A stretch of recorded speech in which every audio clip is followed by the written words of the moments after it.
It was an ordinary day like all the others. The work phone was still ringing off the hook. On the one hand, the job was simple. All you had to do was answer customer calls in a friendly manner and help them.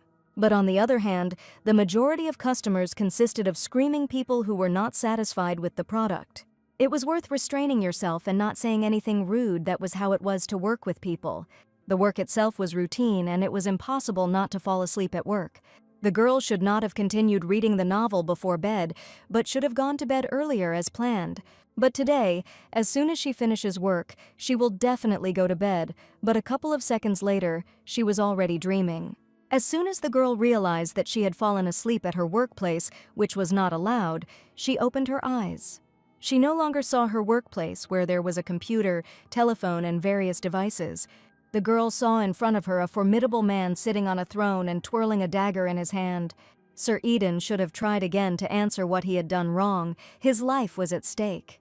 The lady had no idea where she had ended up, but she could hear barely intelligible conversation behind her. Will Sir Eden be able to give the desired answer in 3 seconds?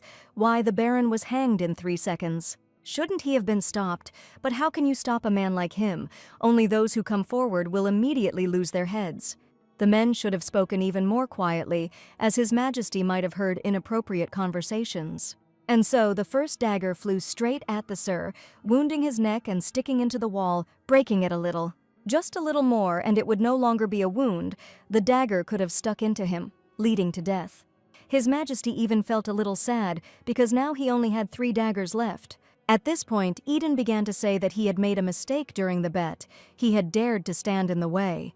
Before he could finish speaking, another dagger flew straight towards him, and the atmosphere became much more tense. Why did the man behave like that day?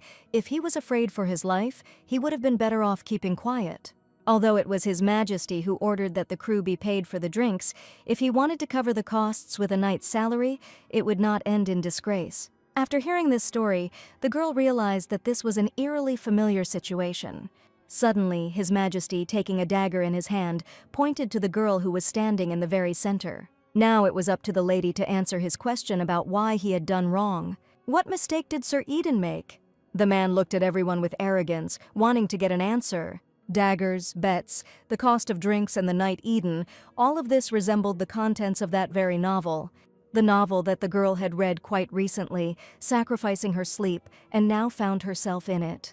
She used to be an ordinary call center worker, in a life where emotions were dulled by the harshness of countless clients. Roman was the only salvation, and even for her, it immediately became clear that it was he.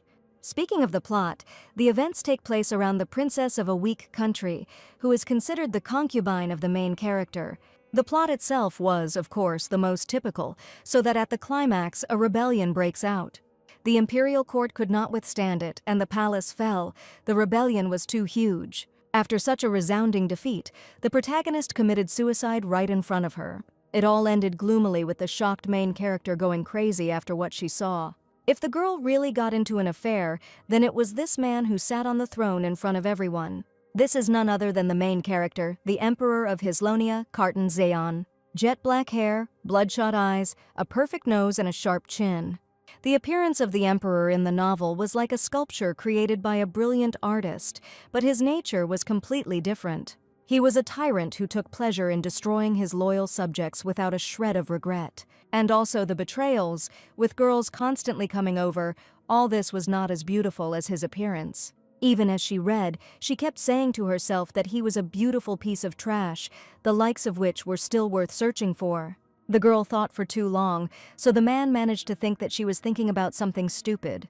But what should she even say to a man like him who looks at her so menacingly? The lady knew only one thing: if she didn't answer as he wanted, she could die right here.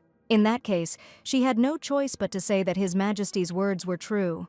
Clients who say their negligence is obvious and not their fault. They always hope to hear that their words are true, so she decided to pull the same trick on a man. For the sake of victory, he dared to use foul to hinder His Majesty's victory. If she were talking to him at a call center, she would repeat the same thing like a parrot. That damage caused due to the client's carelessness is not subject to compensation. But this is not the situation now. It was a terrible act on the part of Sir, and in this situation it would perfectly suit this man with a knife. After these words, the man threw the dagger aside, saying that she was the only one who understood him. That same knife flew straight at Sir Eden, which hit his shoulder. Would the death penalty be suitable for him as a punishment? Only now did the lady realize that this man was different from those she had spoken to at the call center. Depending on her words, the knight who must be punished may indeed die. It was worth thinking carefully and giving the right answer so that both she and that person would survive. What Sir Eden did was certainly a grave crime, but before the sentence was carried out, there was another idea. How about making him feel despair, sir, who dared to deceive His Majesty into giving up the victory? He will be demoted to the lowest rank, devoting his entire life to a position as captain that he barely earned. Demotion to the lowest position would be a far greater punishment than death. In that case, His Majesty will deal with the culprit in the same way the girl was able to cope. Once they had resolved this issue, the Emperor reminded them that seeing blood first thing in the morning was not at all pleasant. Everyone who was in the room at that moment was shocked by such a statement. They had to quickly come up with something. One of them suggested training dancers from the southern estates, but Xian did not want this. In this case, another one suggested calling a massage therapist to relieve fatigue, but he didn't want that either. The man will send a message, but he won't be able to call anyone else right now. There was no need for this. His Highness had already found the girl as entertainment for the day. As soon as the servant finished speaking, he told him that wasn't that very man right in front of him. The girl didn't understand who they were talking about, but this man was clearly unlucky today. As soon as she turned around, she saw everyone's eyes were fixed on her and showing their sympathy. Only then did she realize that she had become the very toy in the Emperor's hands.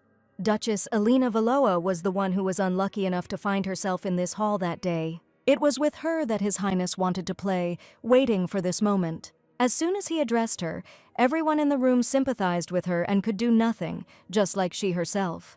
If the lady stays with this handsome trash, next time he will be throwing daggers at her. So it would be a great honor for her to spend time with him, but the girl is unlikely to be able to satisfy the man's interest. This was not the answer His Highness expected, and tension hung in the air. But it fell asleep just as quickly as it had hung, after which Xian smiled. The girl shouldn't have been so embarrassed. She could probably handle this task. At this tense moment, the meeting was over and all the subjects left the hall. Alina was one of them. She was the last one to come out of there and spent a long time collecting her thoughts. The lady could not take a step after such a not very pleasant conversation with His Highness. But she was pleased with the thought that she had been able to survive next to him, which was already a great achievement. Wasn't it too much to end up in another body right during a meeting you didn't even know about? In other novels, you usually open your eyes in bed and everything falls into place during the day. As the girl walked through the corridors, she realized that the man had called her Duchess of Valoa. She couldn't believe that she had actually ended up in the body of that very Duchess. To make sure, the lady went to the window to look at her reflection. Alina Valoa, although the role of this villain was not so big, the girl remembered her well. The way she pacified the Emperor, even when she was scolded, she was similar to her when she smiled when she heard words of hatred directed at her. Although it looks impressive when the tyrant ordered the construction of the main character's palace, she asked him to better support the order, as finances were tight, for which she was immediately sent to execution. Usually everyone becomes the main character, but she became the character with the highest possible death rate. In this novel, she was abandoned alone. The girl could not come to terms with the fact that she would have to die so easily. She couldn't let this happen. Just as she was coming up with a plan, she suddenly remembered. There was no particular contact in the affair between the Emperor and the Duchess of Valoa, so why did he say that? Maybe there was some hidden story that no one was telling. Unfortunately, she won't be able to find an explanation so easily. There is very little information. First, she had to see with her own eyes this world she had just entered. It was light outside and everything looked like some kind of fairy tale. The girl walked across the yard, which was not small in size and looked beautiful. It was impossible to take your eyes off all the beauty that was around. The architecture of the buildings was beautiful and trees could be seen on every corner. With such a beautiful view, one could definitely tell that this was truly the world of a novel. As Valoa walked through the yard, she noticed the men there. There was the same man who was in the hall with her and he was being taken away somewhere. The man couldn't help but notice someone approaching them. It was the Duchess to whom they were obliged to bow, which was unusual for the girl. Sir Eden, he should have been demoted because of her words. That's probably why he was taken away somewhere. It was unusual to see men bowing, thinking she was a duchess. The girl could do nothing more at that time to save her life, which made her feel uncomfortable. But the man was grateful to Her Excellency, Duchess of Valois. If it weren't for her at that moment, he would have died at the hands of the emperor and would no longer stand here. The Duchess helped him a lot. The man really looked happy. Even after he lost the place to which he had dedicated his life, instead of anger, he felt gratitude. This tyrant, if he doesn't like someone, he simply gets rid of them, even if the alcohol tastes so-so. Sir Eden looked a bit depressed, which wasn't surprising after all. So if he needs her help in the future, he can come anytime. This revelation came as a shock to everyone who heard it. But the man was grateful to her because only she showed mercy to him after everything. With these words, they should have already left. They had stood in one place for too long. No matter how you look at it, he is not one of those characters who appears once and disappears. While the lady was thinking about everything, the maid who had lost her was already running towards her. The girl had no idea about this and was surprised that someone was running towards her. Suddenly, she forgot that she was the Duchess of Valois and that servants were supposed to be assigned to her. She disappeared so suddenly that she went to look for her.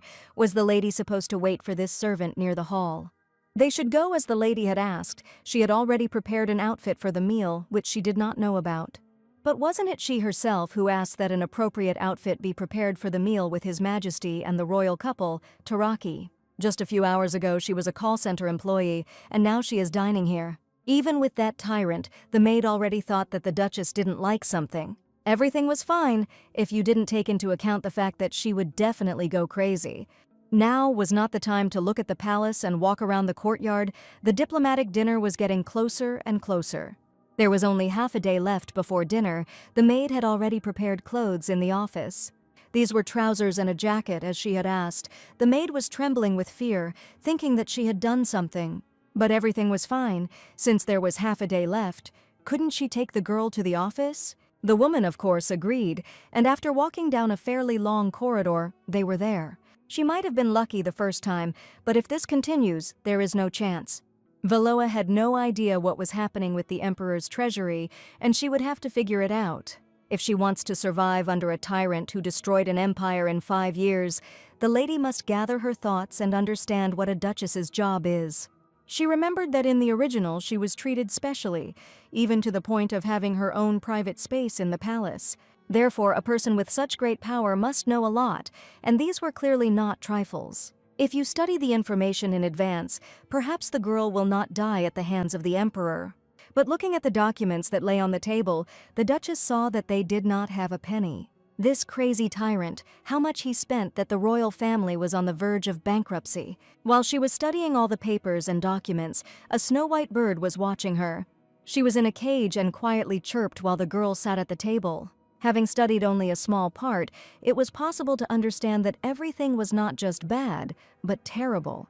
The Duchess would certainly die just like the original Valois. The state treasury was empty. What if tomorrow the emperor makes a fuss about wanting another villa? Then she will die sooner than the original Duchess, who died in the year 1000 according to the imperial calendar. Now it was worth looking at what her call center skills were worth. She couldn't die like in the original. You need to somehow replenish the treasury, and in order to survive, save up money and escape before the empire falls. So now the girl will become a rare pretender for the sake of her survival, which will make the tyrant's wishes come true in such a way that no one will be able to suspect her. While the lady was getting ready for the meeting, the time had already come and evening had arrived. They sat in a luxurious hall. Everything around seemed to be shining. At the table sat King Taraka and his wife from the neighboring country of Kizronia. They were puzzled as to why the Duchess of Valois was here, since they had only asked him for a meeting. But if she weren't here, who would have tasted the food for the emperor? It looked so stupid that even the man himself didn't understand what nonsense she was talking about, while the royal family of Tarak sat in horror, having just been accused of assassination. The lady beamed as if she hadn't said anything, looking like an angel. But what was the reaction of the king and his wife? Perhaps she seemed like a hypocrite to them. But now the girl is like Carton's dog and will stick to it until the end. After all, dogs have to bark to survive, and she will definitely be able to escape. Perhaps King Taraka wanted to poison His Majesty. The lady wanted to frighten him with such words. And it worked best of all, because now he was trying to justify the Duchess's words that it was not so. Of course this is not true, she certainly feels sorry for the king, but since things have taken this turn, she should become even more impudent. Turning back to His Majesty, Valoa bowed slightly to him, speaking the truth. And to prove his loyalty, will he allow me to taste his food? This was something unusual, because previously the woman had behaved completely differently. The food in front of Xian looked quite appetizing, but the atmosphere spoiled the appetite. Since the Duchess wanted to show her devotion in this way, the man did not mind.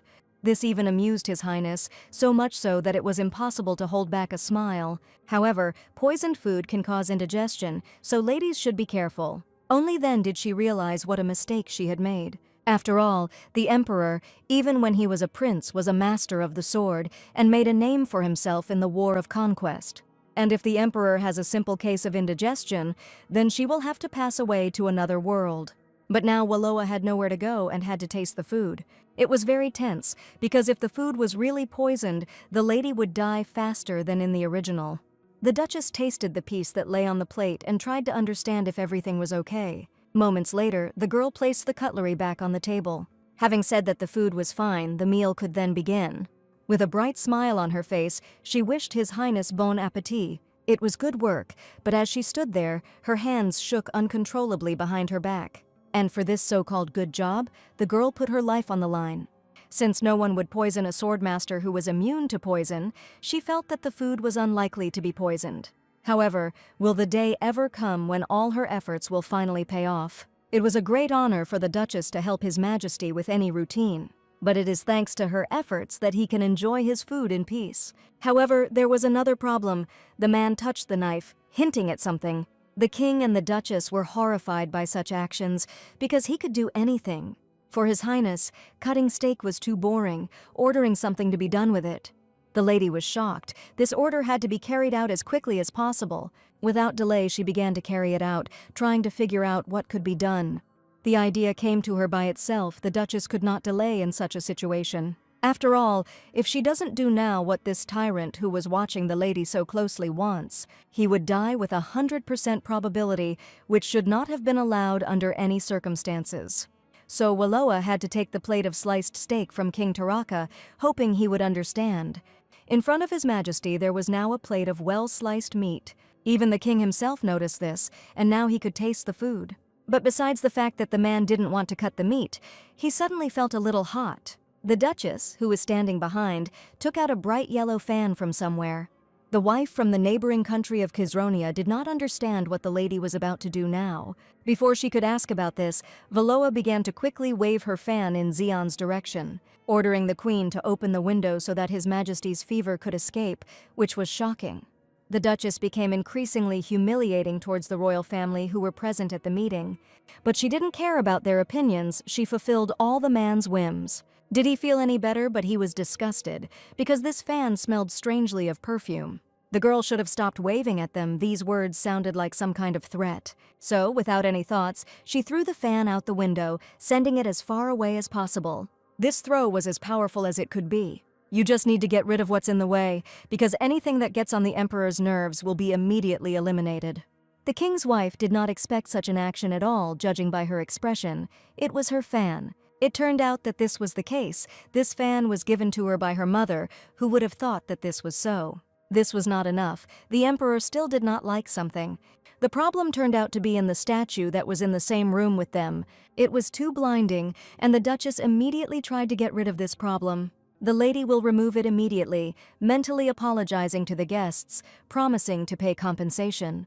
But she shouldn't have done the same thing that happened with the fan the girl had to stop. This statue was there to be seen, and it fit in well with the design of the room. However, the man would like to do something to make the statue's head less dazzling. Therefore, the Duchess had to come up with something urgently in order to satisfy His Majesty's whim. Of course, the feeling of guilt would haunt her, but there was nothing else that could be done. She had already passed the point of no return and needed to solve the problem without damaging the beauty of the angel statue. Waloa grabbed King Tarek by the hair, clearly wanting to take it. She had no choice but to do it, which left everyone in shock. Having carried out her plan, the girl went straight to the statue in order to fulfill the master's wish. The dazzling statue of the angel now sported the king's wig that had only recently been on his head. The man was horrified, because now his shiny bald head was visible to everyone. His Highness even began to applaud the lady for her brilliant approach. In his opinion, the angel statue became even more beautiful. The Duchess's insight was simply magnificent. But now a new problem arose, and for this he leaned right towards Valoa's ear. Besides the statue, there are now new dazzling places. It would be great if she decorated it beautifully. The emperor spoke of a man who had lost his hair and was clearly angry about the situation. At this rate, the Duchess would soon go crazy, because every whim of Xian was becoming more and more insane. But there was nothing to be done in order to survive. Even such whims had to be fulfilled. As evening approached, the topic of the meeting never came up due to the emperor's mockery. And finally, as the king told him in a letter, the movements of neighboring countries have been extremely unusual lately. In particular, friction arose with them, and the border zone suffered significant damage. The man said all this with some kind of scarf on his head, asking what he thought about this situation. It all looked humiliating and funny at the same time. The reason he had endured this humiliation until now was because he wanted Carton, the emperor of the Hilson Empire, to mediate this dispute. What a stupid idea, tyrant who knows nothing but entertainment, which is the biggest problem in his country, will solve such issues. But His Majesty should have listened, because the kingdom of Esland bordered the empire. This should have attracted his attention. Only then did the lady realize that they were talking about the kingdom of Esland. The Hilson Empire bordered the Taraka and Esland empires, and most importantly, the country that led the empire to destruction is the hometown of the original protagonist. How can an emperor who is not concerned with state affairs decide such issues? But the man replied that he would send them an invitation to a banquet next spring. If they are going to a banquet, they will talk about it in a relaxed atmosphere. Won't the misunderstandings between them soon be resolved, as if everything was so easy? For some reason, the lady had an idea about a flower garden, and the banquet would take place next spring. The grand banquet at which the main characters met, was it really a spring banquet? If it was as she thought, then this spring ball would decide her entire fate. The man noticed that there was something wrong with the Duchess, something that was not typical for her. Everything was going well, the banquet was going well. She could only admire His Majesty's insight. She will work until her bones turn to powder so that the world will know of His Majesty. From the moment Carton meets the main character, the countdown to her execution begins if she wanted to save her life. Next spring, at the moment when the man will be preoccupied with the original heroine, she had to get out of this empire. When the meeting was over, Valoa apologized to the king and his wife. She made a big mistake and didn't even know where to look, holding the box with things in her hands. As the man looked at the box containing his wig and fan, his anger could be seen. The girl should have forgotten about everything. He angrily took their things and returned them to himself. The Duchess felt enormous guilt for what had happened, but she could do nothing about it. But the lady couldn't let them go so easily after everything, trying to apologize until the very end. She deeply regretted the circumstances that led to the damage to the valuables. If this is the only thing that will prevent the kingdom of Taraka from declaring war on Esland, then she doesn't need this pride. The girl would like to compensate for the valuables that were damaged. If they wanted to ask her for something, they couldn't say so. Valoa only hoped that they would not hasten the time of the empire's destruction. If the lady says so, then the man had only one request. They were planning to expand their silk business in Taraka, and it would be difficult for them to do it alone. Tarak's silk business, the silk used to create the main character's dresses, was so expensive that the empire went bankrupt. But why did he want to expand his business, which was already doing well? But this will be quite burdensome because their silk is not widely known and not tested. That expensive and popular silk was still unknown, which was a great shock. And if they expand their trading business and strengthen their trade relations with the empire, they will be able to strengthen their foundation, and Esland will no longer cause them problems. If only she was willing to agree to help them, the king would agree to export the silk at cost. It was a big catch. And this opportunity could not be missed under any circumstances, so without a second thought she shook his hand. It won't be easy, but for the client everything was as easy as pie, so the lady will try for the king. The man and woman were incredibly happy that the Duchess had finally agreed to their proposal. Customer satisfaction was the most important thing. Knowing the plot, she could solve any problem. It even turned out that being a prisoner in a novel was very easy. After such a wonderful conversation with the king and queen, a lot of time passed and night was slowly falling. The girl, as usual, was sorting through all the documents in her office, trying to figure everything out, thinking that only a little time had passed since then and she could no longer work. After all, now she had a new problem that prevented her from concentrating on work. And it was His Majesty that for the rest of the day he was only around the lady, not knowing what to do with it, even knowing the plot. Why is a rich man, who should only drink alcohol and enjoy life, in her office? The girl didn't sleep all night and sorted these documents, and he mixed everything up. But it was impossible to be angry about this, because she constantly tried to return everything to its place, which was amusing. Carton still couldn't calm down, and even placed important documents on the lady's head. The man clearly did this just to irritate the lady. All this time, he was only concerned with one question: what made her change her mind and save Sir Eden. This question had been tormenting the Emperor ever since the day she helped him in front of everyone. After all, it wasn't she who gave the order to kill Sir Eden, but someone else. This information was so shocking for the girl that even the papers fell from her head. She didn't know all this time that it was she who gave the order to kill that man. And it was true, the lady said that perhaps the dog she manipulated was bribed. And besides, she was the Dowager Empress and needed to get rid of him. It turns out Sir Eden was the Duchess's dog. But why is the conversation about the Dowager Empress happening now? Wasn't that revealed in the second half of the original when Eslin's secrets were revealed? This was completely different from the original, as the man even found an excuse to act accordingly. He lost that game on purpose, and if her judgment is as correct as before, then shouldn't we think about the fact that he is running here and there just to fulfill her request? It was not the same as playing with people, and she should be more careful about it. And the more he looked, the more he saw what an unpleasant person the Duchess was. They even signed a contract for this, which the girl did not know at all. The contract His Majesty was now speaking of was never mentioned in the original. This was definitely important information that she urgently needed to know. But there was one thing: my body didn't obey at all, it seemed to be pressed into the seat. The Duchess's mind went blank under his contemptuous gaze, and her body shook convulsively. And if she acts even a little stupid now, she will immediately lose her head. Then the best thing she can do now is apologize for making you doubt her. The girl opened the window in the office, having come up with some not-so-best plan. Right now, Valoa wanted to remove what irritated His Majesty. And it was she herself, realizing what a bold act she was taking. Her body trembled more and more. But perhaps this decision was even the best, because there seemed to be bushes below, and even if you jumped, you wouldn't die. All that was left was to try. So after these thoughts, the lady flew down, deciding to live up to the tyrant's expectations, but not knowing at all how this would turn out for her. The man managed to grab the girl, throwing her onto the office floor. It wasn't the softest landing, so my eyes involuntarily closed in pain. But as soon as she opened them, the man was furious at her stupid act.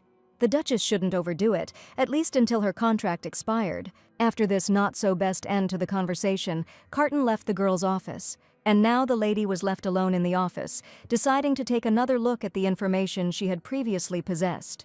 According to what Carton said earlier, Duchess Valoa made a contract with the Emperor, and she has power over the captain of the guard and control over the Empress Dowager. Besides, if he finds out she has no idea about the contract, he will open up a new way to be executed.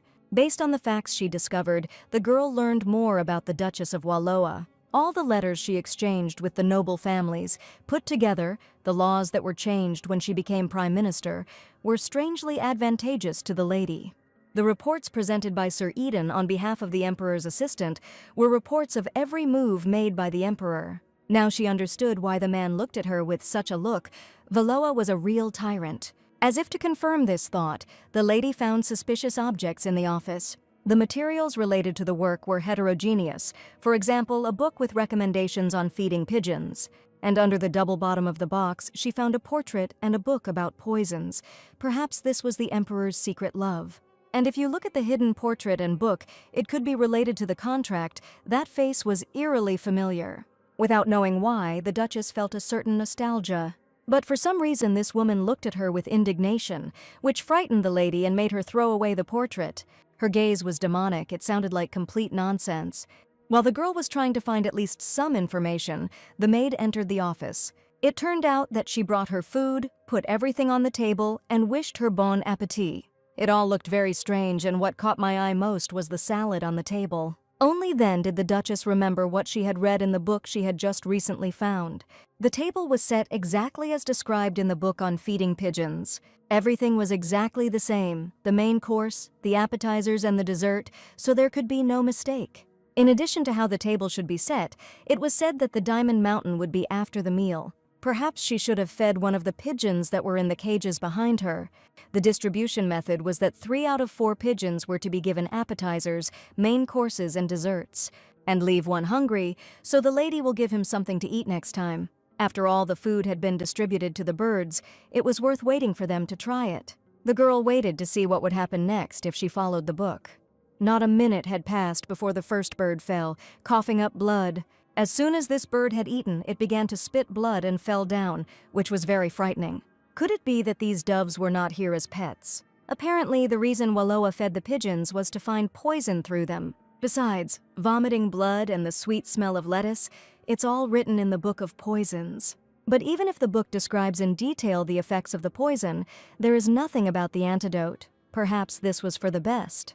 Even if it is described, it will simply make her resistant to poison if eaten in small amounts. The Duchess increases her resistance to poison, knowing she can handle it, but the little pigeons can't do that. This little bird was dying right in the girl's arms, which was terrible to see.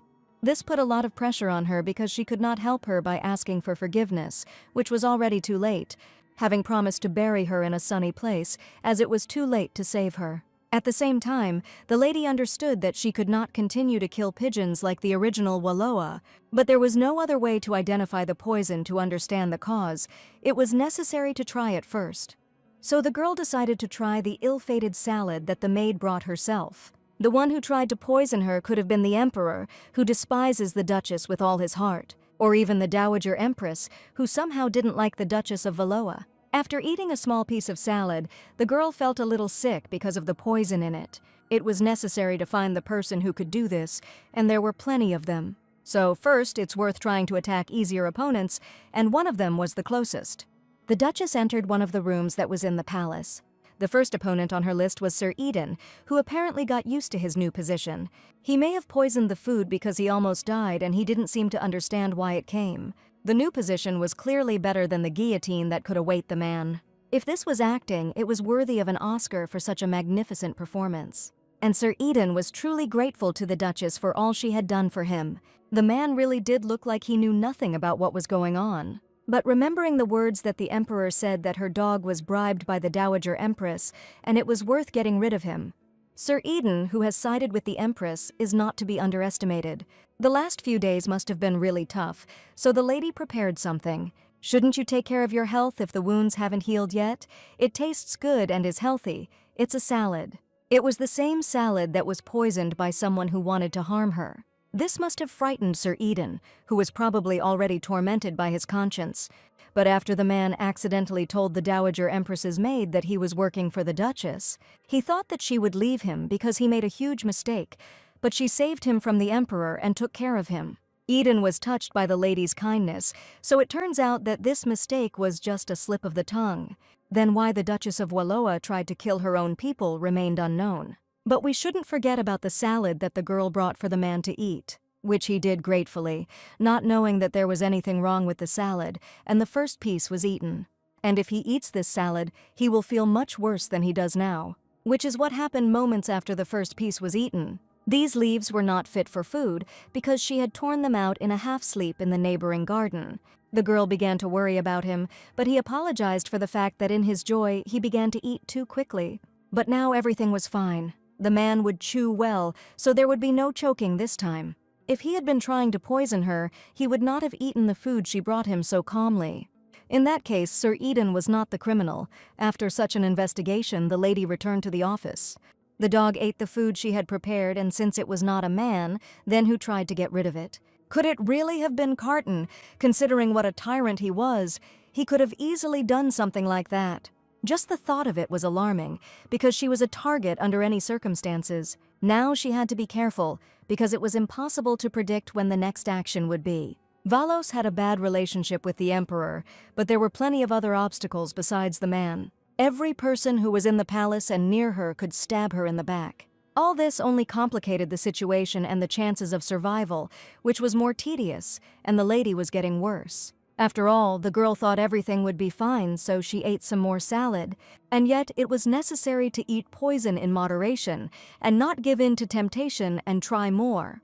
The Duchess could not have lost consciousness right in the corridor at such a moment. She didn't even have time to reach her office, let alone her room. After all, in this place where everyone wanted to kill her, it was impossible to let her guard down so easily. At that moment, out of nowhere, a cameraman appeared just when he was needed. He grabbed Waloa, who was already falling to the ground due to the large amount of poison. The lady certainly didn't expect this, thinking that she would lose consciousness in the corridor. The only question that worried her was what Carter was doing here and how he ended up nearby. It was impossible to let down one's guard, because if he was trying to kill her, then they were enemies. And as luck would have it, there was no one around to help the Duchess in any way. More importantly, the crow that was outside the window watching them was undoubtedly a sign of death. His Majesty was not going to wait for the lady to calm down, so he picked her up in his arms. While she desperately asked to be let go of the floor, since she could walk on her own, the man was not going to do this. For a moment, the Duchess thought that if she moved even a little, she would die immediately. Therefore, she decided to trust the Emperor, but the poison took its toll and the lady lost consciousness. Having managed to say beforehand that she was grateful to Carton for his help, after some time they found themselves in some room where the man carried her. The girl finally opened her eyes and realized that she was on the sofa. Surprisingly, the Duchess woke up faster than the Emperor expected, thinking that she would remain in bed for a very long time. The room they were in was her office, which the lady realized with difficulty because she was still recovering.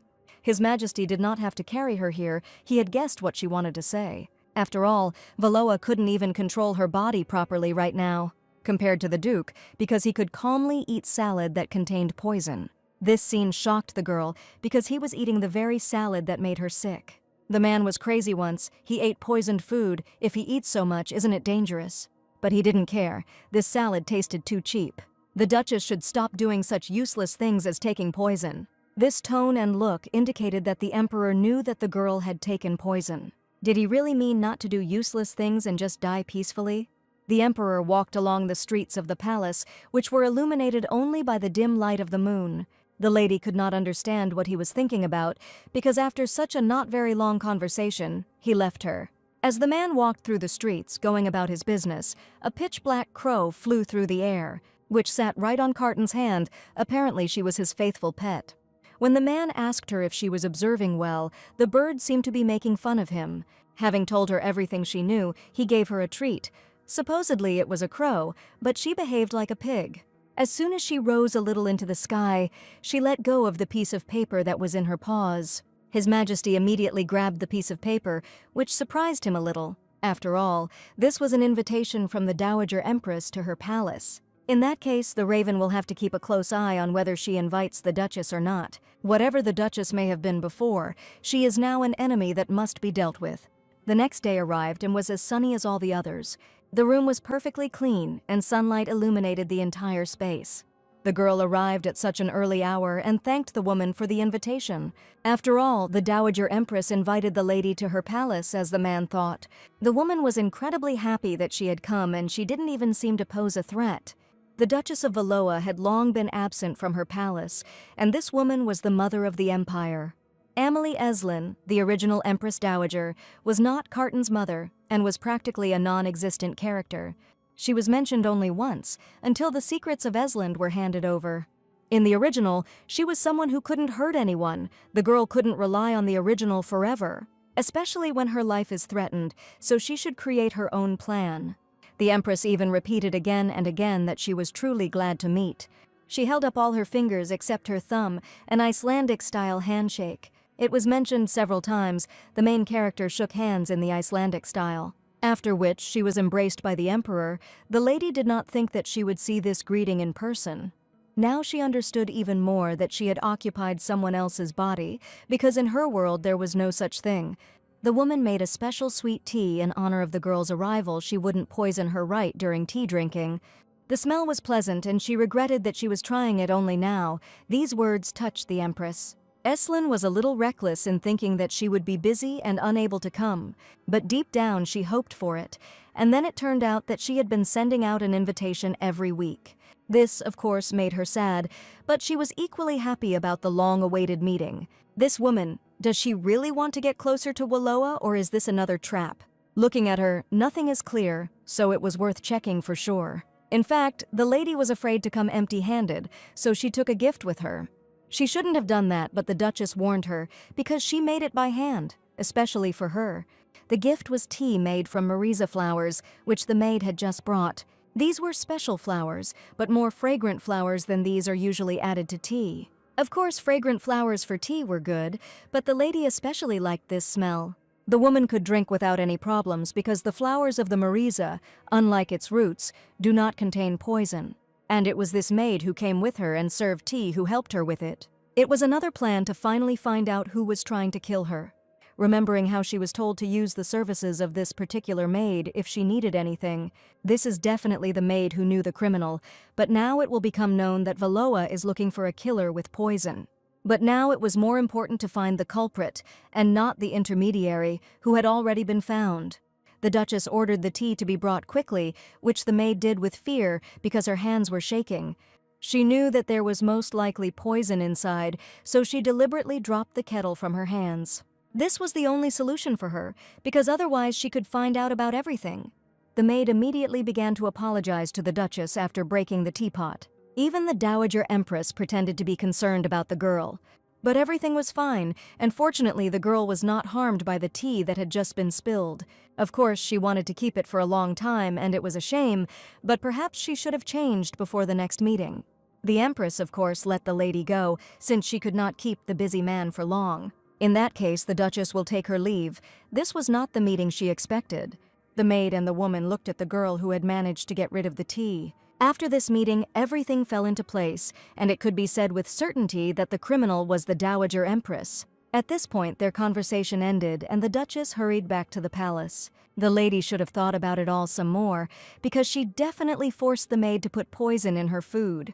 But why would a woman need this, and at the same time constantly send her invitations? And most importantly, before the girl left for the palace, the Empress stopped her.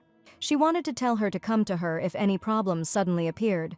He also advised not to trust the Emperor too much, otherwise he would deeply regret it. It was impossible to even imagine what she was thinking about all this time, and what those words meant. It would be nice to know why the Duchess controlled the Dowager Empress. But there was no record of this, so as a pretext for the expenditure of the treasury, she will be sent to execution.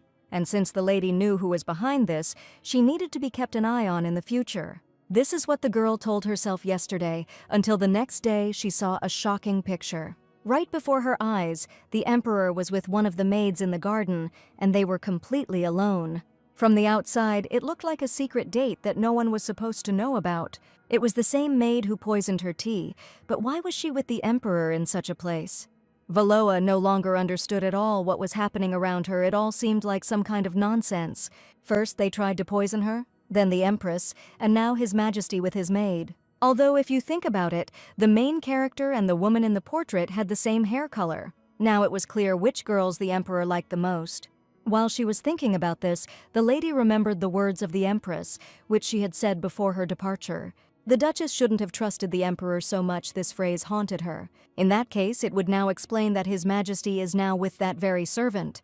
Apparently, the Emperor was the criminal all this time. It could not have been otherwise. Just the thought of this frightened the girl more than anything, because then he had already begun to get rid of her. She urgently needed to leave the palace at any cost, otherwise she would not survive, just like the original Wallowa. That is why the lady spent the whole night thinking about how to leave the palace without angering the Emperor. Carton sat in a chair and read the documents that the Duchess had just brought. She decided to go on a journey as a person devoted to him and the country. The lady wanted to go on a journey and explore the country. She herself was going to do this. The girl wanted to see what the entire treasury was spent on every day, which wasn't very good. Why didn't she say it was just about money? Wasn't everyone aware of the Duchess's obsession with money? Wallowa really could not compare with the wisdom of His Majesty, and was surprised to herself that the treasury turned out to be her money. She wished she could just leave it all behind right now, but if she ran away without knowing the country, she would face death. It would have been better to get rid of all the interference in advance and then leave the empire with a clear conscience. She wanted His Highness to enjoy a more luxurious life than any other monarch. More than anything else on this journey, it will tell of His Majesty's deep love for the country. The girl will tell everyone about the outstanding emperor, who will remain in the history of the country for a long time. After these words, the atmosphere in the room became tense, as if the lady had said something wrong. Looking at the man, you could see anger on his face, but he didn't mind. And as soon as the Duchess raised her head, she realized that she had said something wrong, angering the emperor. Apparently she was mistaken, and he thought that the girl decided to make a sarcastic remark in this way. Before the man became even more angry, it was necessary to clear up the misunderstanding. Of course, even now he is an outstanding emperor, but the lady wanted to publicly show respect. The atmosphere was getting worse and worse, and apparently the girl's words weren't helping at all. After this, the man stood up from his chair, taking her by the chin, wanting to say something. Surprisingly, Carton allowed the Duchess to go on the so-called trip. The girl could do whatever she wanted this time. These words only created more questions. It turns out that it was always like this, and Wallowa could do whatever her heart desired. That same day, a carriage was prepared, into which the Duchess entered. His Majesty had been watching the lady all this time as she was about to leave. The man was clearly unhappy with the way the girl behaved and the fact that she was now leaving. He also remembered that very day when he stood in the garden in the middle of the night with the maid. Apparently that day the man noticed that they were being watched, and it was the Duchess. But he apparently had no time for this, because at that time he was with the maid. They talked about how the Emperor apparently wanted to get rid of the Duchess of Wallowa. He knew how she felt. She could do anything for His Majesty. It was very funny, because she was not going to win his trust with a few tufts of grass. The maid now realized that Carton knew everything she had tried to do against the lady.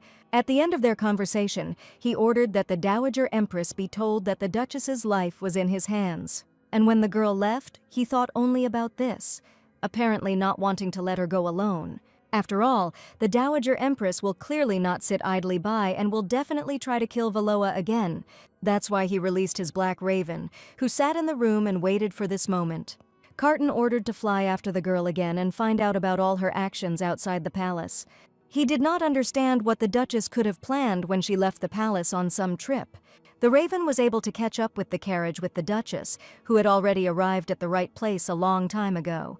She arrived with the guards to the lands of Hanya, where everything was blooming and green. There was a field of elderberries and also gooseberries. There were a lot of berries. For which the guy apologized, thinking that since there were a lot of them, it must have been bad. Although everything was completely different, the Duchess was simply delighted with such a number. Judging by the frightened face of Baron Hanye, one can understand what kind of reputation Wallowa had. She was undoubtedly the tyrant's evil right hand, but if this continues, it will be difficult. Once she entered this body and reached here, the lady could not leave empty-handed. In their days, every bakery had to have Baron Hanier berries, and developing this land was an excellent idea. Given the acidity of the soil, planting berry bushes was not a success. It was all the result of the Baron's efforts. In fact, starting this year, they plan to grow a new type of berry, blueberries, which have a sweet taste that goes well with jam. In the original, there were only a few scenes where the main character ate normally. The only scene where food was mentioned was not the most pleasant of all. Due to crop failure, the emperor's wife was unable to eat blueberries, so she ordered Hania's head to be cut off. This is the blueberry production site where the Baron was beheaded for that reason. And the young guy had no idea about this at all, and simply conducted his business as best he could. He was a nice and kind man, and the lady was the only one who knew about blueberries. They were the people who were walking the path to execution, which she could not allow for him. That's why she said that if he goes to the southern continent next year with blueberry seedlings, he shouldn't have come back too quickly, but just rested, because when he returned, he would be executed. The Duchess was planning an expedition, inviting the Baron to go with her. If he agrees, the lady will inform about it in advance. All this time while Wallowa was there, the Raven was watching her. And having collected enough information, he could fly back to the Emperor. When he had already arrived, the sky was gradually darkening and night was falling outside. As soon as the Raven was already at the window, he screamed near it, trying to make himself noticed. And it worked. The man immediately went to open the window to listen to what was going on there. Surprisingly, the bird returned quickly, which means the Duchess had already shown something interesting. While Carton was closing the window behind him, he was already sitting on the table and doing something on it. He pointed with his beak at the inscriptions on the papers, telling what he could find out. It turned out that the Baron and the Duchess were together, which meant they were plotting something together. Of course, the man sent her to check the situation, and the pet did everything his own way. But in any case, what the bird learned turned out to be useful information. An unexpected expedition. Did the Duchess really decide to run away? Was there anything else that the Raven couldn't find out? That is why His Majesty decided to find out everything personally, observing from the sidelines. He put on the cloak he had already prepared, apparently having been planning to follow Valoa for a long time. Even if the girl leaves, the contract must be respected in any case. The next day had already arrived, and the Duchess still remained on the lands of Chania. The girl had already woken up a long time ago and was talking with Eden about something when the Baron approached them. He wondered if she had slept well, and thanks to his care she had slept peacefully. Although in reality this was not at all the case, the girl could no longer say this to his face. She couldn't sleep all last night because of various client debts, including documents on tax evasion. And one of them was Hanye, a sweet and kind guy who promised to pay the taxes. Well, even if she didn't get enough sleep, it wasn't fatal. The main thing now was to secretly steal the ledger. But how to do this so that no one notices is not an easy task even for a baron. While Valoa was trying to come up with some kind of plan, she looked at the man, who noticed her gaze on him, and smiling, he looked straight at her. The man looked wonderful, and it seemed impossible to take your eyes off him. Whatever she was doing, her life was under threat every minute, and she didn't even think about it. While the girl was scolding herself for her irresponsibility, she smelled a strange odor. The Baron forgot to say that the quality of water in the estate had recently deteriorated completely. The river was in a terrible state. It had only recently started, with sewage flowing from the estate of the Marquis of Sherrington. But this is not such a big problem, so everything is fine, except that all the berries dried out because of this. Just one phrase about this scared the girl, because apparently this was the reason for the crop failure. This was completely abnormal, because these were the guy's precious berries. But he shouldn't have worried so much, because the lady was responsible for the country and would definitely be able to fix everything. So Duchess Valoa will definitely sort everything out and return the future to his berries. This whole conversation was observed by Carton, who was sitting in a tree where no one could notice him. Meanwhile, the crow apparently boasted that she had given the correct information and was right. Although this turned out to be completely wrong, it was not love, as the bird thought, but the most ordinary care. The crow continued to argue, but he was right, because if she had been in love, she would not have made such a face. The man was 100% sure of this, because he knew the Duchess better than anyone. They had known each other since childhood, and he couldn't get her look out of his head, nor the phrase that would make him emperor. These memories brought a lot of pain. It was so long ago that everything had already changed. And the Duchess was no longer the little girl she had been before. In any case, there was not a drop of love in those eyes, he could say that for sure. After some time, the girl finally left the lands of Chania and went to a new place. A magnificent dinner of various dishes was laid on the table, for which she thanked the host. She was at the estate of the Marquis of Sherrington, who had gone to such lengths only for the lady. They sat and feasted all this time, but there was still a tense atmosphere between them. There were a lot of different dishes on the table, but there was little meat, and the wine was of good quality. And with all this, the man was wearing far from cheap clothes, which only made him even more surprised. Apparently, the accounting book was wrong about his financial status. After all, how could the not-so-rich Marquis afford such a laid table and expensive clothes? In that case, it was worth throwing the bait right now to find out everything. And the question that she had to ask to find out at least some useful information was whether everything was well with him in the estate. There were problems. Because of every crop failure, it was very difficult to collect taxes from the residents. It turns out that the neighboring baron seemed to be managing his farm quite well. The same baron from the small estate where his berries grow well by the rivers. The Duchess managed to catch the Marquis with a bait. All that remained was to take the final steps to win his favor. So did he have any intention of monopolizing the berry business? This question about the berry business greatly shocked the Marquis, who did not expect it at all. The point was that these berries have very short roots and they love a lot of water. But where did the Marquis get so much clean water? Didn't they use water from the river that flows from them?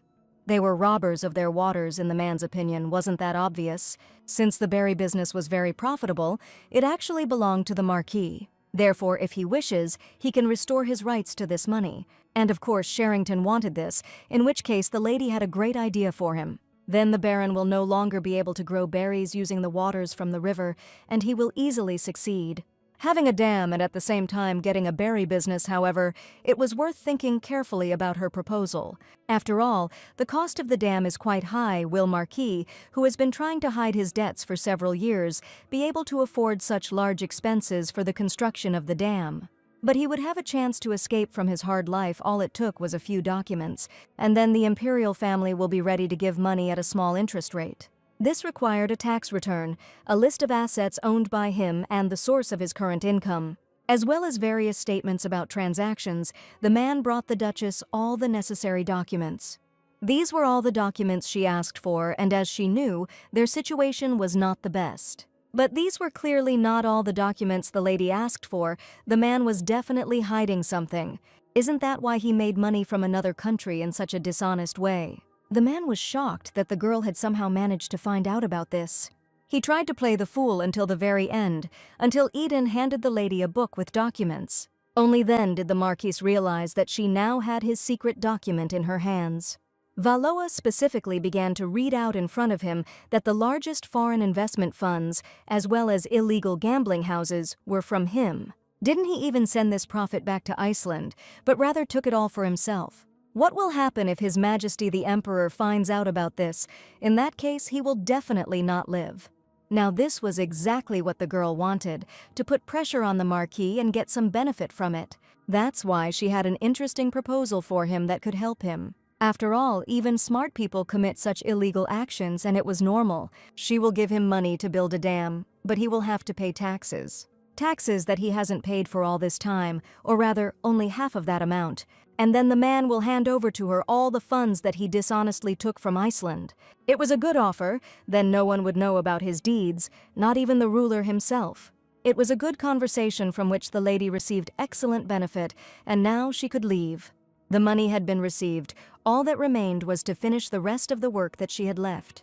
All that remained was to hope that everything else would go as smoothly as it had begun. But of course, days will never be calm for the Duchess. The lady got out of the carriage to find out what had happened, but it turned out that the road was too rough. They couldn't go any further, and that's why the guard brought a horse for her. This horse was the most reliable of all they had. Valois didn't expect this at all, as she had never ridden a horse in her life. She was a modern person, a 21st century person, and she had never sat on a horse. No matter who asked, had she ever touched a horse.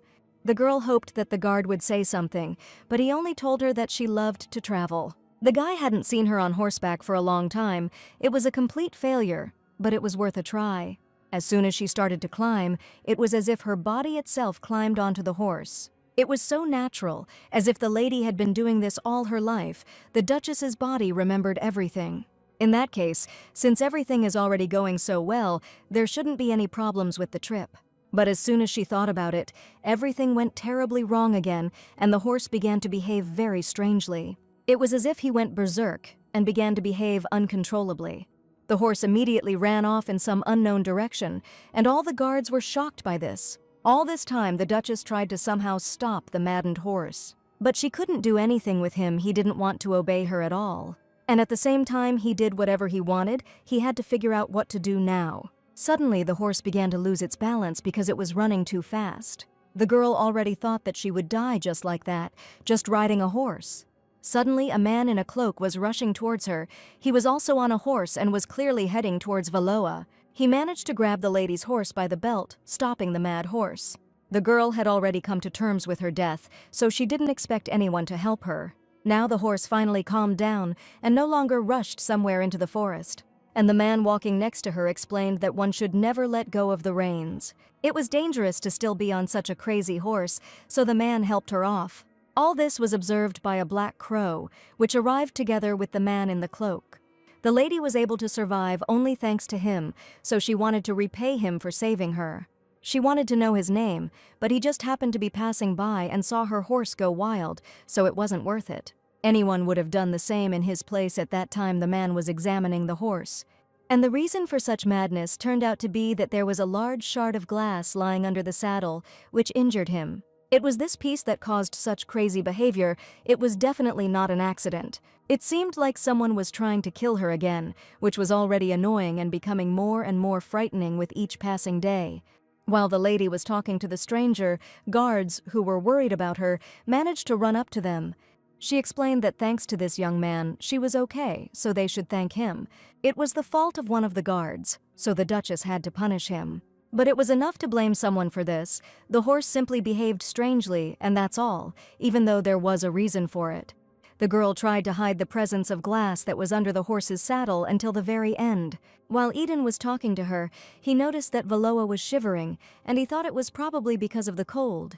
So he decided to throw his jacket on her so that she could warm up, which was nice of him. The man also noted that the girl didn't look well and clearly needed a little rest. She couldn't refuse such an offer because she was truly exhausted that day. Therefore, closer to night, a camp was already set up, at least some kind of fire was lit and tents were pitched. The Duchess sat in her already set up tent and looked at the glass that they had found under the horse's saddle. This piece of glass, someone deliberately planted it so that the girl would die on this trip. It seemed like it was planned, but who would want her dead, especially in a place like this? The girl went on an excursion to avoid assassination in the imperial palace. He should now be with her. At this point, the dove that the lady had taken with her on her journey began to behave very strangely. But this strange behavior was justified, because behind her was the very source of the bird's panic. It was Eden who stood behind the lady and held a sword in his hands.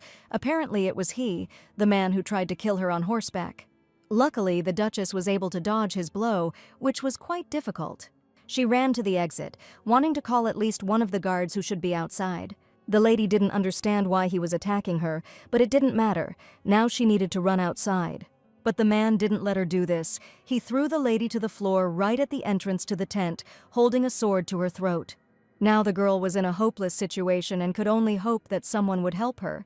The Duchess of Valoa was right after all. Instead of feeling sorry for others, she should have trusted the Duchess's decision.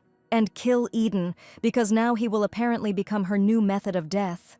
The girl was stupid, and would have done better to act like the Duchess of Valoa rather than regret her decision now. Will a fool like her be able to escape her fate and not die like the original? And to her luck, someone came to her aid. It was the same man in the cloak who burst into the lady's tent. He struck at Eden, drawing his dagger and preparing to strike to incapacitate his attacker. But to his regret, the man was no newbie and was able to dodge the coming blow. He certainly didn't expect that anyone would be able to come to the girl's aid, and he certainly didn't count on a fight. Therefore, as soon as the opportunity arose, the guard tried to escape from Carton. The man definitely had no intention of letting Eden go, but he didn't react to it that quickly. Therefore, when the guard had already run out of the tent and the man was also about to follow him, he was not allowed. The Duchess grabbed him by the cloak, saying that he would not run into the dark forest, but would head towards the carriage. Valoa asked only one thing when he caught him. She asked only not to kill him, because she needed to ask something. After these words, the man in the cloak ran after the guard, who had already managed to run away from the tents. And after a while he was caught.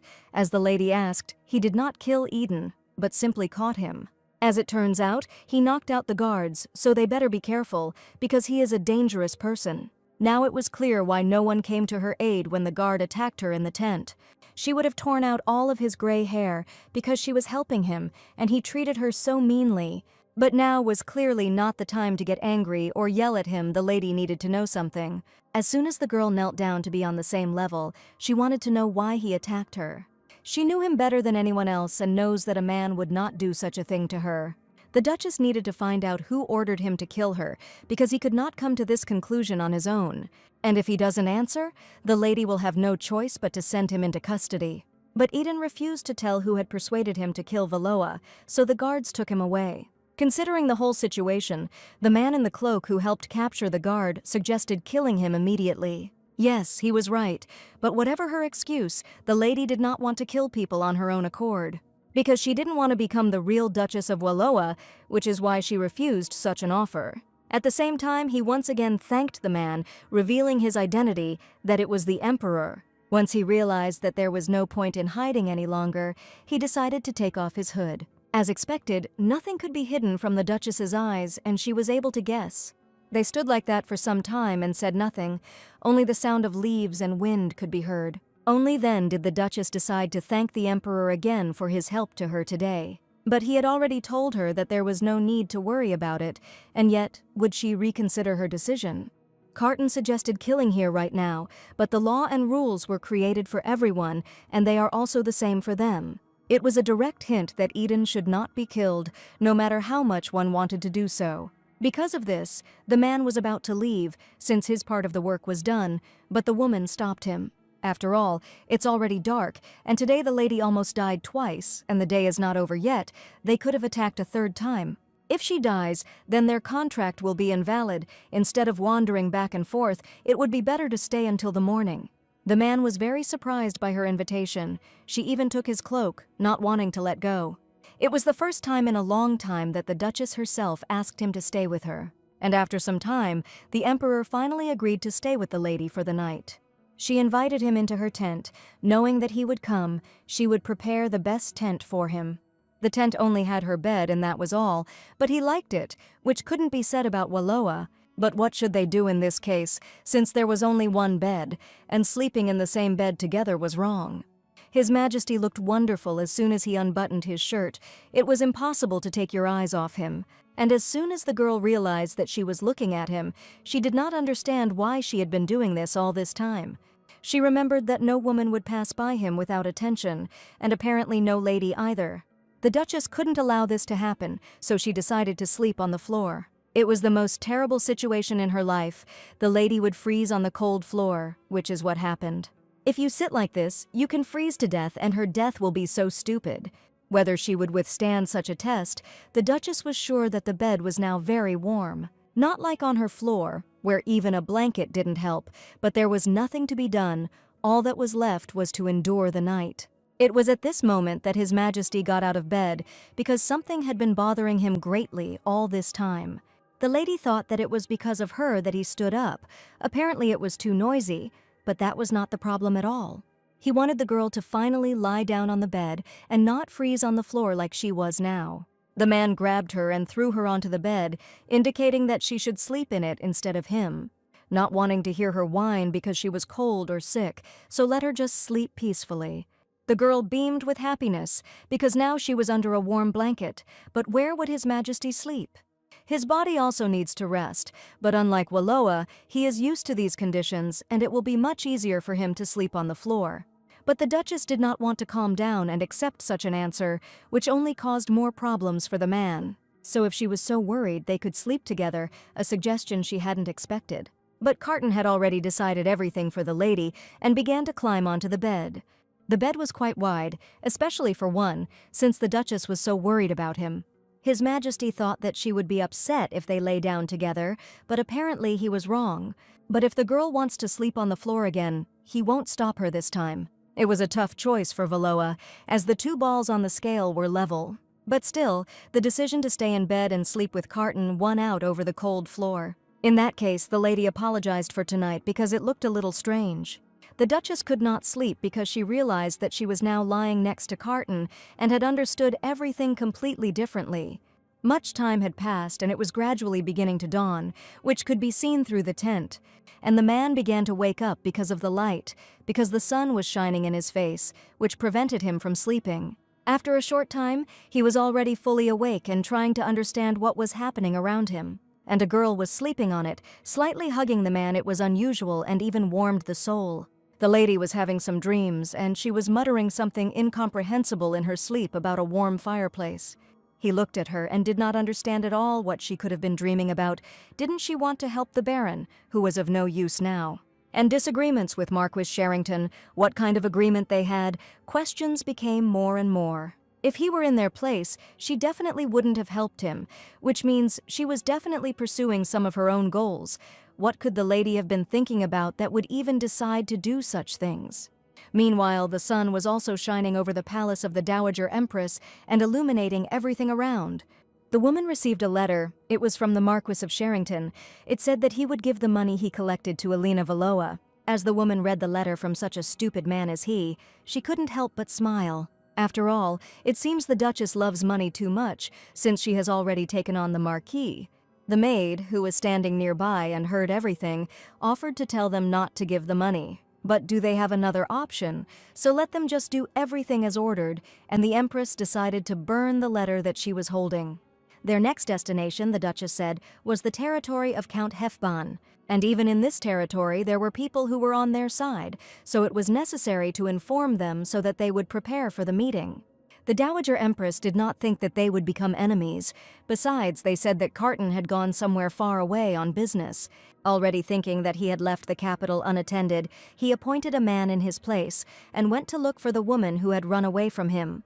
How can an idiot like him even occupy the throne when it was not his place to begin with? If only the woman's son had been alive, everything would have been completely different, and she would not have had to deal with this. At this time, in the Duchess's tent, the sun illuminated everything that existed and was high in the sky. Because of this, the girl slowly began to wake up, because it was already quite a long time. As soon as she stood up, she immediately realized that His Majesty had already left long ago and left her alone, which was good. She definitely won't be able to sleep normally because there's someone else lying next to her, like a man. When Wallowa finally stood up, she immediately started eating the birds, which had been wanting to eat for a long time. It's a pity that they can't eat well yet, so they'll have to make do with what they have, which was just ordinary cereal. At this time, Carton entered the tent and was surprised that she had even brought birds to such a cold place. But it wasn't that simple, because there was a stove for them under the blanket, and she couldn't leave them like that in such cold. These words sounded like some kind of humiliation, because if he had known about the stoves, they would not have slept together so stupidly. The lady thought that he was so angry because he had not slept well the previous night, but it would not happen again. He didn't want to listen to any excuses from her, so since the morning had already arrived, he would go about his business. The Duchess was then taken care of by her guards, who did not do a very good job at night, leaving her alone. Alina didn't understand where the man could be in such a hurry, but it didn't matter anymore. They would see each other later. Those very affairs of the Emperor were an ordinary drinking party in some noisy bar where everyone drank to the bottom. And of course, Carton also participated in this under the guise of an ordinary peasant, so as not to frighten people and not stand out. The men who watched him only praised him for the way he drank, because he had no problems with alcohol. After the last mug was drunk, a girl approached the Emperor, who was seeing his face for the first time. He was brought here by the search for a beautiful girl, because girls in the capital were no longer so interesting. Of course, it was a lie, so as not to be discovered, but the lady was persistent and offered to spend the night with her. Because some unknown person was watching the man, which could not go unnoticed. He had no choice but to play along with his new role in this bar. Therefore, Carton will be only too happy to spend the night with this girl as she wanted. But as soon as they entered the room, the man threw the drunk girl, who was already asleep, onto the bed. He sat down next to her on the bed, not understanding why his plan, what he had come up with, had not worked as it should. In any case, the lady was asleep, which was already good because now he wouldn't have to do anything with her. The very stranger in the cloak who was following him was from the Dowager Empress, and since the surveillance of him had stopped, he would go and report everything to her. All of this was already getting very annoying. After all, how much longer must he live like this, hiding behind the image of a man who is ready to climb into bed with any girl? Much time had passed since His Majesty had left on business, and night was falling. The guards were on their knees, apologizing to the Duchess for something, even though they were badly wounded.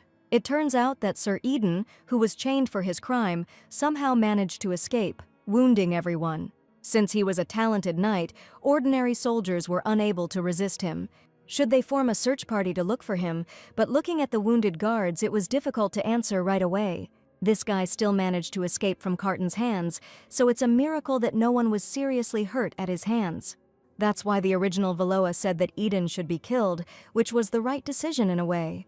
But the girl did not want to listen to the original lady at all, because she could not do such a thing.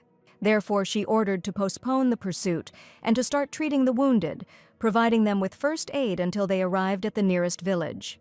And after some time, first aid was provided to all the guards who needed it, and they went to the village. After some time, they were already in the village, and since it was small, it was the only place where outsiders could stay. It was good. The main thing was that there was a bed and a bath, and it was also worth allocating rooms for the wounded. After these words, the guards could not listen any longer. Feeling guilty before the Duchess, they knelt down on one knee. This could have reopened their wounds, but they had no time for that, because they had let the killer escape, so it was worth punishing them. Their job was to keep her safe, and it's only because of that they're crazy. But if the girl didn't tell them anything, her dignity as a duchess would be lost, so it was worth scaring them. Punishment would come upon their return to the imperial palace, so they should not repeat this mistake again. This is what they wanted to hear. Their hearts would not be calmed by these words, so the lady believed in their devotion to her. The guards should not have delayed any longer and should have finally focused on treatment. Once all the problems had been resolved, the owner showed the Duchess's room. She was at the end of the second floor. As soon as Valoa entered, she would immediately wash herself and go to bed. There was a bar on the ground floor of this hotel. It was very noisy, but it was better than the tents. As they walked down the corridor, Carton burst out of the room shouting that the water was terribly cold and he needed warm water. The lady and the man did not expect at all that His Majesty would leave the room wearing only a towel. It wasn't the best sight, and as soon as Alina called out to Carton, he realized what had happened. The Duchess was also in the same hotel, which he certainly didn't expect, which is why he behaved so recklessly. The manager, embarrassed, immediately rushed to fill the bathtub with warm water while the lady was still standing. Confused, she, just like the man, did not expect to see him in such a place. But His Majesty had no time for this, because in the room from which he came out there was some girl lying. Valoa managed to see her chestnut hair, understanding what type he was, but it seems there was a misunderstanding. She was just sleeping. The man tried to prove to her that he really hadn't done anything to her, and that the woman was just sleeping, which the Duchess didn't believe at all. He pinned her down, explaining that he was only trying to match her excellent performance. Carton had already started shouting at the lady because she still refused to believe his words, even though they were true. But the girl did not understand at all what he was talking about. This was all because she did not know what happened in the past. What he must have said, apparently, was about their contract, which Alina knew nothing about. If we continued the conversation like this, everything would only worsen the current situation, because it was already late, and it was time to go to bed and rest. The lady was terribly tired and wanted to go to bed as soon as possible. The man realized that she was simply changing the subject, and still did not believe him. The Emperor was no longer in the mood for jokes and was terribly angry, because he would never betray Eleanor. Eleanor, he was apparently talking about the very woman who was in the portrait and the lady found in some book. A tyrant who changes women every day, but still continues to love only one woman. And all this was just because of one person who gave him no other choice, which was the Duchess of Walloa. Carton continued to hover over the girl until she finally said something. But realizing to whom he was making excuses, he decided to let this situation go, not wanting to continue this circus any longer. He decided to go to the ladies' room, as she advised, to go to bed and rest after such a hard day. After asking him to forgive her, as she could see, his bed was already occupied by some woman. If she wanted, he could give her one side of the bed and go to bed just like last night. This is exactly what the lady tried to avoid with all her might, but the man had already entered her room, slamming the door.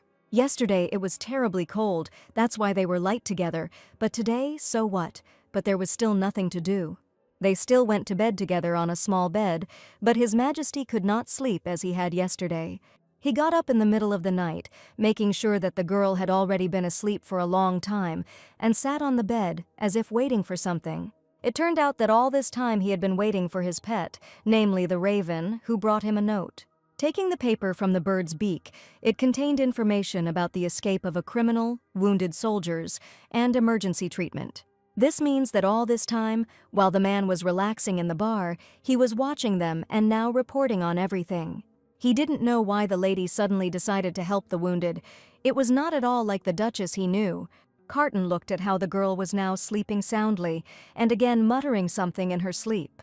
She tried again to find in her dreams the fireplace that warmed her so well on cold nights, until this fireplace did not like it at all.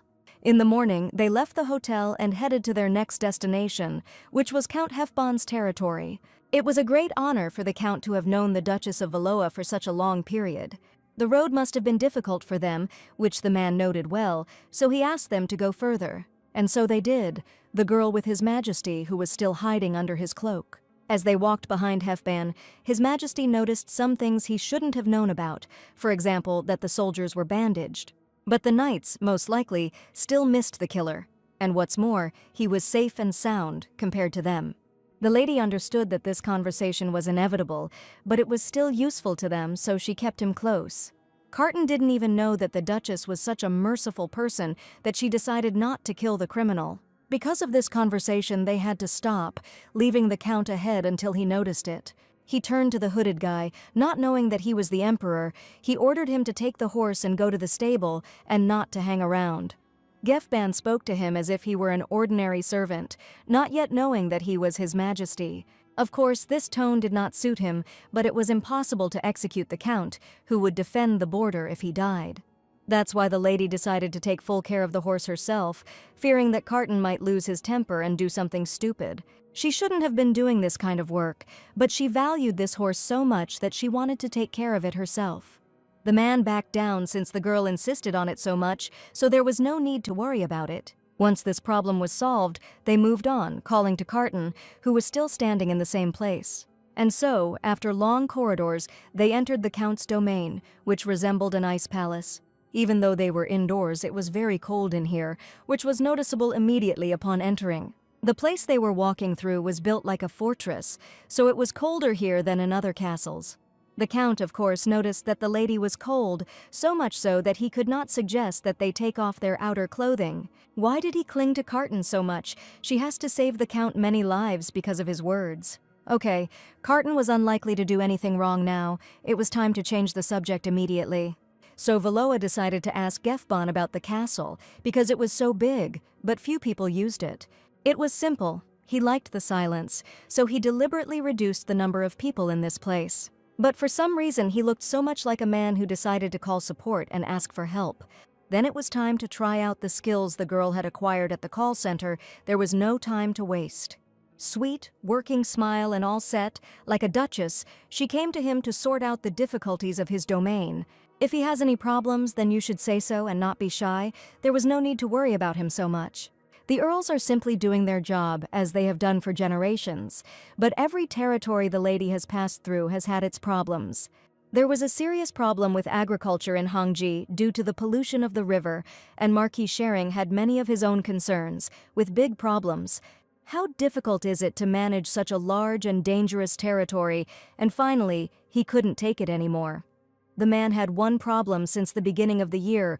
Local residents began to disappear one after another. The Duchess did not expect such an answer at all, because where could ordinary residents disappear to, except to simply move?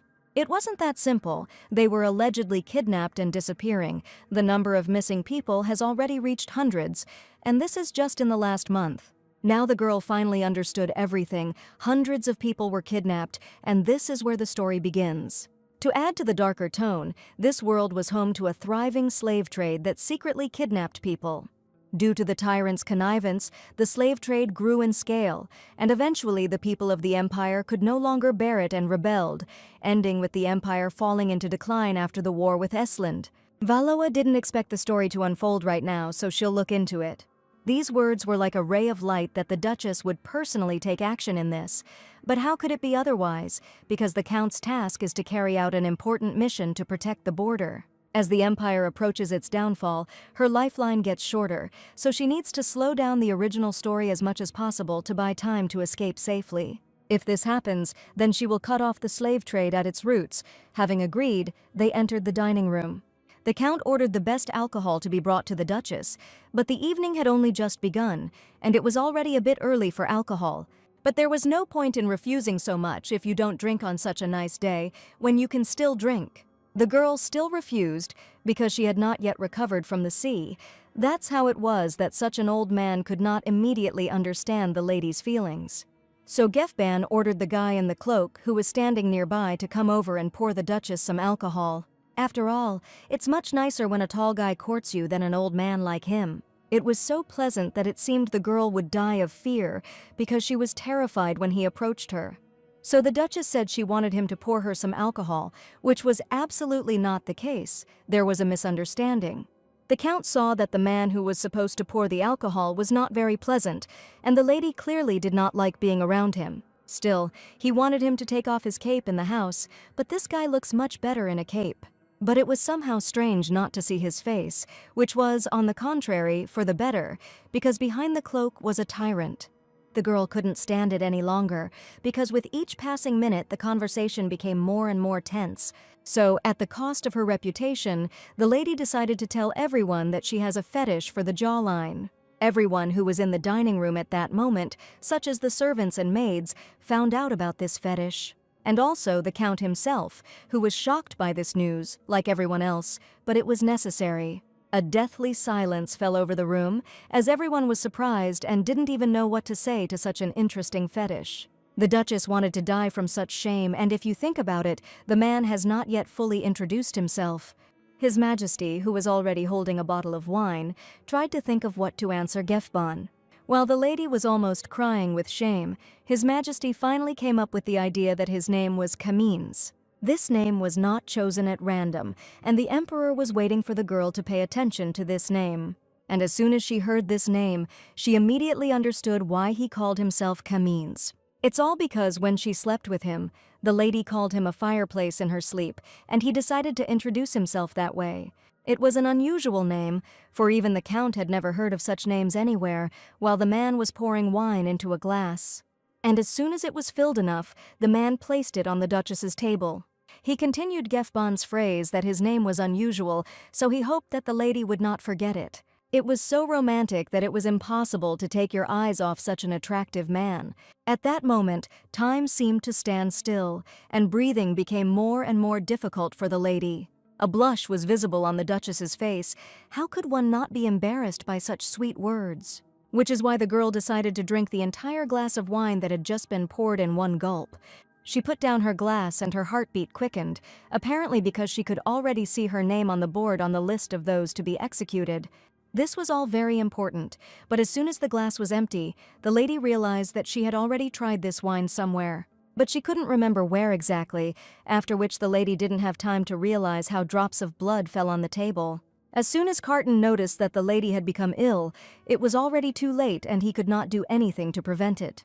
Meanwhile, blood slowly flowed down the girl's lips, dripping onto the table, right onto the food that had not yet been eaten. The moment a few drops of scarlet liquid fell from his lips again, he realized the seriousness of the situation. The Duchess was already covered in her own blood, not understanding what was happening to her. And just moments later, Valoa began to slowly fall to the floor, losing consciousness from the wine she had drunk. His Majesty could not allow her death, immediately rushing to her as soon as she began to fall. Alina fell. The wine that the man served turned out to be poisoned, right in the drink, which no one could have expected. Especially Count Hefban, who was terribly frightened by the fact that the girl died after this. But he ordered them to shut up and call the doctors, sending them to the Duchess's room, and also to interrogate everyone in the castle to find the culprit. Of course, if he doesn't want to be accused of this murder, which could easily be done. The Count immediately ordered the servants to immediately lock the gates. Anyone who touched the wine was to be detained. His Majesty carefully carried the lady in his arms, taking her to her room, which had been assigned to her upon her arrival. This whole situation with Alina's poisoning and probable death violated their long-standing contract. The only thing that worried the man was that he had not managed to take everything he could get from her, and there was still a lot of it. As soon as he reached the right room, because his hands were busy with the lady, he kicked the door. After this, the man quickly entered the room and carefully laid the girl on the bed. He watched as all the life gradually drained out of the Duchess, which was terrifying to watch. There was only one option left to try to save her. Carton's blood could neutralize the poison to some extent. Biting her lip, scarlet blood flowed from it. There was no time to delay and let the lady take it. The man gently kissed Alina, letting her take his blood, all just for the sake of saving her. His Majesty hoped that everything would work out and she would be able to get out of this state. But all that was left was to wait and hope, because his blood might not even help the Duchess. The girl had no choice to die or stay alive. She had to survive. For if she died, her body would not go to the temple, but would remain to rot like a criminal, so she could not die without his permission. A lot of time passed from the moment the lady was poisoned and lost consciousness, and night fell. By this time, the doctor had arrived and was examining the girl, which was not as easy as it seemed. But looking at her condition and taking into account all the facts, the man could do nothing to help her. There was no hope. She had already taken more than a lethal dose of Marisa, and at the moment, it was useless. His Majesty should have prepared himself for the worst outcome, but he did not want to agree to it. Carton angrily threw out this worthless doctor, who could not help the Duchess, not wanting to see him. The man couldn't stand idle, so he decided to check the girl's condition himself, which wasn't getting any better. He understood better than anyone that it would be difficult for the Duchess to survive in such conditions, but she had to stop this and get up. While Carton was trying to convey these words to her, as if the lady would now hear and do anything, he noticed that there was blood on her shirt, which stained the snow-white shirt. It looked unbecoming for a duchess, and the man could not look at it, wanting to change her clothes. He wandered around the room, trying to find the box with clothes, because they were somewhere in this room. There were a lot of places where it could be, and it was very difficult to find the right box or luggage. But it is still possible that while the man was walking, he noticed a very familiar suitcase that attracted his attention. Approaching it, the emperor opened it in the hope of finding a change of clothes, which the girl had surely brought with her. But what he saw there first was not clothes at all, but something else. Carton took the thing out of the suitcase, not understanding why it was in such a place. Much time passed since then. Morning came and the sun rose over the empire.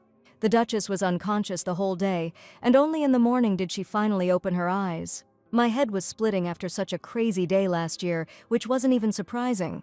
And the first thing that happened, as soon as this was noticed, was a man who was surprised by this approached her, although there was anger written all over his face, which was not surprising after what he found in the suitcase. He handed the very thing he had found that night to the Duchess, who had just woken up. This was what she feared most, that he would one day find it on her. It was the same portrait that she found in some book at the Duchess's, but how did it end up in Carton's hands? The girl thought that this portrait was somehow connected with the contract, and therefore she carried it with her secretly. But the man never heard from her the answer he had been waiting for since the night when he saw the girl's portrait. The lady didn't even know what to say, because if she made even the slightest mistake, she would be executed on the spot.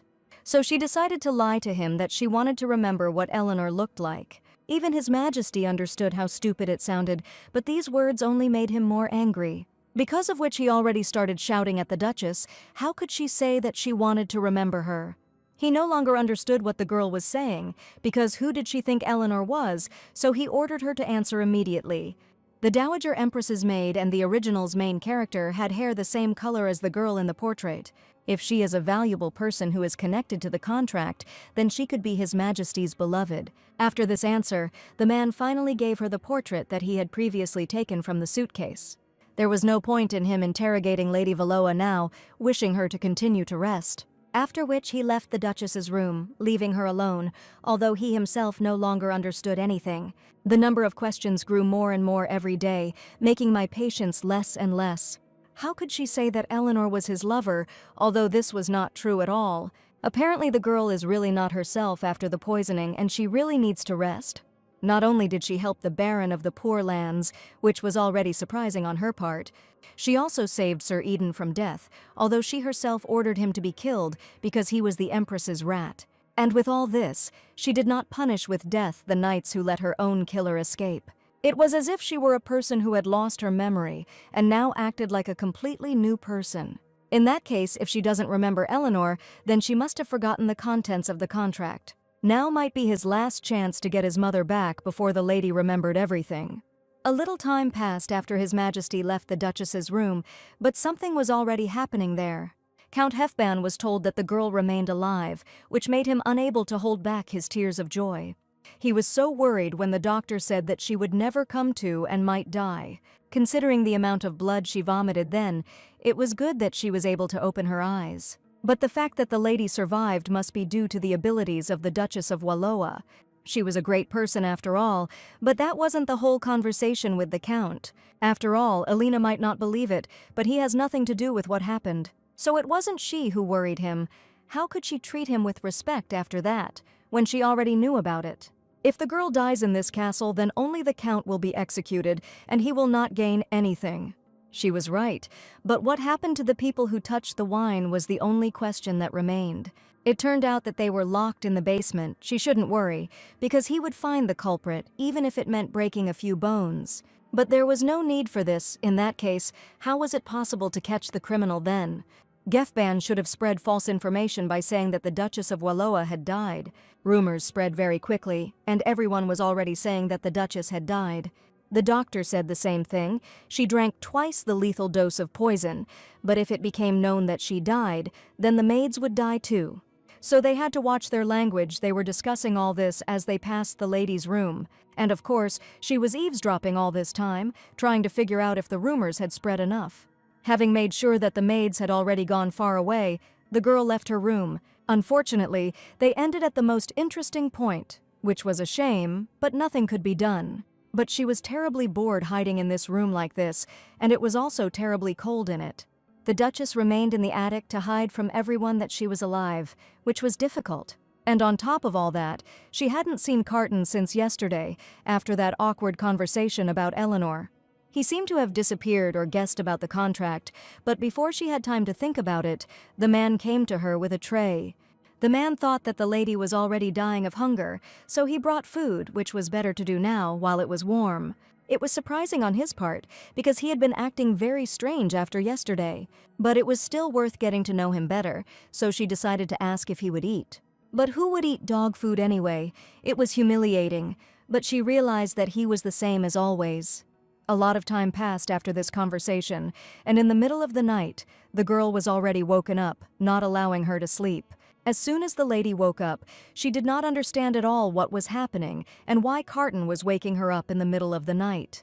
They needed to go somewhere, but it was better to go during the day, but she was the person who supposedly died from poison. That's why I couldn't walk freely around the palace during the day. People wouldn't like that very much. As they walked along the long, gloomy corridors, the lady felt terribly cold, and the man already knew the solution to this problem. He threw the skin of some bear that was hanging on the wall over the Duchess. She didn't understand why she needed this skin, because it was already too much. But she simply did not understand that in this way His Majesty was trying to take care of her. Meanwhile, while they were arguing, the man looked into one of the open windows. Wherever on the street you could see a person trying to hide at night, he was the culprit. This man was the old butler who was with the Count at the banquet. They had to hurry and catch him, but they couldn't catch up if they went down the stairs. But how could one catch up with him in that case, since the only option was up the stairs? Carton didn't think so. He grabbed the Duchess in his arms and jumped out of the window with her. And just a few moments later they landed gently on the ground, but that was enough for the girl. Although the target was still trying to escape, His Majesty threw the bearskin at it. Now the girl was in the cold again, and did not understand at all what was happening. Of course, the butler couldn't help but notice that something strange was approaching him. But as soon as he turned around, because it was dark outside, it seemed to him that a real bear was flying towards him. He certainly didn't expect such a sight, so he screamed out of fear across the street as loudly as he could. After the culprit was caught, he was immediately taken to the Count, who was already shouting at the old man. The butler tried to somehow convince the lady and shift the blame onto the Count, but everything was fair. After all, if Hefban had provoked her, why then would he have sent out a letter saying that she had died? Since they were in the same palace, it would be better to tell them all about it in person. But this is all because the Count was in collusion with a high-ranking nobleman in the capital. They all continued to argue, trying to prove that they were right, that they were not guilty, although everything was already clear. While they were shouting for so long, His Highness entered the office and said that it was very noisy here. And he did not come empty-handed. The search of the room was completed, and all the false documents were carefully hidden. As soon as the girl took the documents in her hands, she smelled some aroma that she had already smelled somewhere. There was no doubt who could have done it, but there was no need to rush so much, so the next day arrived. At this time, a banquet was taking place in the imperial palace, where gossip about the official document was already flying in full swing. No one could believe that the Duchess of Wallowa was dead, and there were even rumors that she had been poisoned. The lady drank alcohol that had been laced with poison, and no one would wish such a death on anyone. While all the guests at the banquet were discussing only Alina's death, the emperor himself came to them. He was also interested in which version they found most interesting, since there were already quite a lot of them. In the morning, they received news of the Duchess's death, and that was what they were all talking about. The death of the Duchess, interesting rumors, but this was completely different from what the man knew. It would have been better to ask the culprit of the rumors directly about this rather than guess. And it was after these words, as if expecting them, that a girl entered the hall, who was more alive than all the living. All the guests who came were horrified by this face. They no longer understood what was actually happening. The Duchess of Wallowa greeted all those who thought she was long dead. No one understood how the girl managed to get to this place, because everyone had already been told that she was dead. A little time passed, and Wallowa had already completed her expedition, only thanks to the grace of His Majesty. Wherever she went, people did nothing but talk about the Emperor, and she could not hide her joy. But in one place she still managed to experience this awkward situation. But what is this thing? These words managed to attract attention and intrigue everyone, because someone was trying to poison her. Poison. But who dared to do such a thing? The Emperor's acting was wonderful. This most terrible poisoning situation occurred on the territory of Count Hefban. After these words, the Count and his servant were led into the hall to everyone, showing the criminals. At that moment, the guests began to whisper among themselves that Gefban was to blame for this. The same one who guards the border. Who knows, maybe he harbored a grudge against the Duchess while she was in the county. This was an attempt to poison the Prime Minister of the Empire. Their heads had to be cut off immediately. In part, the man was right. His Majesty had not executed anyone for a long time and would not be against such a thing. Didn't the Duchess know about everything? It was unfair, in which the man was right, because he had nothing to do with what happened. The man who poisoned the drink was the Count's butler. If he wanted to kill her, he would not have used a servant on his own territory. That's why the girl asked everyone present to pay attention to her. The butler used a pigeon to communicate with the person who gave the order. This means that this bird also sent false information that it had died. But it seems they really thought that Alina had died, even though they only received the official letter yesterday. True, they found out about her death after they received the letter, but there was a catch. The official letter did not mention that she died after drinking wine. Who managed to hear this story? Could it be that the Marquis of Sherrington had orchestrated everything, since he knew that the Duchess had drunk the poisoned wine? It was interesting how he found out about this. Some people also found it strange. Where did he find out from? Of course, this was just nonsense, and if his words were true, the dove would become material evidence. After these same words, the cage door was opened and the bird flew out, heading towards its owner. And the Marquise, of course, understood perfectly well that right now she would point at him. It was Alina who wrote the note stating that the Duchess had died after drinking poisoned wine. The dove continued to circle above Sherrington and did not want to fly away at all, showing the culprit, but that was not all. In addition to this, the message and the doves were covered with an unusual paint. That's why the girl asked nicely to take off her gloves and show everyone her hands. All this evidence that was brought against the Marquise turned out to be true, and he, unable to bear such humiliation, attacked the lady, because if only it weren't for her, everything would have been different. Fortunately, His Majesty the Emperor was able to stop the man from acting recklessly. All the troubles started because of the Duchess, but no one cared about his statements. Carton simply took off his gloves, trying to finally make sure that he was the culprit of everything, and as soon as they were removed, black spots were visible on his hands, which proved his guilt. Soon after, Marquis Sherrington was executed, but such a crime could not go unpunished. But she was unable to find other culprits, because the Marquis claimed that it was done out of personal insult. Thus ended the case of the poisoning of the Duchess of Wallowa, which was a rather tiresome affair. She thought she would catch the Dowager Empress by the tail, but things turned out quite differently. Besides this, it was necessary to catch Sir Eden again, but he also disappeared, leaving behind huge debts. But also, if you don't take into account her poisoning and the man who ran away, she was worried about something completely different. Carton worried her more than the Dowager Empress who was trying to get rid of her. It would be unpleasant if she didn't do something now, but no matter how much she thought about it, it was all useless. Someday, he will definitely break her head with a hammer. Has it ever happened that the main character can break his head? You should be prepared even for such an outcome. All these thoughts only frightened the girl more, because it was impossible to know what to expect next. Until the man finally brought her to her senses, wanting to ask her something. You could tell from his look that this conversation would be serious. The Emperor wanted to know when she would allow her to meet with Eleanor, which the lady did not expect at all. Didn't they agree to meet once a month at the residence of the Duchess of Valois? But the girl knew nothing at all about Eleanor, so how could she let them meet? So of course, if this is His Majesty's request, the lady will fulfill it immediately. Unfortunately, it will take some time to arrange everything. In that case, nothing could be done. Carton suddenly began to behave strangely. He had no choice but to just wait quietly and hope for a quick meeting. The conversation ended there, and now he knew for sure that she had truly lost her memory, since she believed what she had just heard. If a person loses his memory, does his personality change? If it were true, the Marquis would have been tortured until his mastermind was revealed. And then they would execute her in the most terrible way. Everything would collapse. She would be exactly the same as she was then. That evening, when all the problems had been resolved, the Duchess was sitting in her office. She still had a lot of paperwork to fill out since she was away from the palace. Suddenly, a servant knocked on her office door and wanted to tell her that His Majesty had ordered him to urgently bring the lady to him. Such an invitation was strange. He had never invited her to his place at such a late hour of the night. What he planned to do and why he called me to him at such and such a time, perhaps it was something important. As Valois followed the servant down the long corridors, she realized that this was not the road to the office, but to the bedroom. In the original, the Emperor never touched the Duchess. The best solution would be not to think about it. And just a couple of minutes later, the girl arrived in Carton's room at his request.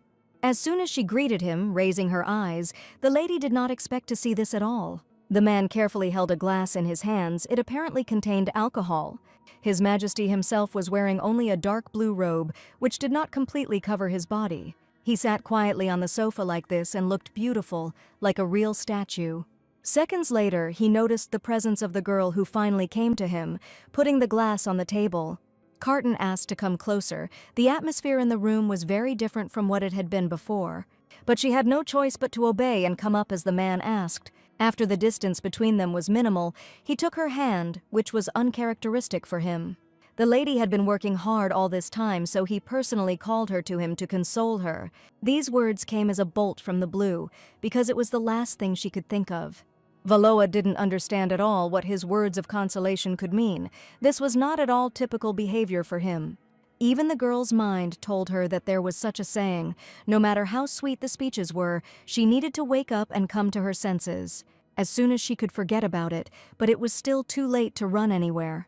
In this case, there was nothing else to do, and the bottle that was nearby was opened. Opened by the Duchess herself with such precision that it looked amazing and mesmerizing. It was time to get rid of this strange atmosphere, and the contents of the bottle were poured into glasses. She showed him her new skills, honed over many years at corporate events. The lady could not believe that His Majesty would acknowledge her efforts, so she tried to express her devotion in this way. Fortunately, the girl's skills had not yet disappeared, and she was able to demonstrate them to Carton. It was not for nothing that they signed a contract, but the words about what she was doing struck right to the heart. As it turned out, His Majesty just wanted to have a drink and relax a bit, and not such a show. So the lady will now take responsibility for the spoiled mood.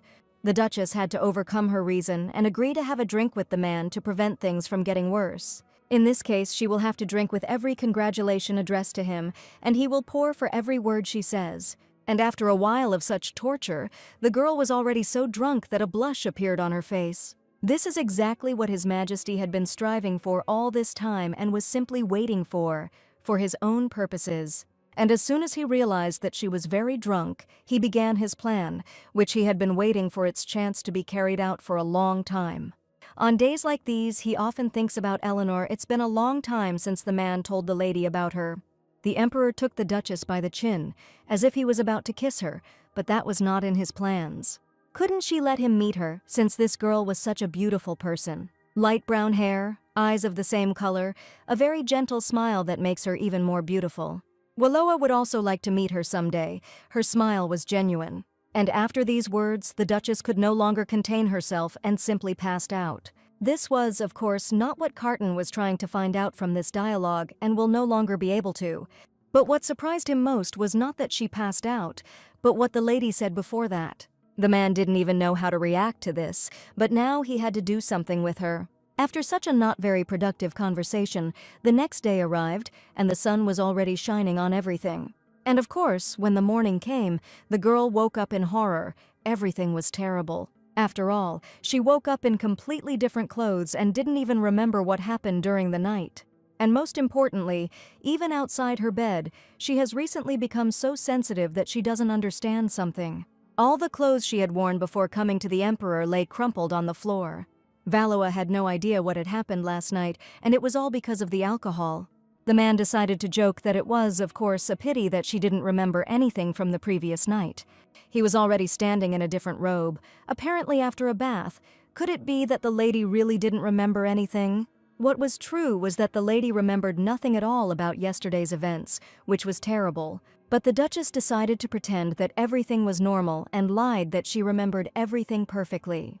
Now she was in a position where in the future this tyrant could kill her at any convenient moment. Carton was glad that she was satisfied. In that case, he would look forward to the next night. It was at that moment that she finally realized what situation she had been in all this time, which only frightened her more. After the Duchess went to her room, humiliated by what had happened, a crow flew in. That she laughed at His Majesty because of the situation. Even though nothing happened, he did not believe it at all. As it turned out, she got drunk and started to undress, and since she didn't understand everything correctly, he decided to tease her. But even after drinking, she didn't say anything. Did the lady really know nothing at all about his mother? All that was left was to wonder whether the girl was deliberately talking nonsense, or whether she actually knew something but didn't want to talk about it. In that case, the Raven suggested that the Emperor send her somewhere so that he could find out everything himself. Even if there were no records, there might have been clues hidden somewhere. Therefore, first they had to send the Duchess outside the palace, and preferably as far away as possible. And not being able to think of anything better, he sent her to church, which is why, before she ran away, he hit him on the head once. The girl was already restless because of the previous night, which she didn't remember at all, and now she also had to give a congratulatory speech. This was an initiation into the high priesthood. If she had stayed in the palace, she would have definitely gone crazy. And so she was glad that she was able to slip out of the palace under the pretext of the ceremony. Suddenly a voice was heard that after the prayer they would begin the ceremony of ordination of the high priests. After which an old priest came out, holding a candle in his hands. The life given by God would return according to him. As soon as the man finished speaking, he turned to the young priest, who was holding an unlit candle in his hands. Sitting down next to him, he brought his lighted candle to his, wanting to set it on fire with his fire. And moments later the candle was lit with a bright flame. The ceremony was performed. Everyone watched this consecration of the high priests, and it even looked somehow peaceful. The candle flame was dying down. The high priest was leaving them. He had once baptized many people in the temple. Time was flying by. The Duchess did not understand at all why the people around her were crying because of the ceremony, because it seemed like nothing had happened. Next up will be a congratulatory speech from the Duchess of Wallowa, which she has been preparing for a long time. Although the lady had never even given a presentation at school, and here was a congratulatory speech, she could have simply said something boring and obvious. Which she did. She sincerely congratulated the new high priest and hoped that he would continue to care for the people of the empire in the future according to God's will. Moreover, since the former high priest had absolved himself of this responsibility, he could happily enjoy his carefree days because now someone else was in his position. All the people were shocked by her words, because what carefree days were there? Did she really say it so heartlessly? The lady didn't understand at all what she had said wrong. But for the old priest who had resigned from his post, this seemed funny. The girl was surprised that somewhere from the side she heard a laugh directed at her, and not an insult. And it was that very high priest. He could not contain the laughter and smile on his face.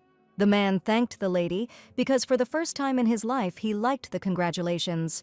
And thanks to the Duchess's speech, he even felt somehow better at heart, which is why he even clapped for her. The atmosphere in the temple improved and no one said any nasty things about Wallowa anymore. After the ceremony, they stepped aside where the priest thanked her for coming. But the girl was also grateful to him because he listened to her speech, which no one liked. As it turned out, the lady had not been to church for a long time, so the man wanted to show her the candle she had lit. The Duchess was surprised by these words because she did not think that she was so religious. Therefore, she could not refuse this offer, and they went down the long staircase that led deep down. Once they got down far enough, there was a door in front of them that led to some room. There was no need to wait long. The priest immediately opened the door, inviting the lady inside. The room that was behind the door was as white as snow, and the sun illuminated all the candles that were there. It was a beautiful place, located so deep underground and holding many stories. The girl walked further and further until the man stopped her, saying that the candle was on the other side. Indeed, there was a candle on one of the tables that stood out the most. And in front of her stood a small sign on which it was written that life would return to God. This candle seemed so small and cute and even looked like Wallowa herself. Among the candles here, hers was the only one lit by an aristocrat. And it all happened because of rumors that if a candle is extinguished, its owner will also die. Of course, these are just rumors, so she has nothing to worry about. The candle offered to God does not go out even when the wind blows on it. Perhaps this rumor spread because the candle goes out when the owner's death approaches. However, there had never been a case where a candle was extinguished intentionally, which was already good news. Although at today's ceremony his candle went out and he didn't look like he was going to die anytime soon. But for the high priests who refused the debt, it is quite natural to go to God after a few days. Now she understood why people were shocked when they heard her congratulations. That is, the girl wished him a happy death, although her words had a completely different meaning. Everything was fine, on the contrary, her words made the man feel better, and besides, he was interested. Usually, a candle is lit by people who are so desperate that they want to entrust their lives to God. But what the Duchess felt when she lit her candle was a truly interesting question. While the lady was thinking about this, at that time His Majesty was looking for at least some clues in her office. And the girl did not remember at all what she felt at that moment, that it was even sad. After a while, the man threw some documents he found on the lady onto the table. Even though she lost her memory, the Duchess still remains herself. She behaved as usual, so no one noticed that she had amnesia. While Carton was thinking about this, the crow that was with him tried to hint at something. And that something turned out to be a cabinet that had been closed all this time. Perhaps that's where some clues about where his mother were located. Just when he wanted to somehow open this lock, Wallowa returned to the palace. At first, she didn't understand why the door was open, but she put it all down to the fact that she had simply forgotten. She approached her pigeons, who remained at home, and for some reason they were angry again. The lady even suggested that someone had sneaked in and pestered them, which was exactly the case. Luckily, Carton managed to hide behind the window and remain unnoticed. Sending her away for half a day was not enough. He needed to find a way to get her out of the imperial palace. And the very next day, an idea of how to kick her out was devised, and he invited her to his place. This idea was not the most brilliant, but it should work. His Majesty wanted to drink wine. He sat quietly for a while, and now this, but nothing could be done about it. The lady will immediately call Camareg and ask him to prepare it, but that is not what he had in mind. He wanted to drink a more aged wine, more precisely one that was about 300 years old, even though the palace did not yet have wine of such quality. The man couldn't believe that there wasn't a single bottle of the wine he wanted in this palace. What should he do now to console his mental pain? At this moment, the lady remembered the recent situation, and she certainly didn't want to help him with this, just as she had to find him in that case. This body was dedicated to His Majesty, so the girl will scour the entire continent to find wine that is 300 years old. The task was not easy, but it had to be completed to avoid repeating that very night. And soon the Duchess almost came up with a plan on how to get such a bottle. She called Count Rinward, who was horrified that she was looking for him. As soon as the Duchess greeted the man, he even trembled with fear. He had already thought that she had called him because he was late with paying his taxes, but soon the lady would be able to get everything. She just had to wait. But what do taxes have to do with it? Although remembering how greedy the Duchess of Wallowa was, one could understand his reaction. The Count shouldn't have worried so much about this, because he wasn't here for this conversation. The reason the lady called Renoir this time was to ask for his cooperation. Because she was sending the man into his territory, because Wallowa needed to find something nearby. Moreover, it so happens that she has a positive attitude towards the Count's trading business. The man was overjoyed by these words and could not contain his happiness because he did not even notice her deep intention. In this case, the Duchess can send a person to him and conduct an inspection at the same time. But the joy quickly disappeared from Renoir's face because there was one catch. He didn't even know that the Duchess was also interested in sailing, just like him. She wasn't particularly interested in this question, but then why would the lady want to send a man to him? It was simple. She wanted to be useful to His Majesty, so she was knowledgeable in various areas. Several months passed since this conversation, and the girl was already on the ship. The view from it was impeccable, because the lady did not often get to see the sea, and especially not in this way. But this was not what they were waiting for, but what was hidden under the water and was about to emerge. Then suddenly it happened, and a loud cry was heard about what they had found. This something turned out to be some kind of bag that had already crippled the sea over many years. Divers followed him out. As the Duchess had said, there had been a shipwreck on the reef. And inside was what the girl had been looking for and tracking for so long, for several months. The very wine that His Majesty the Emperor had asked for was now right in front of her. The label said it was made in the year 696 according to the imperial calendar. And now it's already 988, so it's not bad. It's worth spending a few months to get that far. And if they collect all the remaining items, the lady will give them an extra gold coin for each item. It was a good offer, but as soon as she found out that a ship carrying precious wine had wrecked here, it was all simple, but the girl couldn't tell the Count that this body was possessed. Of course, the original only described the fact of the shipwreck and did not indicate the exact location.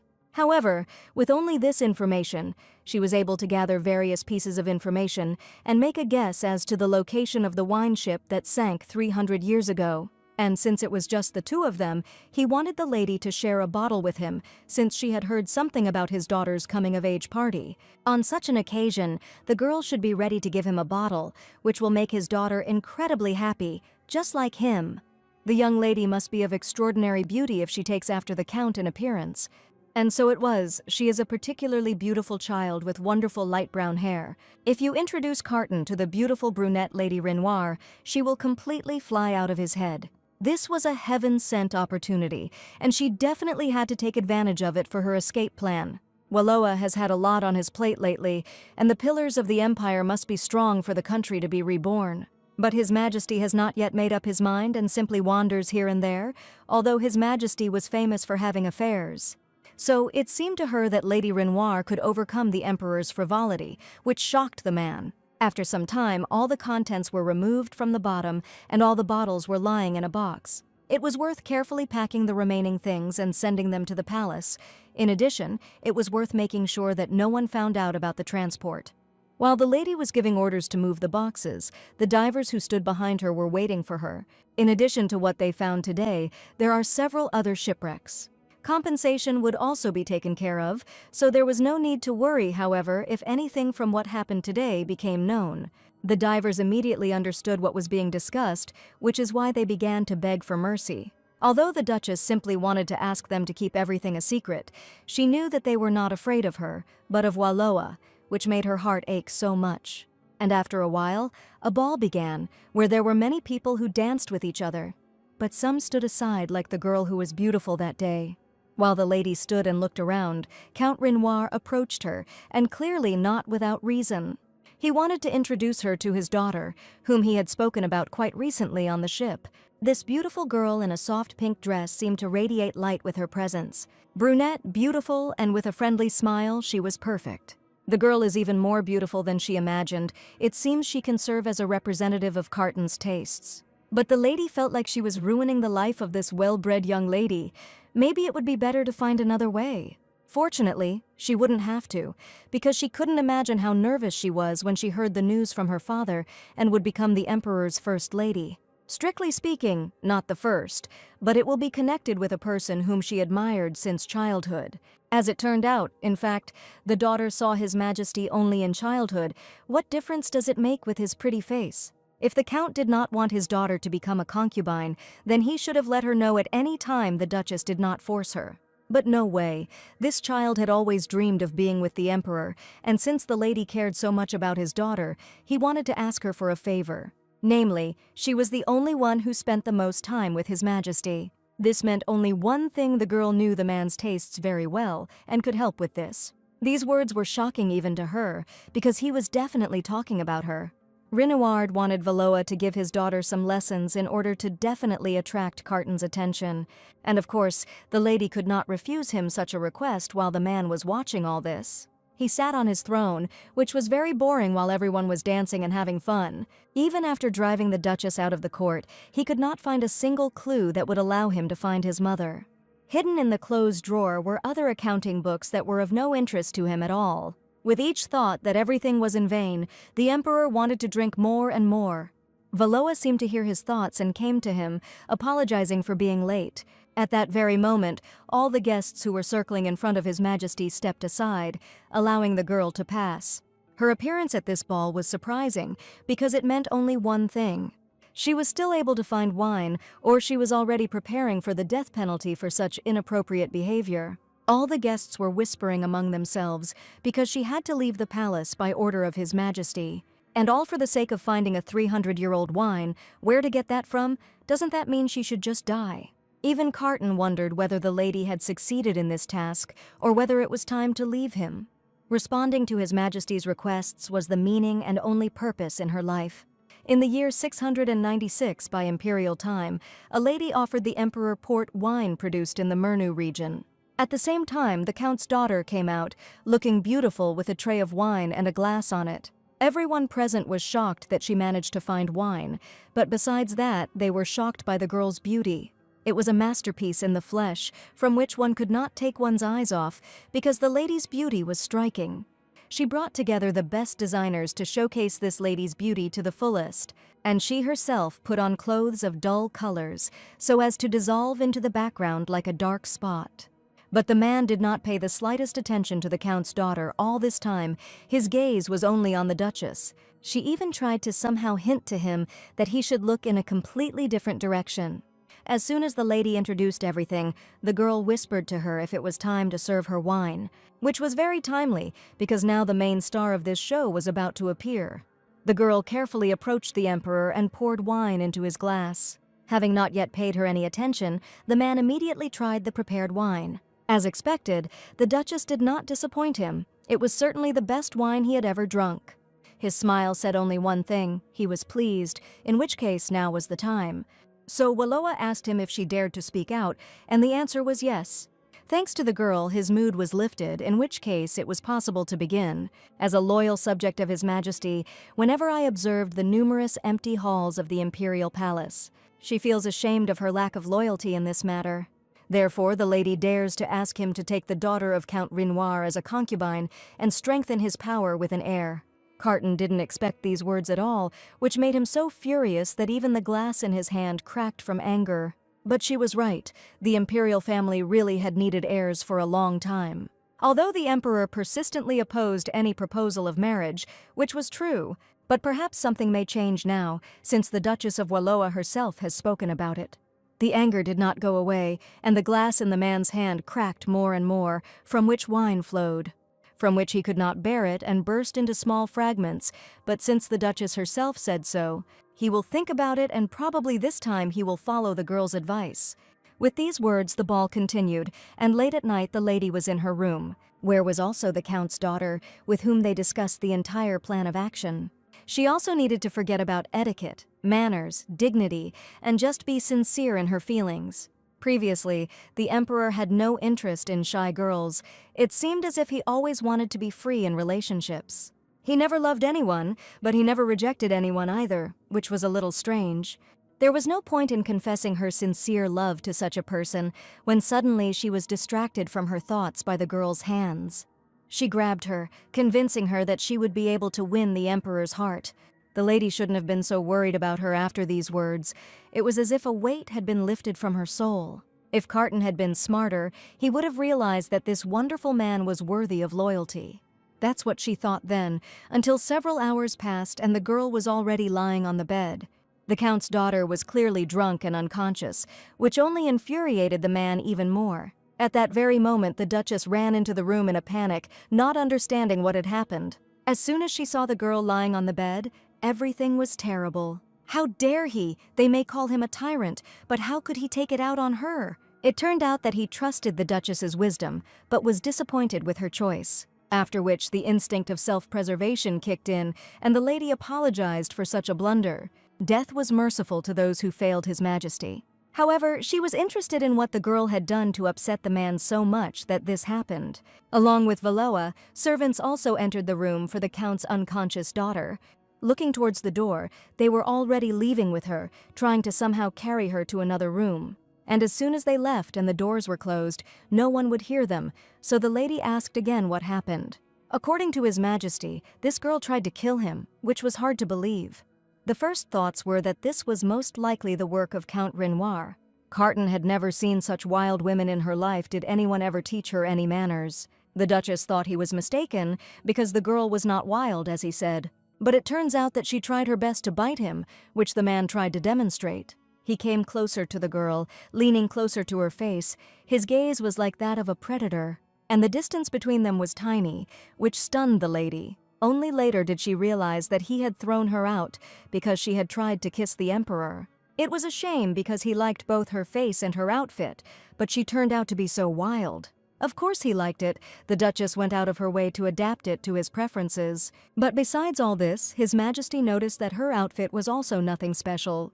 Although she was wearing only a nightgown, looking at the lady, he involuntarily remembered that very night. The Duchess hoped with all her heart that he had already forgotten everything, but it turned out that he had not. That was not all. The man touched her face, saying why she needed those bad glasses. Without them, the girl is much more charming. Such words and actions made her blush. Suddenly she came to her senses that Carton was most likely trying to cloud her mind. That's why Valoa immediately pushed His Majesty away from her, not allowing him to continue, making the excuse that it was already quite late, and it was high time for the Duchess to go to bed. She will definitely investigate the case of Count Renoir's daughter and bring it up for discussion. With these words, the lady left His Majesty's chambers, which was impudent on her part. But there was nothing left to do, and the man simply stood in the same place and tried to think everything through. The next day, the Count was summoned to Valoa's office, already knowing what their conversation would be about. His daughter was incapable of such a thing. It was a lie and a provocation, because she doted on the emperor. The man desperately begged on his knees to be forgiven for all the wrongdoings that had occurred, for falling asleep during the meeting, for doubting her proposals, and even for the fact that he dared to bring drinks to the ball that weren't to her taste. Was he really trying to make her feel guilty again? Apparently the lady seemed stupid to the Count, but she was in a hurry to disappoint him. She had the ability to think. To begin with, it was worth waiting a little until the situation calmed down and then explaining everything to His Majesty. When suddenly Renoir offered a ship, when she came to him that time, the lady liked his ship. And recently they brought him a completely new one. Maybe she would like to receive it. The ship can be used to escape to another country. The chances of survival have increased. It was impossible to refuse such an opportunity. It was worth signing the documents for the transfer of the ship right now. After such a productive conversation, the day came when they stood before His Majesty. The Duchess, of course, suddenly received a whole ship, but now all the problems remained to be solved.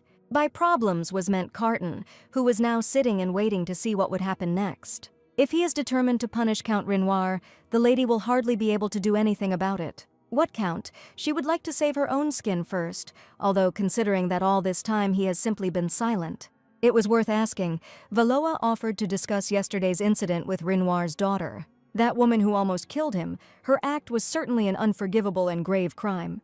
However, it is worth noting that this incident was not an attempt to slander him in any way, or rather, just an accident caused by the girl's lack of education and love. Yes, apparently due to her ignorance of etiquette, she behaved like an animal. It was time to remember who she really was. After all, she was a weak-willed slave who reacted even to the absurdity of her master, as if it were something brilliant. It was the Duchess's fault that the seemingly calm and quiet girl turned wild overnight. It was her responsibility to make sure she was worthy of him, and because of her oversight, the lady had put His Majesty in an awkward position. But it was all for his own good. For the sake of strengthening his power, she swore that she would devote her life to finding a worthy and civilized woman for him. After this, the Duchess asked the lady for forgiveness for what had happened, otherwise she would not have been able to help in any way. The Count's daughter was clearly not in a good mood after what happened and how she was accused. How could Carton do such a thing to such a beauty? He will surely do it again. But if suddenly she gives birth to a son, the lady must definitely inform her about it in order to help him get ahead in life. To which the girl promised to tell her immediately, but these words clearly did not console her. All this time, one thing was bothering her. The girl wanted the Duchess to take care of His Majesty. Before she could ask anything, she suddenly began to shake, either from fear or from something else. After which the lady quickly ran away, saying that she was giving up the Emperor to her only because it was she. The Duchess did not understand anything at all and would not even be able to find out what she meant. It turns out that that night, when the maids took the girl to another room, she saw everything. Before leaving, I saw how the man stood and looked at the Duchess, and she apologized. And his gaze at that moment expressed something more, as if there was love for the lady in them. This moment greatly upset the Count's daughter, so much so that she simply ran away from the palace. After this, the Duchess sat in her office, where she was already thanked for everything. The man didn't even know how to repay, because they weren't even punished and her daughter no longer belonged to the king. She understood perfectly well that he would be the first to betray her if her position deteriorated. Although the Count was serious, he now owed her his life and was absolutely sincere in his gratitude. The girl was not at all interested in his gratitude. She had completely different thoughts in her head. If a man wants to pay off his debt somehow at once, she had one interesting proposal. Namely, the slave trade. This proposal was like a bolt from the blue. After all, the Duchess asked me to do her the favor of enlightening her in this area, although the slave trade was prohibited by law and he did not engage in such things. Valoa's secret records clearly state that he has a close relationship with the Marquis of True, who controls much of the slave trade. So there was no need to be so surprised, she asks, because the lady also needed slaves. Accordingly, she would like to know more about this. But what if the king somehow finds out about this through her? She swore on her honor that this would not happen, so if suddenly he crossed paths with the Marquise, he should have conveyed that she was ready to consider his daughter as the king's next concubine. The meeting took place, although recently there was no time even for a walk due to state affairs. That's why the girl is very pleased that the man arrived so quickly for the meeting. But when Valoa herself invites, anyone would drop everything and come running. Marquis True was hostile to her, as were all those close to the previous king, which, however, is obvious. After all, having ousted him from the throne, she gained all the power, and this irritated others. The lady read this in the Duchess's notes. Besides this, she thanked the lady who also honored her with her presence. Whether the Count spoke of it or not, the lady was thinking of offering the Marquise's daughter to the king as a concubine. Will she then take responsibility if there is the same scandal as with the Count's daughter? The scandal was just a misunderstanding of the king, so there was no need to worry. His Majesty was looking for a calm and reserved woman, and in her opinion, his daughter fit that description perfectly. What was so? Besides, the lady can't look after Carton forever. She also needs to concentrate on her family. That is, the Duchess was planning to get married, which was a problem for the heirs of the Valoa family.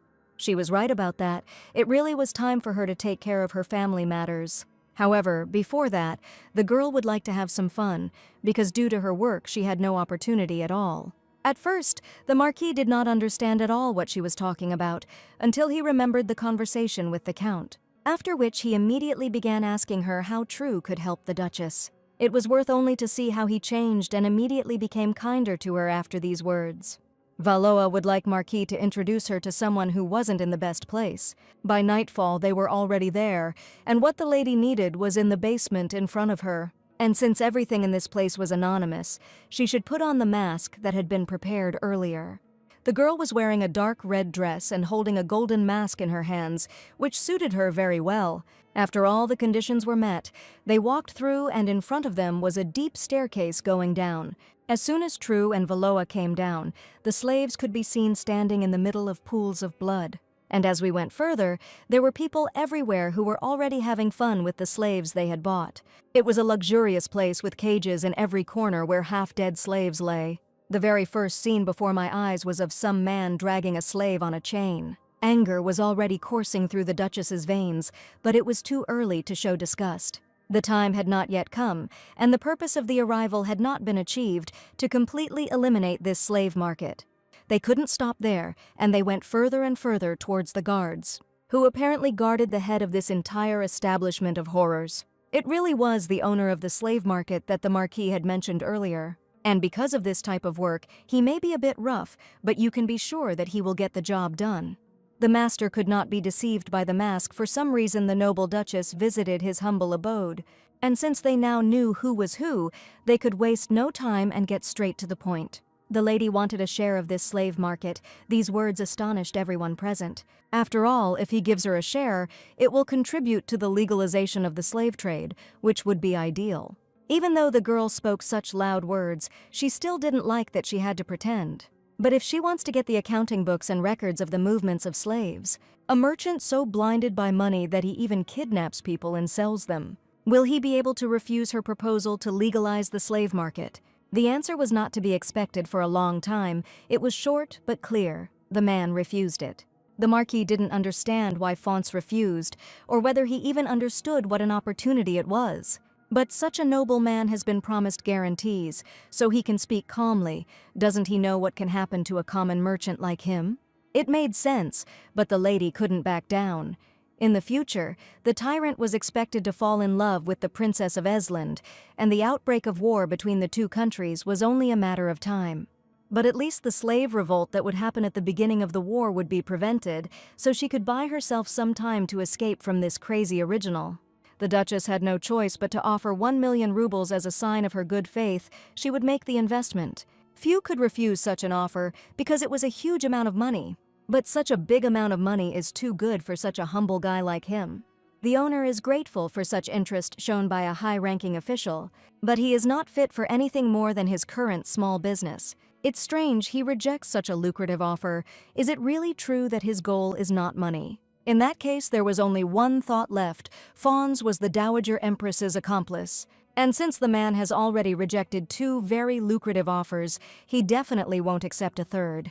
If this is his opinion now, the lady will return later when she can offer him something else. For now, the Duchess wants to shake hands and say goodbye until the time comes. This proposal already satisfied the owner, and he stood up to say goodbye. After this, the Marquis justified Fonce by saying that he had not yet fully understood everything, but he would definitely persuade him next time. But such efforts on his part were not necessary, because the man was not an imperialist. As they shook hands, the girl noticed something very strange. He was from Esland. As far as it's possible for an Eslander to sneak into the empire just to run a slave market, there must be something hidden behind him. If the Marquis does not want to be drawn into treason, he would do well to stay away from the slave market. The man, however, entered into a relationship with the slave market in order to acquire labor to develop the mines. And all those who are currently in captivity will be sent to public works on inhabited lands, so that they will restore their status as free citizens. Of course, she doesn't do this for free. True can also do something for her, namely, keep an eye on Fonce. Continue to be his friend, and find out where he gets his slaves, where his money goes, even who he dates. He should have reported everything to the lady without exception, but for now he could leave the matter as is. The Duchess still had unfinished business. It was worth learning more about this place. They walked deeper into the hall, when suddenly, from somewhere behind them, the lady heard screams.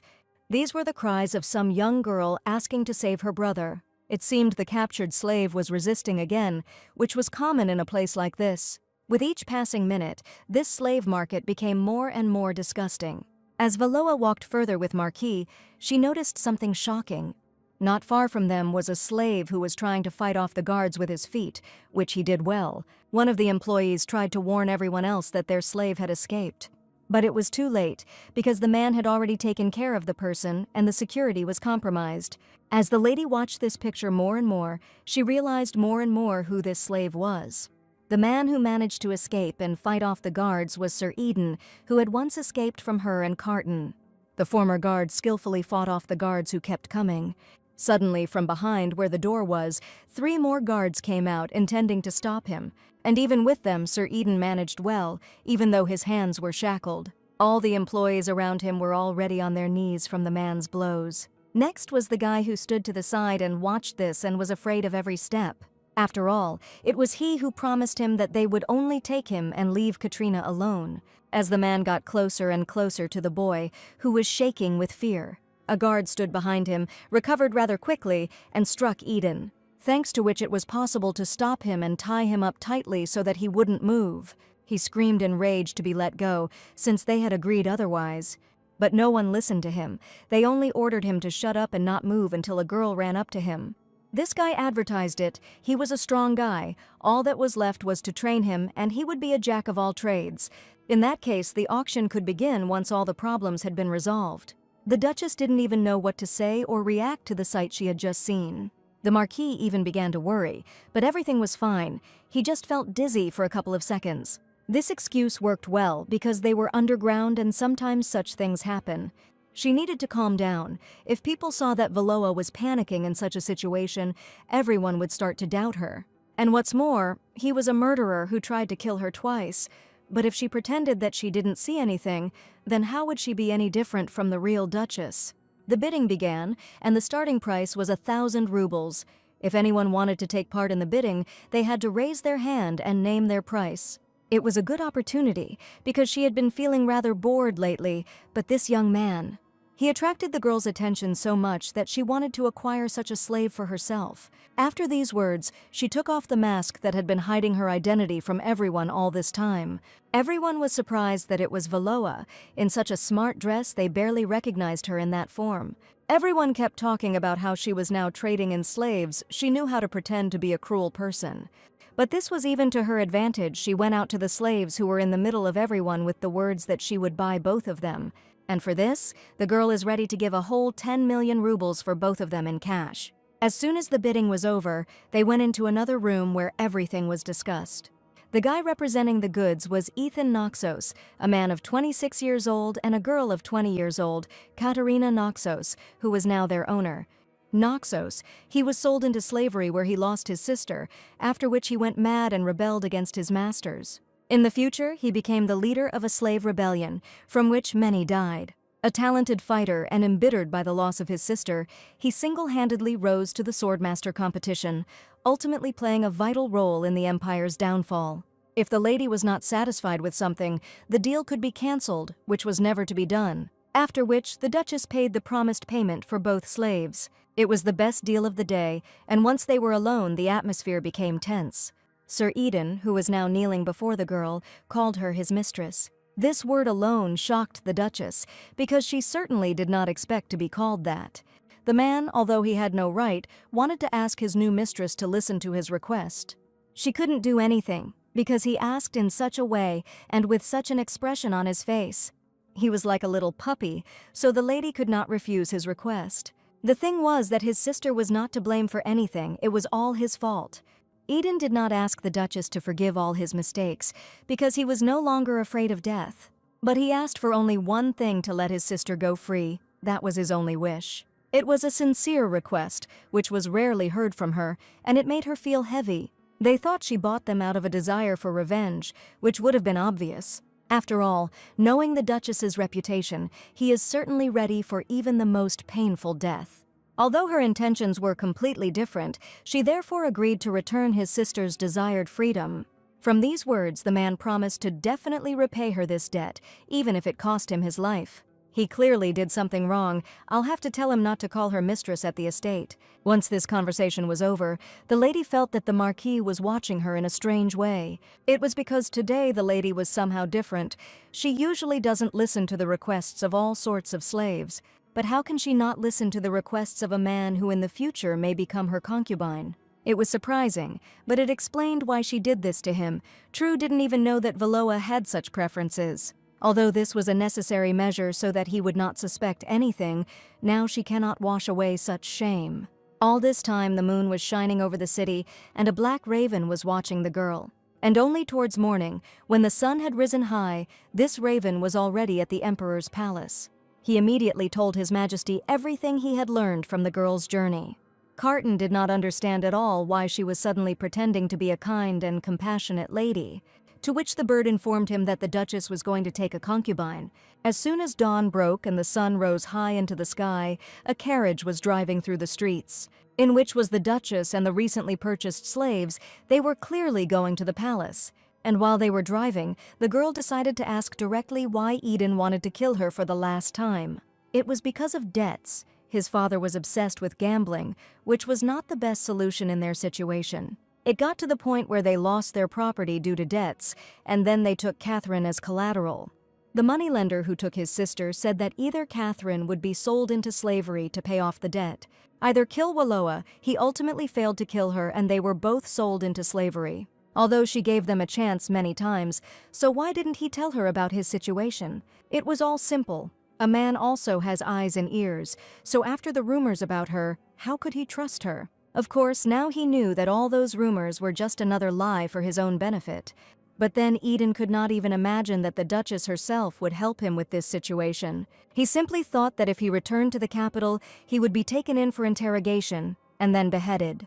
What would have happened in the capital if it had been the real Wallowa? He would have lost his head on the spot. Then the lady will ask another question, the man who put a reward for her death. She was probably the Dowager Empress, but it turned out that was not the case. The very man whom she had once offended was the slave trader Fonce, the Dowager Empress of Esland, who intends to get rid of Wallowa. The slave trader who used Eden to kill the Duchess was also from Esland. The war with Esland that happened in the original, the rebellion of the slaves who seemed to be waiting for it. She thought that all this happened because Carton brought the Princess of Esland, but now she understood. The war with Esland, the slave revolt, and then the destruction of the empire. It was all a grand plan, the threads of which led to the Dowager Empress. Lately, the girl had been overdoing it so much that her head was hurting more and more. Even Sir Eden was afraid for the well-being of his mistress, because everything was visible on her. Sir Eden, he is no longer the captain of the guard, so he asked to be called simply Eden as a slave. But what he was talking about was that slavery was illegal in the empire, but the man didn't care. The Duchess could not resist his requests and agreed to simply call him by his first name. After that, she will give him money, so it was worth taking his sister and leaving this place, living a new life. The man certainly didn't expect this, it was too much, so he refused. All he asked for was to restore Catherine's status, and he said he was willing to give his life to pay off his debt. These were not empty words. The hostess once asked how one could trust someone who had once betrayed her. But this time he wanted to swear true allegiance, even though it was not necessary. The man spoke well, but this was another extra burden, or rather two, if you take into account the sister. But now that the lady thought about it, there were no people in her circle whom she could really trust. Her strength is not enough to destroy the slave market, someone will be needed to accompany her. Then, having thought everything over, she offered to be by her side as an assistant. These words sounded sincere and kind, and her appearance calmed and gave confidence in her words. Eden couldn't help but look at the Duchess at such a moment, because the role of assistant was even better. He gently took her hand and agreed with her idea of being close to her. No matter how you look at it, the man's face was a crime, his appearance was too handsome. In that case, since all the business was finished with this, it was possible to move on. And as soon as they were at the palace, Carton appeared. He was clearly not in the mood. Wallowa treasured her lover so much that she even made him her assistant. His Majesty wanted to speak with her alone, so he asked for a minute. Of course, the Duchess could not refuse him when entering one of the rooms in the palace. The man invited her inside, checking to see if anyone was around them. As soon as the doors to the room were closed, the Emperor pressed the girl against the door, screaming.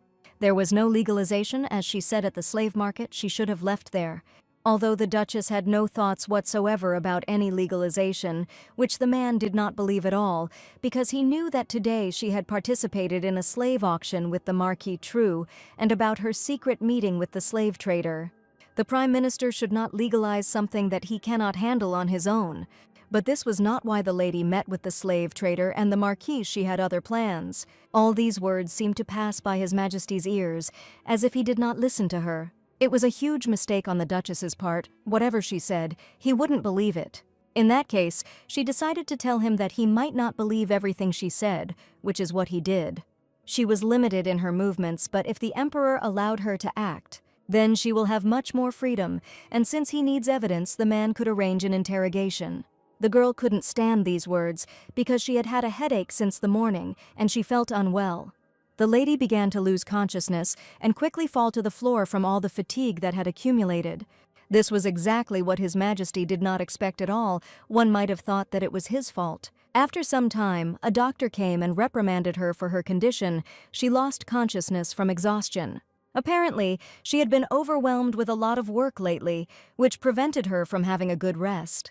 Since her condition and the cause were now clear, the doctor offered to prepare some medicine for her. The fact that she fell so abruptly and unexpectedly did not give His Majesty peace of mind.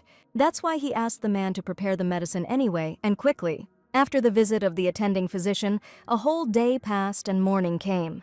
As soon as the first rays of sunlight broke through the windows, the Duchess began to wake up. And after her eyes were opened, the first thought was why she was in bed. She only remembered arguing about the slave trade with this intolerable tyrant.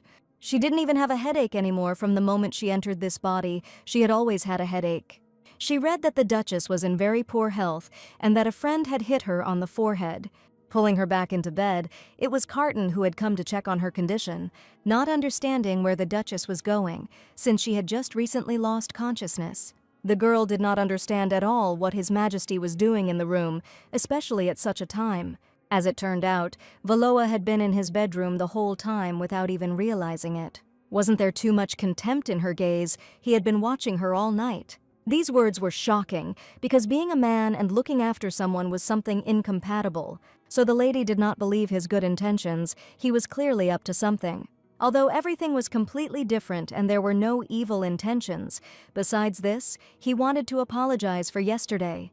The Duchess did not expect this at all and decided to ask again what the Emperor was talking about. This, of course, was only irritating, but he decided to repeat it. The man agreed with the idea of taking the slave trade under control. This news was surprising, because the lady did not think at all that he would ever agree. She was incredibly happy that His Highness agreed to cooperate with her. This reaction was sincere, which amazed Carton. He hadn't seen her like this for a long time. The market was run by an Eslander named Fons, and together with Margrave Gefban, they kidnapped ordinary people from the outskirts and sold them into slavery. So his mother was behind all this. The lady hoped to hide this from him in the future, but it didn't work.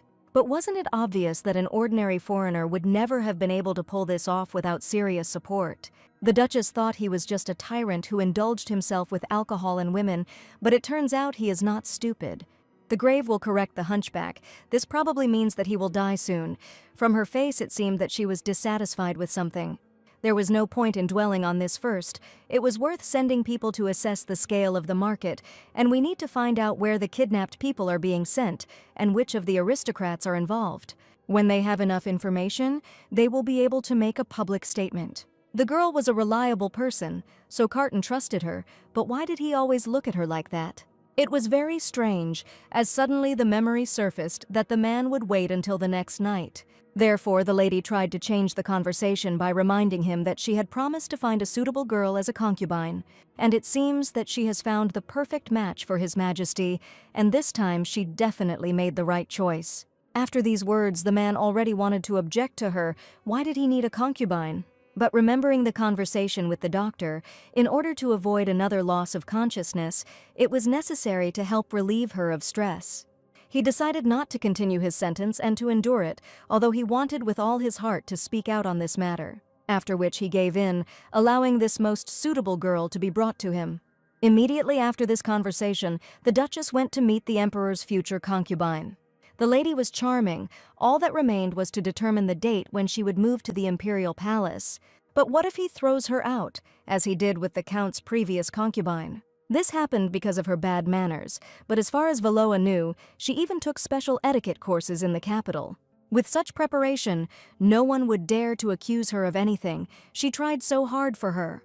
Probably the girl, willy-nilly, also developed some feelings for the Emperor. There was no need to hide it. The lady understood her, so she thanked her for sincerely supporting her. And if she needed something from her, it was definitely worth contacting her, and the lady would do everything she could to repay the debt.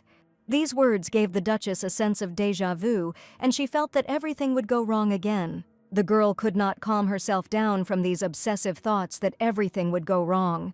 Because she walked from one end of the room to the other, Eden couldn't help but notice. She was too worried about Count True's daughter, even though she said that the lady had to move into the palace today. In that case, she had nothing to worry about. She had prepared everything perfectly, and Valoa hoped for the same. Although the Duchess had already had a similar case when Count Renoir's daughter was not approved as a concubine. At that moment, when she was discussing this topic with Eden, someone entered her office without even knocking.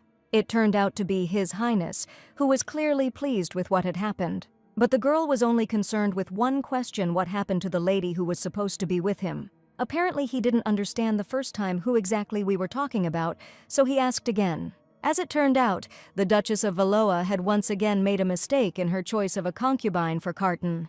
This appearance and words were not the most comforting and joyful. And the reason he didn't like this woman was absurd. She was the stupidest of all. Although in the last few days the girl had been undergoing diligent training in etiquette and basic aristocratic education, and she was able to pass the exams of the most strict teachers in the capital, and after that she was stupid. The Duchess couldn't get this to fit in her head because this lady was talented. The daughter of the Marquis True had a perfect command of etiquette and was praised many times by her teachers, but where did he notice her stupidity? It turned out that when Carton asked her about the empire's tax policy and what could be improved in foreign policy, she could not answer anything. But who would ask such a thing on the day of meeting? Naturally, she won't answer. And what, in her opinion, is wrong with the tax system and how it can be improved? Taxes were too high, so it was difficult for people to lead a free life. They must gradually reduce the marginal rate of tax, the lady replied, only because, in fear of death, she had spent many sleepless nights studying it in the Duchess's notes. But she replied that it was because she became a duchess at an early age. And at the same time, she did not undergo separate educational training for heirs, like the others. Why did he speak as if he knew about Valoa's childhood? Did they really communicate outside of politics? But now was not the time for that. She had to calm down the daughter of the Marquis True and send her home. Thus, since the interests of the Marquis's daughter and His Majesty were extremely different, they had absolutely nothing to discuss with each other, the girl regretfully reported that they could not make her the Emperor's concubine. She thought there would be a fuss about this, but somehow it was quiet on True's part. The lady had already sent him the prisoners as they had agreed, so he had no right to interfere. When the king suddenly intervened, asking her to speak as it was, she could hardly convey it. Was he really going to, like yesterday, call her stupid in front of everyone? According to him, everything was not as she said. The Marquis's daughter was so unbearably stupid that he had to throw her out. It was a blow, because after such words the reputation of Marquis True could have fallen to the lowest level. She understood His Majesty that he did not like her answer to the question about tax reforms, but nevertheless, this was a matter of his inflated standards. Was there a mortal who could match his profound knowledge? Carton didn't even know that she thought so highly of him. But it was a necessary measure that made her swear that she would one day punch that sly face. After such a less than ideal explanation of the situation and the shame, Valoa felt drained. Suddenly, people approached her from behind and asked her not to be upset. They understood how hard she tried. His Highness the Emperor was always a difficult person. The ladies and gentlemen were on her side, but what a sudden consolation action. And yet the Duchess felt better after their comforting words. But they didn't follow her. For this reason, the man wanted to say that he also had a daughter. Suddenly, Valoa thought that he also wanted to give his daughter as a concubine to the Emperor, which was not the case. The thing is, they heard about that incident with Count Renoir's daughter. Apparently something happened to her. It turned out not to be so. There was no news, but several marriage proposals arrive at the Count's estate every day. That is, the problem was not that, on the contrary, she was receiving no offers. They were so inundated with these offers that there was not a single empty space left on the estate. But he said that it was all thanks to her special training that time. When he saw Renoir's daughter at the ball, she was clearly more self-confident than before. And the Marquis's daughter, as they heard, has not yet appeared at the palace because she has not yet completed her courses in politics. The fact that she continues to try hard, despite the fact that she has no longer been taken as a concubine, is amazing. This is because the Duchess assigned her a tutor so that she could suppress her boredom with studies. Therefore, the man asked her to also send her daughter to study, as was the case with the previous girls. And after these words, a scandal arose between them, because everyone wanted to send their daughters to school. Under this noise, the Duchess managed to slip away from them, because the lady still had business to attend to, along which she would have to leave. She even took pigeons with her, which made Eden curious about where she was going. It turned out that she was going to the estate of the Duchess of Valoa, to which she had previously asked the Emperor for permission to go. It seemed to him that the girl was planning something again, which is why she wanted to go so far away. This was not the case. No one was looking after him, so she thought it was worth going and tidying up. But she didn't overburden herself with all sorts of trifles, since these requests for training also appeared. The man wanted to go with her because he promised that he would always be there to protect her. It was an unexpected proposal because it was so sincere that my heart started beating faster. Eden owed her and he had no more reason to harm her. He was the only person who could protect her. But still the answer was negative. He would stay in the palace and convey messages to her. Valoa couldn't take the man to the estate because she would definitely find some clues about Eleanor there. As soon as all the things were harnessed to the carriage, the Duchess entered it, leaving the slave to watch. But they didn't yet know that all this time His Majesty's raven had been watching them from a tree. And as soon as the girl climbed into the cart, he could proceed further in order to find out everything. All this time the man watched as the carriage slowly began to move towards the estate. Suddenly his attention was caught by the very tree on which the raven was sitting, which was already flying in the direction it needed. All this time the bird followed the cart, not allowing it to go further.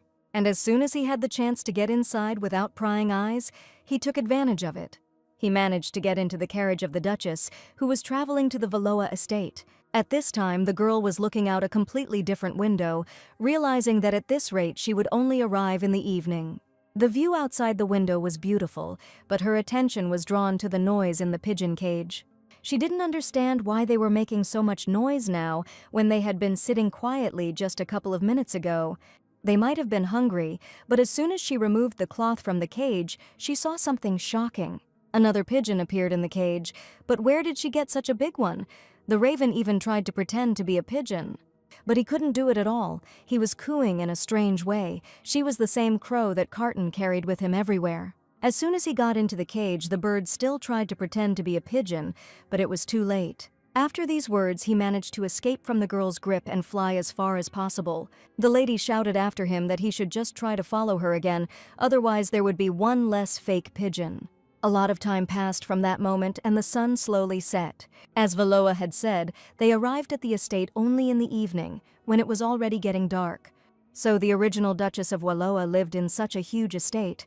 A few minutes had not passed when the servants approached the lady and greeted their hostess. Once they received the news that she was coming to them, they waited all this time. The girl was greeted by a stern and gloomy-looking maid who was no longer young. In honor of her return, the cook had prepared a festive dinner, so it was worth going to the dining room. But first, the Duchess asked the maid to feed the pigeons that she had brought with her, for which she apologized for not taking care of this right away, since this was the first time she had brought birds with her. The woman said that the Duchess brought pigeons for the first time, while Valoa had been feeding all this time. She still didn't understand everything. She still had a lot to learn about the Duchess. The only question that remained was whether she would be able to do everything as she had originally planned. Will the girl be able to deceive her subordinates, who have long served Valoa, and find clues about Eleanor? No one could answer this question, but now it was time to eat, so they went straight to the dining room. Today's dinner included mushroom soup and a light fruit salad, and the main courses included oysters with caviar and veal steak. As expected from the Duchess of the Empire, it is probably as luxurious here as in the imperial palace. But besides this, she should have hinted to the maid that she needed to bring pigeons. To do this, the lady waved the spoon in her hands, which the woman immediately noticed. Asking for forgiveness, she took a spoon from the table and decided to taste the food for poison herself. It was surprising that she herself decided to give a hint. She must have known that the Duchess was in danger. It is obvious that she is a loyal subject of the Duchess and always informed her about everything. In that case, she might know even more than an ordinary maid. So, trying her luck, she asked the head maid to meet Eleanor right away. Since a woman is involved in all this in some way, she should have known about everything. All that was left was to pray that everything would work out and that she knew about Eleanor, as well as the poisons in the food. The woman seemed to hesitate after such harsh and unexpected words, but everything was under control. Immediately after that, she took out a bell, ringing which the servants came. The maid ordered them to lock all the doors from the outside and draw the curtains on all the windows. As she said earlier, all employees must travel along the designated route for 3 hours. As soon as all the instructions were given, they immediately ran to carry out the woman's order. Now it was possible to turn attention to the Duchess, who was watching all this. She dropped to one knee, saying that she would escort the lady to where Lady Eleanor was now located. After everything was done according to the instructions, they walked along the dark corridors. Everything around looked expensive and luxurious, but the corridors seemed to never end and they just kept going. With every step, the atmosphere became more tense and more terrible thoughts crept into my head. There was no need to worry so much, because the actions of their subordinates would be able to hide their presence. That was the meaning of the movement for 3 hours and all the other instructions of the maid. If everyone in the castle started moving at the same time, even the most perceptive person would not be able to detect them, including the swordmaster, and a few moments later they found themselves at the right door, where the lady was. The woman slowly opened the doors to the room where a bright light was shining. The room was luxurious and sparkling with cleanliness. One could not tell that there had been a girl in it. But as soon as they went further, Eleanor could be seen still lying in bed. And what the Duchess saw in the bed amazed her more than anything else in all this time. She couldn't believe that the woman lying in that bed was really Eleanor. The lady looked much older than in the portrait. It was difficult to call her Carton's lover. But if she were his mother, His Majesty would understand that she was not aware of the contract. The thought of this made her shake with fear. Valoa asked the headmaid to remind her everything, because she had lost her memory. The headmaid did not understand how it happened that she lost her memory. Perhaps it was a side effect of the poison, or she was injured without knowing it. The lady remembers almost nothing. It was terrible. No one expected that something like this would ever happen. But there was no need to be so upset about this. The woman could help restore memory. And of course, she will take care of everything and tell about the Duchess's past. Will she understand that her precious mistress was no longer in this world, and now there is a completely different person in her body? As it turned out, she was the daughter of the previous duke and an ordinary servant, which meant the girl was an illegitimate child, which wasn't the best start. Although these words were hateful to the woman, it was not something to be proud of. She was a close friend of her mother. She always had poor health, and because she was often ill, the woman became her nanny, but it could not be said that that time was very happy, but they lived peacefully in the outbuilding. And when she was 5 years old, the Duke was diagnosed with infertility. He was a greedy man. The Duke made his abandoned daughter the crown princess and tried to control the next emperor as he pleased. At first, the woman was happy. The young lady would finally be officially recognized as a princess, and she would be able to enjoy the luxury she had never had. But she soon realized how wrong she had been. As soon as the maid saw the young lady, she was in a terrible state. She thought many times whether she should just take it and run away as far as possible. But the head maid had a good reason for not doing so. Lady Eleanor had been very concerned about the Duchess all this time, and she couldn't just leave. Besides this, her relationship with Prince Carton was also very good. However, after the prince left for the battlefield, for some reason she stopped visiting the imperial palace as before. And as the lady began to take on more and more of the family's affairs, they saw little of it. And one cloudy day, the girl brought Lady Eleanor with her. At that time, the woman was in very bad condition, so they called the most famous doctors. But they all said that she had no chance of survival. At that time, she said to prepare a candle. Apparently, after that moment, when things only got worse, Valoa signed a contract. It also turned out that the very candle that she saw in the temple belonged to the servant. She took out a medium-sized box from somewhere on the shelf, which contained something valuable. As soon as the box was opened, 2 candles could be seen inside, and one of them was the lady's real candle. And the one that gradually faded and almost went out belonged to Lady Eleanor. In that case, did she give her any special instructions when she brought the woman? The instructions were that if the Duchess's candle went out, she ordered Lady Eleanor to be killed. It was terrible, because now it was possible to understand who the real tyrant was, and it was definitely not Carton.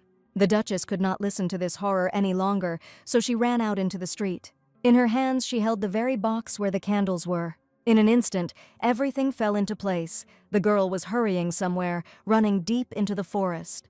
Thanks to the head maid, it all became clear why His Majesty was acting like a puppet, and why, despite all the hatred that had been accumulating for many years, he saved her.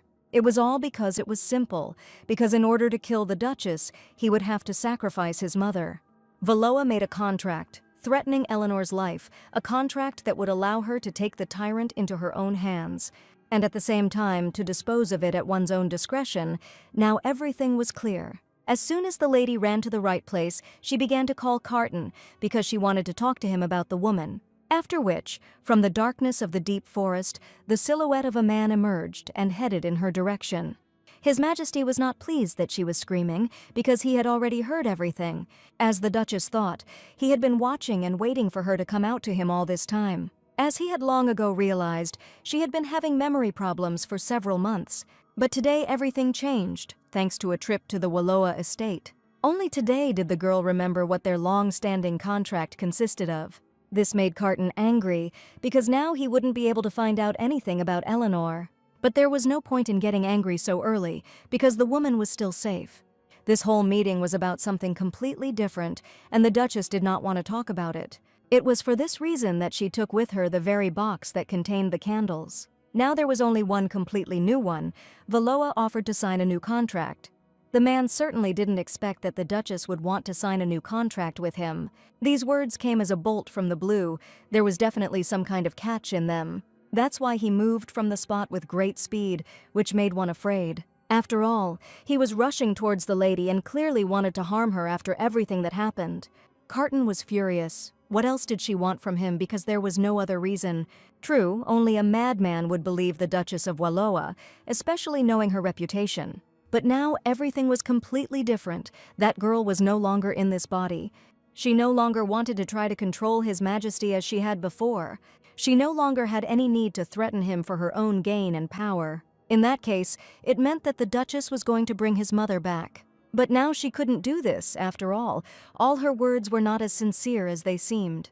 Although in return, the lady promised to ensure Eleanor's safety. This means that unless the man kills her, Lady Eleanor will be in no danger. And how, after everything she had done to him over the years, could he believe it? But the Emperor had no choice but to simply trust her words. Even if she has lost her memory, she is still the Duchess of Wallowa, and that cannot be changed. Did Carton really think all this time that he could save Eleanor so easily? There was only one way to ensure her safety. The girl had already told him about this. Namely, to guarantee her safety, which is basically what the man had been doing all this time. Now her words sounded exactly like those of the original Duchess of Wallowa. After this conversation, evening came and the Duchess had to leave by this time. The carriage from the Imperial Palace arrived. The lady had been absent for so long that the head maid tried to persuade her to stay a little longer.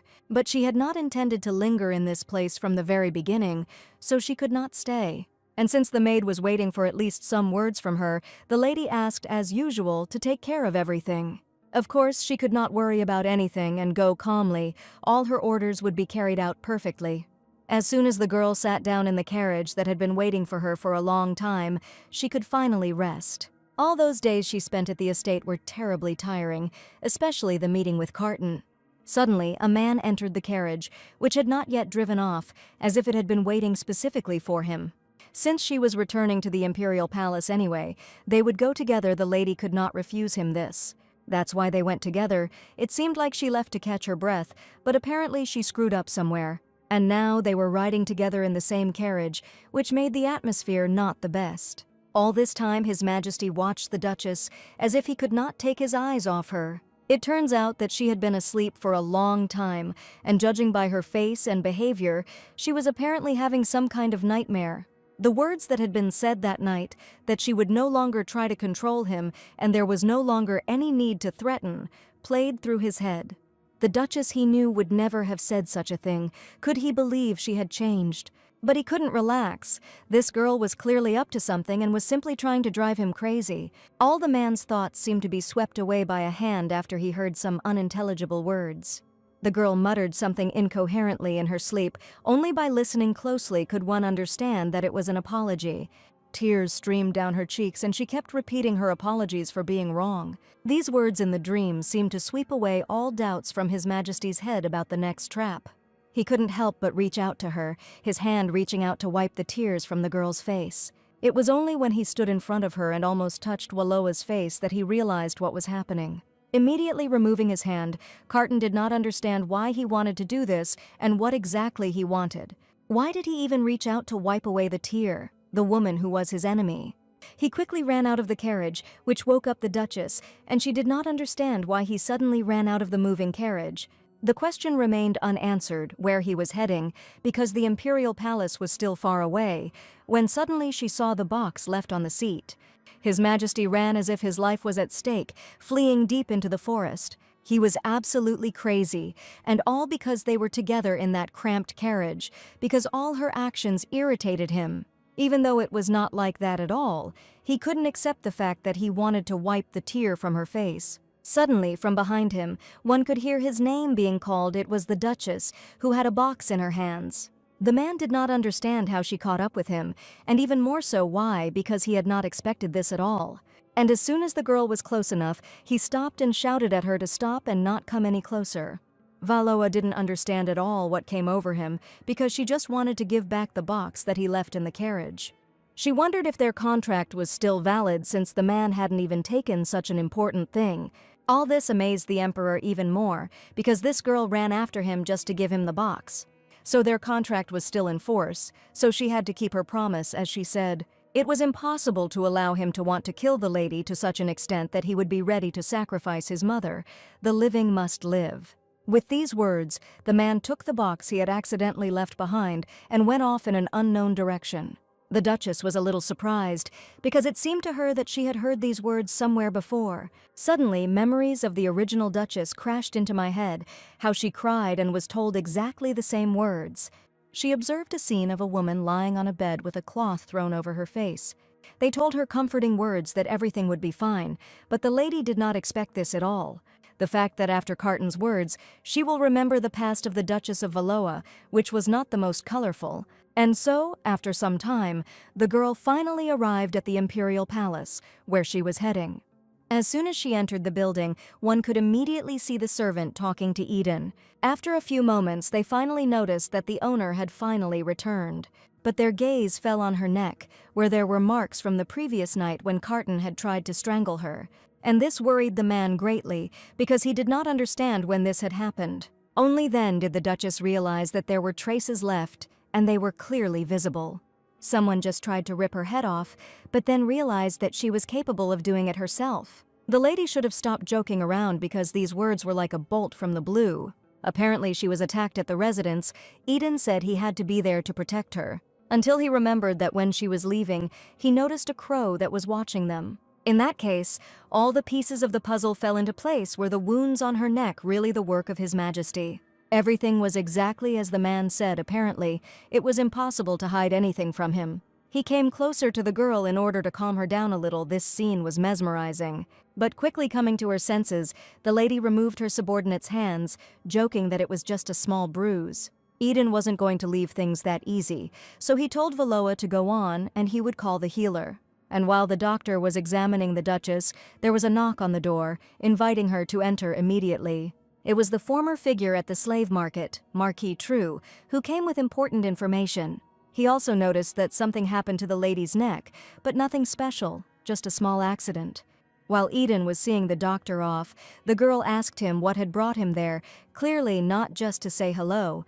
It turned out that Fonce had apparently noticed that the man was spying on him, and that wasn't a good thing. According to her instructions, they bought slaves from time to time. Although they behaved as usual, he did not let down his guard. But he had learned something else. The Faunus slave market had expanded dramatically lately, it seemed. With the addition of other nobles, he had acquired new clients. It is not surprising that the Empress's palace budget is always full, because she constantly receives new income.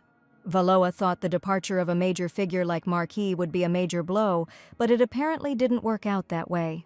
The question remains whether True found out who the client was. It was Count Renoa's eldest son. He received a message that he had been hanging around fawns a lot lately. Rich fools were everywhere, although he had studied abroad from an early age and only recently returned to the Empire. He may not realize that he made a mistake because he doesn't know the current state of affairs, and yet he defended him because he is a friend's son. It seemed as if he himself had sent him to study abroad, but it was possible that, having lived for a long time in a foreign country, he had not yet become familiar with the imperial laws. And by the way, the Duchess is very interested in foreign legislation. So couldn't the Marquis somehow arrange a meeting with Count Renoa's son? A few days later, in the garden near the imperial palace, the lady was sitting with a man. Since she was young, she dreamed of living abroad, so she really wanted to meet him. The eldest son of Count Renoa, Howard Renoa, fled his small empire to see the world and expand his horizons. At first glance, the lady thought he was a very educated man. He never thought that he would hear such words not only abroad, but also at home. Having seen the guy, many said that he was ideal because he combined not only intelligence but also beauty. But what brought him back? There were rumors that he was involved in business, which was surprising since it was run by a man who had studied abroad and had outstanding judgment. Valoa isn't a business professional, so she doesn't know the details, but she's heard it's an innovative idea that could change the market. Renoa would like to tell, but they met for the first time today, so it might be too personal for her. Perhaps they should have become much closer than they were now, which is what they both were counting on. Although the Duchess would like to get all the information at once, rather than suffer with such a fool, so she went on the offensive to find out everything at once, rather than wait for the next meeting. She was too impatient because in fact when she saw him she thought it was fate. By appearing innocent and saying sweet words, it immediately caught Howard's attention. So the next time they met, she asked him to tell her more about himself. Talking about him was so inspiring. Of course, it was all just a lie for the sake of profit, and as soon as he left, it was possible to get out of character. Eden, who watched the carriage leave, did not understand why she had to see a man like him. In that case, he himself wanted to seduce such a fool, even he has such an expression on his face. But the question remained whether he had carried out the order. Everything was fine. As she had ordered, he had applied pollen from the pipora flower to the wheels of the carriage. If a sniffer dog is released, they will be able to immediately track the carriage by the smell of the powder. It was a good job. These words were full of kindness, which made the man feel embarrassed. But still, he should have stopped calling her mistress, which of course he couldn't do. It was as if this nickname had already become a habit, which only irritated the girl. While they were arguing about this, His Majesty approached them and remarked that they were getting along well. That was exactly it, but as soon as he began to approach them, they dropped all disagreements and conversations. Suddenly, Eden stood in front of her, clearly not wanting Carton to come closer to the Duchess. After he threatened her life and left marks on her neck, he did not let her approach. And the man was serious. His look said that he shouldn't even dare come closer. But the Emperor was only amused by this behavior, although he was a little angry that some slave was behaving as he pleased. For a former captain of the Royal Guard, he changes his position quite quickly. After all, being His Majesty's faithful dog, he constantly turned a blind eye to his surveillance. Although, to be fair, this slave should have been executed long ago, which, unfortunately, the Duchess did not allow to happen. But now, when he changed his master, when he wanted to kill him, the Emperor saw that he is not an evil dog at all, but just another puppet that dances at the whim of his master. The girl, seeing that a fight could start now, therefore asked Carton to apologize to him for his rudeness. She would teach him manners. From now on, if Eden takes good care of his mistress, he will forgive such impudent behavior. This was His Majesty's condition. This was the man's goal, so he will keep it in mind. It was surprising that they calmed down so quickly and didn't even continue arguing. There was clearly some catch to all this, so Valoa asked Eden to go as quickly as possible. He clearly didn't want to leave his mistress, because he was afraid that this tyrant would do something again. But seeing that the matter was truly serious, he took his leave, saying that if she needed anything, she should call immediately. His Majesty and the lady went into another room, although she did not understand why he came, because he was very busy. Although she herself made a fuss about the liquidation of the slave market, she still hasn't provided a report. But the man was not at all bothered by any particular report. His gaze was caught by something entirely different. He didn't understand what kind of appearance she had, the delicate colors and open arms. It was obvious that she hadn't been wearing that outfit for no reason. The Duchess told him that she had to meet Count Renoa's son, which is why she was dressed like that. And she went to meet him in this, for which the lady asked forgiveness for appearing before him in such a form. Was it really not becoming to her at all? This outfit was intended to extract information from Sir Renoa, and there had been no success so far, but they had already agreed to meet, so it was only a matter of time. The girl must have failed because she wanted to attract the rake with such an appearance. In that case, maybe he could pick out an outfit for her himself. Since he called him a rake, one could assume that their tastes were similar. Did Valoa really want to say that they were similar? Although remembering what happened, this is not surprising. It was all because she didn't remember anything and now didn't know him at all, but he would choose an outfit that suited her. And so, a few days later, His Majesty went to the city to make a choice. All this time, Eden had a bad feeling, with which the Duchess completely agreed. But if the boss ordered it, then it had to be done, so they stood at Madame Rosetta's studio. There was nothing left to do but go inside to look at some outfit. And as soon as they entered, one could notice that Carton had already been waiting for them for some time. The girl still did not come, so the emperor thought that she had managed to escape, and there was no need for her lover, so he could go. The slave already wanted to hit him, but the lady stopped him from doing so. If the man was so unhappy with this, he could stand in the corner like a costume mannequin. Carton deliberately teased him in order to at least evoke some emotions and make him understand his place. The Duchess felt that since last time His Majesty had begun to behave strangely towards Eden. All this time a woman was waiting for them, asking if she could prepare an outfit for the lady today. To which the Emperor gave his approval. It was necessary to select an outfit that would please a fool from abroad. It was necessary to leave this to her, because the woman understood this matter best of all. Moments later the outfit was ready, and the girl was supposed to look beautiful in it. Which is exactly what it was, a soft white dress with purple flowers and patterns. The woman chose clothes that were appropriate for a date, but not too bright. Everything seemed perfect. The Duchess was supposed to make the Count's son from abroad fall in love with her. It was as if she were back in a romantic fantasy, as if she were on the Titanic, having completed her checklist. The consultants were interested in whether the lady liked the dress, to which the answer was obvious: everything was gorgeous. In that case, she should have shown herself to the gentleman who had been waiting for her all this time. And as soon as the screen was opened, the men saw the girl in her new outfit. Valoa looked amazing. It was impossible to take your eyes off her. Every element only enhanced her beauty. Carton and Eden were shocked by such beauty, because the Duchess really looked wonderful. The man looked straight into her eyes, and a blush appeared on her cheeks of its own accord. It looked even better than he had imagined, but the Emperor did not like this view at all. The woman apparently thought that she was going on a real date, and that if she wore such a flashy dress, she would become an easy target for mercenaries. She had many enemies, so dull colors that do not attract attention suit her, and although they chose it for a long time, the choice turned out to be unsuccessful. In that case, she suggested that the gentlemen choose something themselves. Eden was already about to approach them, when suddenly His Majesty told his lover to sit quietly and just watch. It would be better to give him the choice, because he is similar to someone, according to the lady. The Duchess quickly regretted these words because Carton's choice was not the best. It wasn't that she didn't trust Carton's taste, but was he sure that Sir Renoa would like this dress? Didn't she suggest that their tastes coincided? He was talking about an outfit similar to a nun's robe. But there are cases when hiding something arouses interest in men. The slave does not like this at all. Nothing can be done about it. In that case, the lady would go and detain Sir Renoa, and Eden should take a sniffer dog and track his movements. Is the Duchess really sure that she can cope alone? But she has already managed to escape death at his hands twice. So she didn't worry about anything. She could easily deal with such a fool. Eden felt guilty about what had happened before, but nothing could be changed.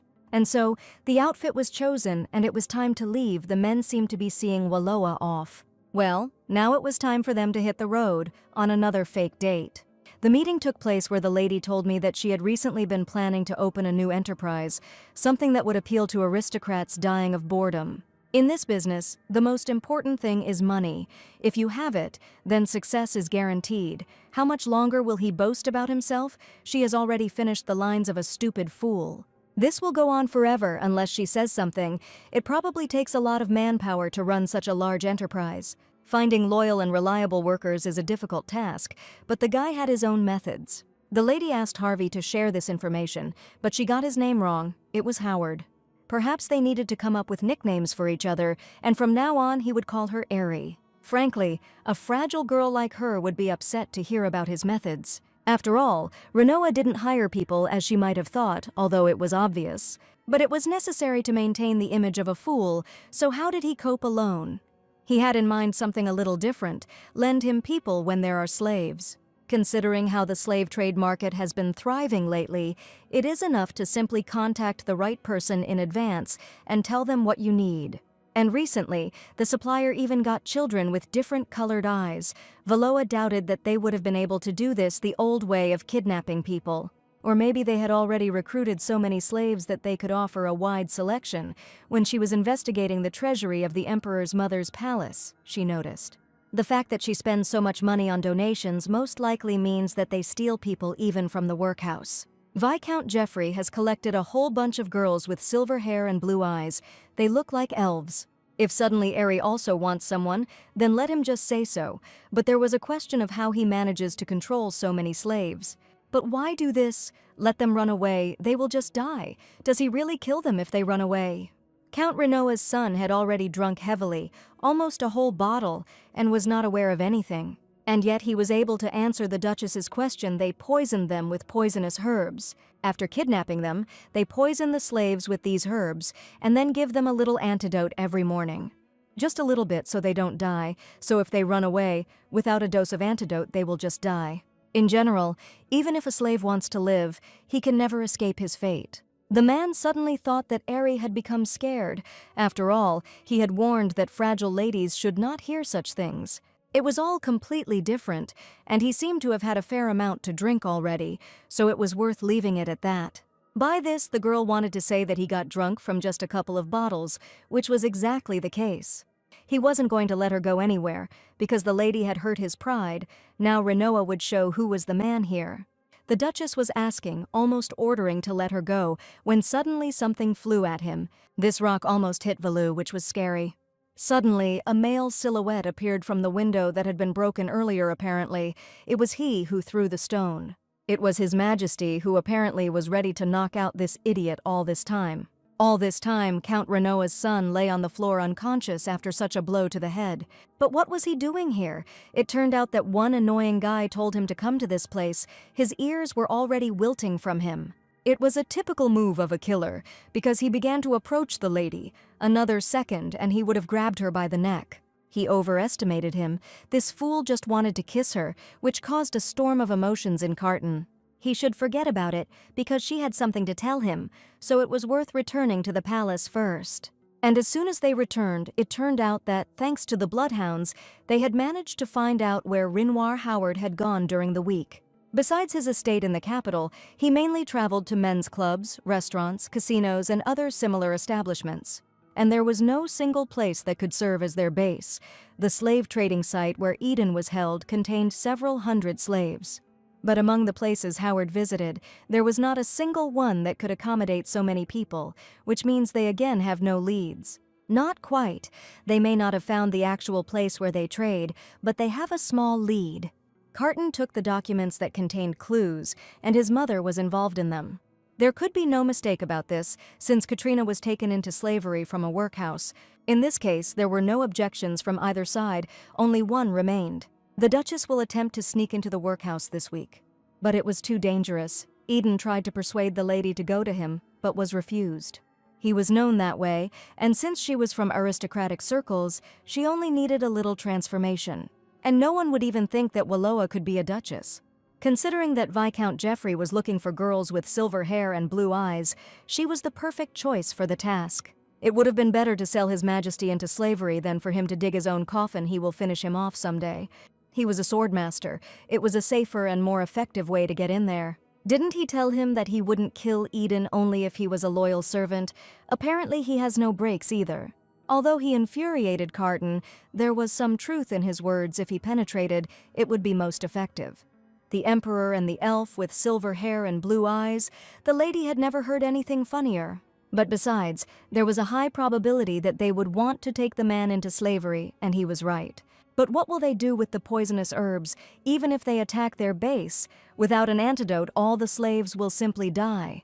The Duchess has tried a lot of similar things, so she will be able to distinguish what the poison is. But will His Majesty be able to recognize poison? Isn't the lady right, since she takes into account all the factors? Only a girl could boast that she had swallowed poison and now understood what it was. And yet the Emperor agreed, but only on the condition that at the slightest threat she would give them a signal. After all, her life was not dear to her alone. Men had their own reasons. As soon as they arrived at the Imperial Palace, the lady asked to be hit on the cheek or chin. This was something Carton didn't expect at all, because he didn't think that before she left, she would ask him to hit her. If she wants to get into the almshouse and not be sold, then she needs to be hit. After all, with a bruise on her face, they would keep her at the base until it healed, and was there anyone else Wallowa could have asked for this? Eden wouldn't have dared, even last time, because he was so strong she quickly got bruises on her neck. In that case, he will do it since the Duchess asks for it. But before that, the man wanted to say that he was wrong. He shouldn't have behaved like that last time. His Majesty truly regretted his actions. These words made the Duchess embarrassed. It was surprising that he apologized to her, but it was not worth it, because it was not something strange for them. Because from Carton's point of view, she is a vile villain who held his mother hostage. But he saw that the Duchess's behavior was not so simple, so he decided to pinch her on the cheek. For such a fool, this would be enough to leave her with a bruise by the evening. And when night fell, the carriage was ready, and it was time to set off. His Majesty watched the carriage depart from the window of his room in the palace. He couldn't leave things like that, so he ordered his crow, which was sitting on his shoulder, to watch out so as not to get caught. If he notices even the slightest danger, the bird should be immediately informed about it. The girl went very far, and after some time she was already in the right place. All this time the raven followed the Duchess, trying not to be noticed, as he was ordered. The lady was easy to miss, as she, like many others, was wearing a brown cloak. She walked along the gloomy streets, where many people, both adults and children, were walking. And while she was walking along the streets, children ran from behind her, hurrying somewhere and pushing each other. They ran to the baker, asking him for some bread, that there would be enough for everyone, so there was no need to rush. And while the children were just taking the baked bread, the man noticed the girl who was watching them. She obviously wanted to take some bread too, since she stood and watched them. Everything was exactly like this, so the Duchess decided to take off the hood of her cape, which did not allow one to see her face.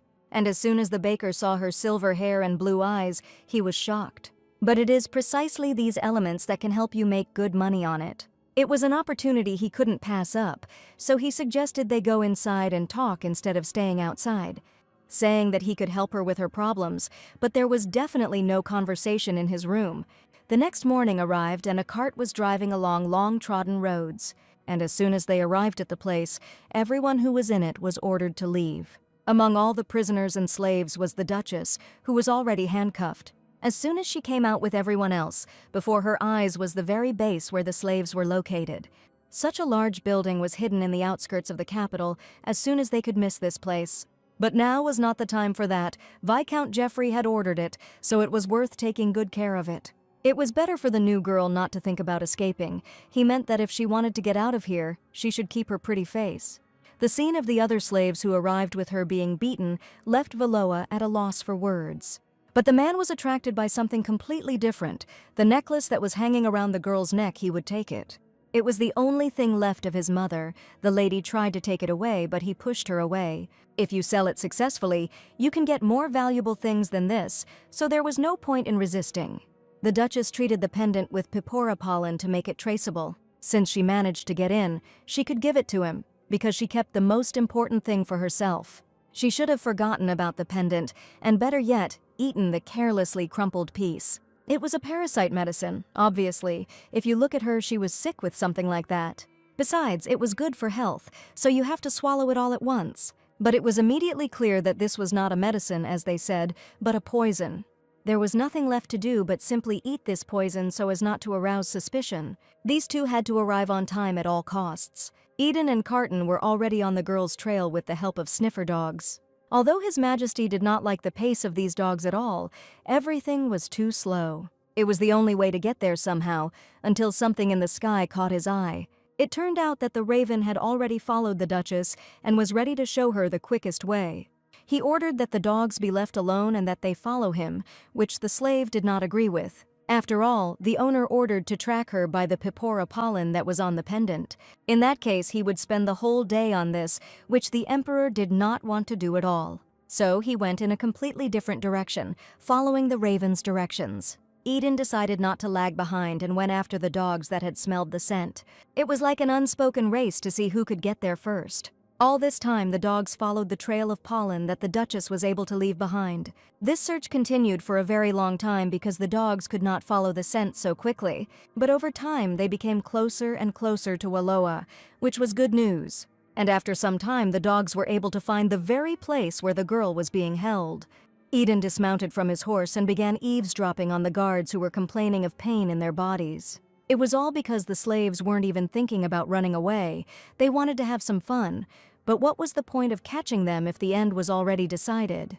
In any case, after they started using the medicine, the work became boring, and the slave arrived with incredible beauty. When the old man asked them to find a woman who looked like an elf, they thought he was mentally ill and that he should stop seducing them. Otherwise, if the goods were damaged, there would be problems. One of them said not to go into the prison at night, although if you play a little, hardly anyone will notice. The man, after such words, wanted to attack these guards who wanted to harm the lady. Suddenly he was stopped. Fortunately, they didn't notice anything, blaming everything on the crow. It was Carton who grabbed him because he called her mistress, but he doesn't even know what she wants. Did he really want to leave them alone when they said such things? He couldn't do that and let them go so easily. But she was the Duchess of Wallowa, so she would be fine. With these words, His Majesty released Eden, and as soon as he could look at him, he was shocked. It was clear from the Emperor's face that he himself was barely holding on to avoid finishing them off. All this time, the Duchess was led to the dungeon, where all the slaves in this place were kept. Another man took her away and warned her not to even think about escaping if she didn't want to die. Quite some time had passed since she had taken the poison, but no symptoms had appeared. Is it really poison, or did they use less poison so the slaves wouldn't guess? But it wasn't worth making any guesses on her own just yet, so she decided to get to know the girl who was sitting in this cell. The lady wanted to know if the guard said that if you try to escape, you will die. Is it true? It was true. Everyone who ran away from this place always died, so she should forget about this idea. But how they died, whether they vomited blood or had convulsions, or maybe clutched their hearts, she didn't know. They were simply told about it, but weren't shown the body. They could have killed them themselves and then said that it was all because of the poison.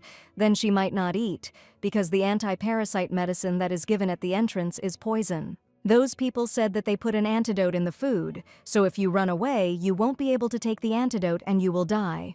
But the Duchess is very lucky, because she is nice, so she will quickly get out of here. At this time, one of the workers of this place approached with the bread that had just been discussed. As soon as the bread entered the cage, all the slaves reached for the bread in order to take at least one piece. At that very moment, all the bread was taken, and the Duchess was also given one piece. She should have eaten quickly, because there were those who stole, because they thought that if they ate a lot, the poison would be completely neutralized. Wallowa couldn't refuse it, and as expected, the bread had no aftertaste either. If the antidote is given with food, then when they give the poison, why poison them again? But if you stay here for a long time, then after eating a lot of bread, the poison will be neutralized, and before this happens, most likely, they will give you poison again. But no one else was given anti-parasitic medication like the first time, and she has been here for a long time, but does not remember eating anything else except food. No one has ever taken the poison twice. It is lethal enough to kill unless continued antidote is taken, but it causes no symptoms. To control it so carefully, it would be necessary to constantly feed it with new portions. The girl did not understand why she was so worried about this. She heard from the guards that it had already been decided where she would be sent, and she should pray that the bruise would go away quickly. After all, then she would be able to get out of this terrible place faster. But the Duchess did not want this at all. And when everyone had already fallen asleep, one of the guards entered their cage. Her face was sweet even in the darkness, and Wallowa couldn't help but wake up from these words. One of the guards said that it was dangerous in prison at night, or rather, that he knew such a fool. What should she do now? Should she have screamed? Even if she called the other guards, they wouldn't take her side. While the man was fiddling around and doing something, it was worth waiting a little longer. After all, the Duchess noticed he had a dagger, and when the moment came, it was time to counterattack. The man didn't expect this at all, because he just wanted to play with her during the night. Suddenly, the girl stood up and took away from him the dagger that was on his belt. Quickly taking it out of its case, she was ready to strike. She didn't hesitate as she tried to strike, and as soon as the dagger was stuck in, something went wrong. The guard was able to dodge the attack and use his hand instead of his neck. The man already wanted to show what happens to people like her, but consciousness slowly left him. And seconds later he fell to the floor. How could this happen? Because the knife did not even touch vital organs. Besides, despite all the noise that fool made, no one woke up. In that case, it would have been worth taking the opportunity to hide the dagger under your clothes. As soon as the Duchess had removed all the evidence, a strange aroma filled the air. Perhaps it was incense for sleep, although the air contained poisonous herbs. They had a soporific effect, but that's not all. A bitter, spicy aroma that caused a tingling sensation in the nose. Poison in the form of smoke, which can be used to poison. Apparently this was the poison that they were supposed to feed all this time. The poison you eat when you first arrive here is completely eliminated from your body if you eat bread containing the antidote several times. However, if you feed them poison periodically, there is a chance that people will notice and run away. That's why they use poisoned smoke while everyone is sleeping, so the point is to keep the guards from coming here at night. If the Duchess is right, he must be poisoned too, so he urgently needs to take the antidote. After some time, the man finally woke up and was angry at the girl. But did he have time to hang out here? Security was about to show up and bring food. Of course, after these words he hurried to leave, but he would not want to exchange the key for useful information. Valoa's words seemed like nonsense to him, and thinking that she was some kind of crazy person, the guard left the cage. She just wanted to warn him that he needed to take the antidote. But it would be better to leave everything as is in order to test my hypothesis about the poison. At this rate, she was becoming more and more like the Duchess of Waloa. If so, how will it differ from it? But the hypothesis has been tested. The man fell to the floor foaming at the mouth, and all the guards immediately rushed to call a doctor. This was clearly the first time a security guard had been poisoned, although everyone thought he had eaten something bad. There was no need to think about it so much. The girl offered the slave her piece of bread. It was all because she had a resistance to poisons, which made her become more and more unusual, which is something I hear often. But she couldn't miss such a gesture of kindness, most likely. This was the first time something like this had happened to her. So the girl decided to introduce herself. Her name was Sally. She was from Gezwan County. The lady could not ignore such a gesture of friendship, so she introduced herself by her new pseudonym, Eli. While the girls were getting to know each other, there was some noise outside. Although it was difficult, Valoa was able to see from the cage of Fonts who had come to this place. It was very terrible, because the man knew her face and could easily recognize the Duchess in her. But all she could do was pray that he would simply pass by and not pay attention to her. The lady even covered her face so that he could not recognize her, and fortunately, everything went well. The orders were scheduled to be delivered tomorrow, so the guards had to be especially careful with high-quality products. This information was very useful for the Duchess because now she knew the deadlines, and it was no longer possible to delay and pretend to be a frightened girl. After all, the deal would take place this evening, and the time was getting closer and closer. All this time, Eden and Carton waited near the camp for the girl to give the signal. It was not yet time, so the servant should not do anything stupid and just wait. But when the mistress gives the signal, he will start with the guard who wanted to abuse her. His Majesty's attention was drawn to a raven that was hovering high above the camp, trying to show something. And what he wanted to show was right in front of them. A man was being carried on a stretcher under a cloth. Apparently there was no longer any need to kill that guard. He was already dead. The hostess managed to get ahead of Eden, which was even commendable that she was able to cope with him. After this, a lot of time passed and the moon was shining above the sky. Deep night had come. By that time, the Duchess had managed to come up with her plan to finally escape. She started screaming that she couldn't do it anymore, and that if she stayed in this cramped space for even another minute, she would definitely go crazy. The guards didn't like the shouting at all, but she was dealing in goods that would soon be taken away. Waloa will soon go crazy if she stays here, she asked to take a walk at least a little. If this continues, she will suffer. These words frightened the men. That's why they decided to make a concession and let the girls out for just 10 minutes. The Duchess couldn't get enough of the fresh air, but it was time to calm down. If either of them decided to run away, they would both get it, but the lady hadn't been outside for so long, and she wouldn't have been able to stand it if she had stayed there even a little longer at that time. She took out a firecracker, which she managed to keep secret. The guards certainly didn't expect that this woman would be ready to do such a thing. But there was nothing they could do, because the signal had been given. It was a huge and loud fireworks display that scattered bright lights across the sky. And after that, they couldn't just leave the girls unpunished. The guards drew their swords against them, something the Duchess was already prepared for. Thanks to the dagger she took from a foolish guard, the lady was able to repel the attack. But the man was much stronger than her, so this was difficult for her. Of course, the fact that Valoa held one of the guards and did not allow harm to come to her and the girl was good, but she completely forgot that there was another guard who was not going to leave things like this. The Duchess was already preparing herself for the fact that her end would come and she would simply die. And moments later, as soon as she opened her eyes, everything was fine. The picture in front of her was not the best one. The men who had attacked them were already lying dead on the ground. And the reason for all this was another man who was able to deal with them so quickly. Their savior was Edan, who managed to come and save the Duchess. It took a lot of time to find the owner, and now he will protect her. You could tell from her appearance that she had a hard time in such a terrible place. This was exactly the case, but the Duchess was so glad to see him that she simply asked him to call her Duchess. But the man did not listen to her at all and continued calling her mistress until the end. By this time, the dogs that were with Eden had managed to arrive and helped track down the lady. All this time, Sally stood to the side, afraid to say even a word, because she did not even understand what was happening. There was no need to worry so much because they were from the imperial palace and came to save them. His Majesty the Emperor will destroy this slave market and rescue the kidnapped people. Everything was like a fairy tale. The girl could not believe her words that they would finally be free. But still, she was confused by one question that she wanted to ask the lady.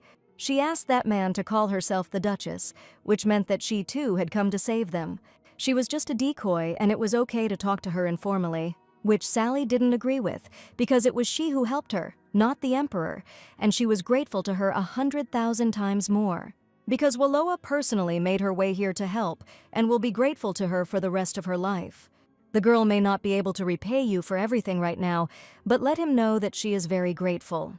Enough time had passed since then, and the knights had already arrived to help them return home. And since she is so grateful to her, let her write a letter as soon as she gets there. That will be enough. But to get from here to Jaswana County will take quite a while, namely several weeks. Grandfather had probably already turned everything upside down. Her grandfather was a butler serving Count Gezvan. He was her only family, so Sally hoped his health hadn't been weakened by the stress. If we are talking about the elderly butler of Count Gezvan, who tried to poison the Duchess and blamed the Count for everything, Sally's grandfather was the same butler who tried to kill her, and he has been dead for a long time. And how could one now, after this, look into the eyes of such a kind girl? Luckily, Eden intervened. If she was going that way, the knights would protect her. They will also help you get to Jaswana County. There is no need to worry about that. At this point, Sally said goodbye to Wallowa, promising to meet again. All these thoughts weighed heavily on her after she learned that her grandfather was dead. The man immediately grabbed the hostess, who felt dizzy. All this was very difficult to bear. The feeling of guilt towards her was pressing down more and more. But she had to stop hesitating and finally focus on the plan. These words were spoken by His Majesty, who finally approached them. The Duchess couldn't be happier, as they had successfully managed to destroy the slave market thanks to him. All this praise was well and good, but something else caught Carton's attention. He clearly didn't like the way Eden held the lady by the waist, feeling either jealousy or threat. That's why he threw the jacket he had been holding in his hands all this time into the man's hands. It turned out that they had detained all the guards, but still could not find Fonts. Only by catching it will it be possible to say that the market has been destroyed, but for now, this cannot be done. He should have stopped flirting and tried using the dogs to find Fawns. The Duchess was all right now, so he had to hurry before he ran away. In the meantime, His Majesty would personally take care of his mistress, which of course he did not like. But the man couldn't refuse the Emperor so easily, so he immediately bowed and began searching. After a few moments, they were finally left alone, without their lover. Carton, of course, heard their entire conversation, which was about Sally's grandfather. Wallowa was not guilty of anything. These words were exactly what she needed at that moment. But the girl decided to play dumb, not showing how hard it was for her. Of course, the Emperor understood this, so he repeated that she was not to blame for the death of Count Gezvan's butler. Every person is responsible for their actions, and even the fact that she feels sorry for his granddaughter will not change this fact. The Duchess should have stopped worrying about things that could no longer be changed in any way. The Emperor seemed to see right through her and spoke his words from the bottom of his heart. This is exactly what the lady needed now, for someone to pity her and tell her that she was not guilty. After all, she did everything possible to survive and doesn't know if she did the right thing. She really did everything she could to just survive in this world. Carton understood everything perfectly well, and either out of pity for her or something else, he hugged her. A little time passed from that moment, and they were already on their way to search for fonts. The girl was surprised when he suddenly hugged her. He covered her so that no one would see. After all, if anyone had seen the Duchess of Valoa crying, all sorts of rumors would have immediately spread throughout the palace. And then she would not be able to calmly do her work, nevertheless, looking at his care. It seemed that now the Duchess was not so hated by Carton, which was good. But now there was no point in thinking about it so much, because now they had completely different plans. While the girl walked next to His Majesty, a raven circled above them the whole time. And at that moment, a sparkle appeared from a small window and was reflected in the bird's eye. Immediately after reporting this to the Emperor, everything became clear that their target was trying to attack. At that very moment, a sharp dagger flew out of that small window at an incredible speed. And it would be okay if he was flying at Carton, he would be able to dodge him, but he was flying at Lady Valoa. And of course, this dagger hit the target right on target, causing blood to slowly drip. Fortunately, His Majesty managed to react and grab him, although he had to sacrifice his arm. The blood flowed more and more, which is not surprising, because the wound was large. The Duchess thought Fonts was trying to kill the Emperor, but that was not the case. He tried to kill her, which the Emperor could not just leave. Therefore, without wasting a minute, he immediately threw that ill-fated dagger back out the window. Surprisingly or not, Carton hit the target, wounding the man in return. The murder of a nobleman was a serious crime, so he must be punished. As soon as the deed was done, they went to check on Fannis, who had been hit by the Emperor. It was located in a small house, so it wasn't that difficult to get to. As soon as they entered, the leader of the slave market appeared before them. And if he appears before the court and tells the truth, then His Majesty will spare his life. What should he say to this, that some pathetic worm decided to have a hand in opening a slave market? But Carton knew perfectly well that the Dowager Empress stood behind him. This means that if Fonts confesses to everything, he will be able to stop living like trash. The Emperor's behavior seemed funny to him. After all, he was going to believe absolutely everything that those around him said. Before I could even come to any agreement with him, a stream of blood began to flow from the man's mouth. He wasn't going to tell anything, apparently having taken some kind of poison beforehand. Having done this, after a few seconds he was dead, which was very terrible. After all, they carefully prepared to ensure that no one could find out the truth. All this was very important, but just looking at the Duchess, something was clearly bothering her. Carton still couldn't understand what had happened to her, which worried him a little. It turns out she thought that it was because of her, the Duchess of Valoa, that so many people were dying. But wasn't she ready for this when she decided to gain power? It was interesting to see that the girl now doubted everything. But most likely it was because of her memory loss, and now the lady is a completely different person. In that case, it's strange because His Majesty is next to her, but he is still alive. But the girl is not even a sword master and cannot protect him like he can. But she may not be a sword master, as Carton said, but she knows how to handle a blade. And today, when I took it for the first time, I found myself with 2 guards and defended myself skillfully. Although this was not the first time when the Duchess was younger, she had learned self-defense. It looked funny and scary at the same time, because she didn't know how to do anything at all. And every attempt she made was so-so, but she never felt sad about it. All these memories were happy, although they were long ago, which made His Majesty think. Besides this, the Duchess noticed that he looked somehow unwell, as if he was ill. But everything was fine. Besides, having been here, the lady probably consumed a lot of poison. He needed to be neutralized and as quickly as possible, but how could she do that right now? This issue was easily resolved because at that moment Carton injured his own lip. Has Valoa forgotten that there is a way to neutralize it without the help of drugs? But with her immunity, such a quantity of poison would not cause problems, so she asked to stop harming herself. The man didn't care at all. He wanted to help the girl, even in this way, and to make sure she wouldn't resist and would accept help, he simply smeared his blood on her lips. This behavior of His Majesty was surprising, which made the lady embarrassed.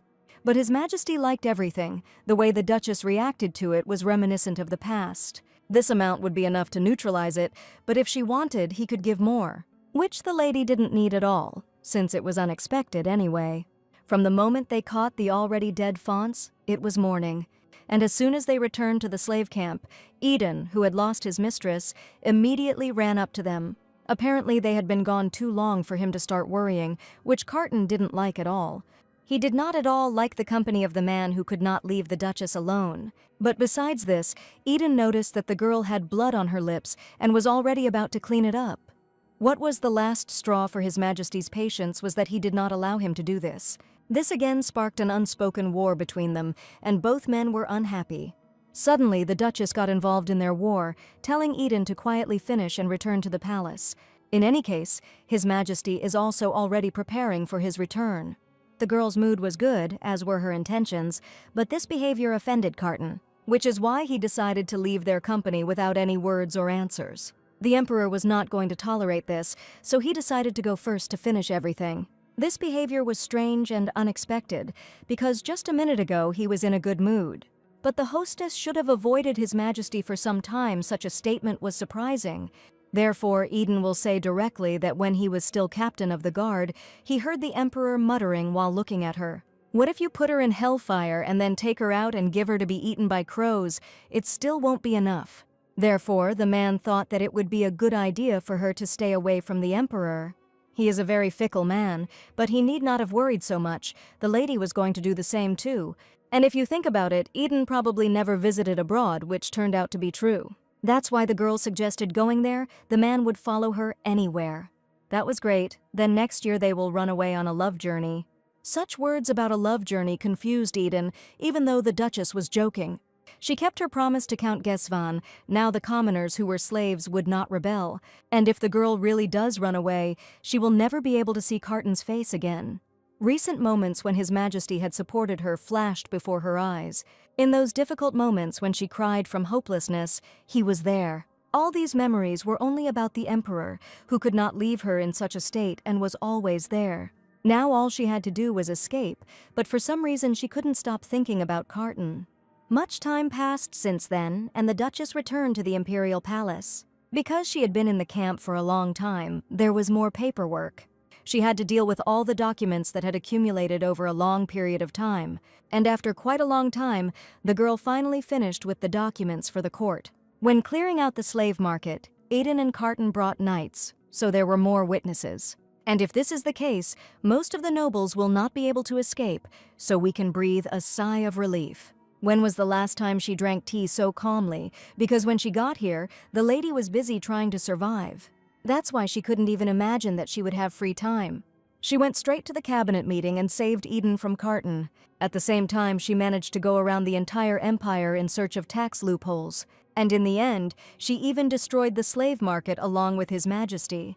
The girl was simply incredible, but she wouldn't sign up for something like this again. Valoa thought that after all this, everything would just end happily. She thought she could find that very main character and escape peacefully. But everything was not so simple. Only the spring banquet with the participation of the main character remained. What kind of person is she, considering that in the original, Carton was madly in love with her? She must be an incredible beauty. When the main character appears, Carton will probably be shocked, just like her. And then His Majesty will be completely occupied only with the main character. In that case, the Duchess will no longer see the Emperor's smile in her direction. Just the thought that he would no longer be hers made her heart flutter. At this moment, His Majesty came into her office on some business of his own. He came to talk about Howard Renoa. He heard that he asked the judge for permission to meet with the Duchess. The Emperor was apparently talking about Harvey, but since when did they start calling each other by affectionate nicknames? Everything was not as he thought. They met only a few times. They couldn't even be called friends. That's how it is, although the petition said that they were very close and there were even prospects for the future. The Duchess worked so hard for His Majesty, so how could she find time for this? Besides, she had no intention of getting married, and these words infuriated Carton. After all, how can one understand that the girl did not intend to get married? His behavior was very strange, because what did she do wrong that brought out the tyrant? When she met that fool, she expressed her concerns about marriage to him, that's all. She had absolutely nothing in common with Renoa. If the man wanted, she could meet him and talk. That is, if he wants, then meet him without thinking about any marriage. But it doesn't matter whether she is married to Haggis or engaged. Let her do as she pleases. It was surprising that it angered him, because if that was the case, it seemed like Carton was genuinely interested in her. After all, if you just look at how the man reacted to the slightest connection between Wallowa and someone. It was clear that the lady was still important to the emperor, which became a problem. The girl immediately brushed it off because that couldn't be, she was his enemy. He hated her, so this outcome definitely couldn't happen. Several days passed from that moment, and a man came into the Duchess's office. He begged her and was ready to suffer punishment just to save his son's life. But didn't he know that the ledger found in Fawn's office said that Garvey Renoa's share was not small? In any case, if she gives him a break, the other nobles will object. The man would give anything to save Howard, even jewelry and unusual things. Moreover, the secret navigation route, which is passed down in their family from generation to generation, anything, just had to be said. But was there really a secret navigation route passed down from generation to generation? Everything was so, there was a safe route without storms and pirates. It was worth mentioning, and he would introduce her to the captain, who had traveled this route countless times. Perhaps, thanks to this, the lady will be able to leave the Empire without problems, in which case she will talk to His Majesty about Howard. After they talked about the secret navigation route, Wallowa headed to the basement. Apparently that's exactly where Howard was. All he did was rebel. The guards told him to eat and gave him something similar, just so they could try to escape. He promised to catch them and destroy them. At that very moment, the Duchess managed to approach. It was expected that someone like him would behave appropriately. As soon as he noticed Eli, he seemed to go crazy, thinking that she had come to rescue her fiancé. The guards were shocked that they were engaged, although she had nothing in common with him. Many people said that he was sent to prison for kidnapping. But this was just a misunderstanding when a person is engaged in business. Naturally, he makes enemies for himself. It was a pathetic attempt to clear himself, but after that it turned out that he had been set up by some person. That very man turned out to be the despicable Duke of Wallowa, who was the girl. Apparently, he missed the part where she introduced herself to him, because he didn't even know he was talking to that same Duke.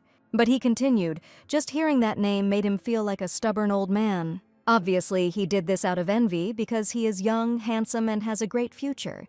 Although the Duchess was confident that she had introduced herself correctly at their first meeting, Howard was sure she was Lady Alina Wallowa, but there was only one name he could call her. There was nothing left to do but introduce myself again to such a fool, hoping that this time he would remember that she was the Duchess of Wallowa. There must be a limit to stupidity. Even a 5-year-old child can tell about the high-ranking noble families of the Empire, especially if there is only one woman among them, namely the Duchess. How dare such a devil fool her, even though the lady immediately told him who she was, but Renoa didn't listen properly. She doesn't even know the actual owner of the Empire, even if it's because of his father, but she was stupid in deciding to show him favor. The man tried to somehow stop the girl, but she was not going to listen to him. In any case, they will see each other in court. With these words, the lady left the dungeon. While the girl was walking and thinking about Howard, only then did she raise her head. His Majesty appeared before her, apparently having been waiting for her all this time. And he waited for her for a reason, because the man heard her entire conversation with that fool, and even the fact that the Duchess called herself the actual owner of the Empire. So, did the actual owner of the Empire have any difficulty in talking? But of course, the owner of the Empire was the great Emperor Kartan Zion, and she only wanted to threaten the criminal. This was different from what he had heard. She said that he didn't know who the real owner of the Empire was, since he was acting so arrogant. The lady seemed to be trapped, trying to explain that she was just a leaf glued to the real owner of the Empire. Everything was done so that he would not ignore her, since His Majesty does not particularly care about her. But Kartan did not understand what she meant by the girl speaking as if she were a loyal subject. Now the man understood more and more what the Duchess thought of him, so he decided not to continue this conversation any further and suggested going out to eat. The Empress Dowager must be in a very bad mood already due to the abolition of the slave market. Isn't it difficult when a faithful servant eats separately? The girl could not refuse the Emperor, so they immediately went to the table. His Majesty tasted the food first, apparently to check for poison, and then handed the plate to the lady. It was unusual and even unexpected that he decided to check the food himself. During the meal, Wallowa decided to ask him how he felt about revising the execution of nobles involved in the slave trade. It was because of Count Renoa's son, but the lady decided to deny it. It seemed to her that the crime was too grave to end with one execution. They have caused suffering to so many people, yet their suffering will only last for moments. Her words reminded Carton of the time he had lost his captain of the guard a few months earlier. She took the former commander-in-chief, made him her lover, and is she still doing it now? It was out of the question. Even if she and the Count's son were the only people left on Earth, she meant let these nobles feel the same pain as the victims. Let him think of them as harmless criminals and make them work all their lives. Besides, the criminals who worked in her mine were sent to Marquis True, which caused a labor shortage. Valois saved the Count's son and gave him housing on her territory, which was wrong. She was going to send him to a distant area, which was good. The Prince of the Eastern Continental Empire is scheduled to visit next month, so it would be a good idea to transfer them to the Eastern Continent, where slave ownership is legal. Everything happened exactly like this, after which His Majesty handed the Duchess some kind of scroll, which said that they wanted to take this opportunity to build good relations with the Kizronian Empire. And to strengthen relations between the two countries, we are talking about a political marriage with the Kizronian Empire. He probably didn't know that there were no women of marriageable age in the current imperial family. Therefore, the proposal had to be made with a wife of noble birth in mind, which meant that the prince might also be attracted to her. The girl suddenly became cheerful, which made Carton nervous, but he didn't have to worry about punishing the criminals. In that case, the Duchess will have to report that the criminals have been sent away. The lady will do everything possible to ensure that the prince does not experience any inconvenience during his stay here. After such an informative conversation with the Emperor, the Duchess still had some unfinished business. Namely, a meeting with Count Renoa, to whom she explained that she had tried in every possible way to persuade His Majesty. But punishment is inevitable, and yet execution was avoided, which was already a great blessing. The girl almost lost her head while trying to convince His Majesty, and remembering him, she held out until the end. The Emperor could suddenly change his mind, and perhaps the Duchess would be caught tomorrow. But how could she refuse the Count such a request? He could not worry, because his son's life was saved. The lady was only concerned about his life abroad, because instead of executing the nobles who were involved in this matter, she proposed another option. It was decided to send them to the Eastern Continent as slaves. Now his son would have experience abroad. The girl also felt very sorry, but His Majesty was stubborn, so she could not do anything. The crime was very serious, and the Count knows the Emperor's character. Now that the matter with his son was resolved, it was worth talking about the secret navigation route. All this time, while the Duchess was obviously lying to Count Renoa, a raven was watching them. He heard every detail of their conversation, after which there was no longer any need to stay there. As soon as the raven flew to Carton, he immediately told him everything he could find out. The girl was planning something again, and then she said these words that almost made her lose her head trying to convince him. Her ability to blame a man had not changed at all, which the bird was definitely unhappy about. Besides this, he noticed that the Emperor laughed, although he denied everything. This accusation even angered the Emperor a little. But this negativity quickly faded into the background as the man began to have more and more questions. Every day it became more and more difficult for him to be near the Duchess. After all, he had no idea what the girl was going to do this time. At the same moment, the Dowager Empress was studying some documents in her chambers. As she read the contents of them, she was filled with anger, because she was once again interfering with her plans. According to official information, His Majesty the Emperor brought the Knights of the Royal Guard. Thus he got rid of the slave traders, but didn't she tell the maid that the Emperor was just a discarded blade? The one who wielded the sword was the Duchess herself, but there was no longer any need for that, so they had to take all the donations. Nevertheless, the woman is glad that she got back what she invested. This money is needed to launch a major business. Of course, it was a pity that I would have to spend money, but the Prince of the Eastern Continent was more important now. When the prince arrived, someone had to be appointed to report to her about his every action. The Dowager Empress cannot leave everything to her foolish brother and his son, who tried to climb up at every opportunity. Why are there so many people who are filled with confidence in topics they know nothing about? But most of all, she wondered if the Duchess of Wallowa felt the same way as she did. After the liquidation of the slave market, the girl is still busy to the brim. State affairs, for which she is responsible as Prime Minister, a reception in honor of the Prince of the Eastern Continent. And while she is preparing for emigration, she is nevertheless glad that she now has people she can trust. Namely, Eden, who was now a slave, and the chief maid, who helped to remember the past. All these people tried their best to help the Duchess escape. And as she requested, they found a guild that had experience at sea and signed a contract with them. This was great, but the way things were with food, they ordered mostly dry goods. The woman also planned to tidy up the mansion that the lady had mentioned earlier. How about we start by sorting out and packing up the family jewels? It certainly wouldn't hurt to take portraits of previous dukes with you. For reference, among the Wallowa family heirlooms is a diamond necklace that has been passed down from generation to generation, and also sapphires and pearls, which are called sea tears. Then they should have been packed first. While they were resolving this issue, a servant entered the office because His Majesty said that he had something to discuss regarding the prince's visit. He asked me to convey that he would wait for the Duchess at the place indicated on the paper. It was the studio where she had been with Carton before, and Eden immediately asked to accompany her. Come to think of it, he worked with the Emperor when they were getting rid of the slave market. Maybe to ease the tension they should go together. But this only worsened the atmosphere, because His Majesty did not understand why she had taken the ballast with her again. The situation could not be worse than this, but now all that was left was to endure. The Duchess had made a very bad decision, for she now found herself sitting between two men who did not get along very well. It was worth at least somehow defusing the atmosphere, so she thought it would be nice if another person appreciated the clothes. She can really make a good choice if she excludes all the clothes that her lover will like. His way of going was, as always, original. It didn't improve the situation, but why did he call the lady? Since she decided to look after the troubled prince, shouldn't she look like a worthy representative of the Khizronian Empire? Everything was exactly like that, although the Duchess already had suitable outfits for the meeting. The Emperor apparently did not agree with this, because on this occasion he ordered a suit especially for her. It is in this outfit, prepared by His Majesty, that Wallowa will appear before the prince. And as soon as the curtains were opened and that very suit appeared before her, everything was terrible. Apparently, in Carton's opinion, the girl was a fighter, not a diplomat. But the problem was, since she was responsible for peace and harmony between the two countries, she was thinking about a more subdued outfit.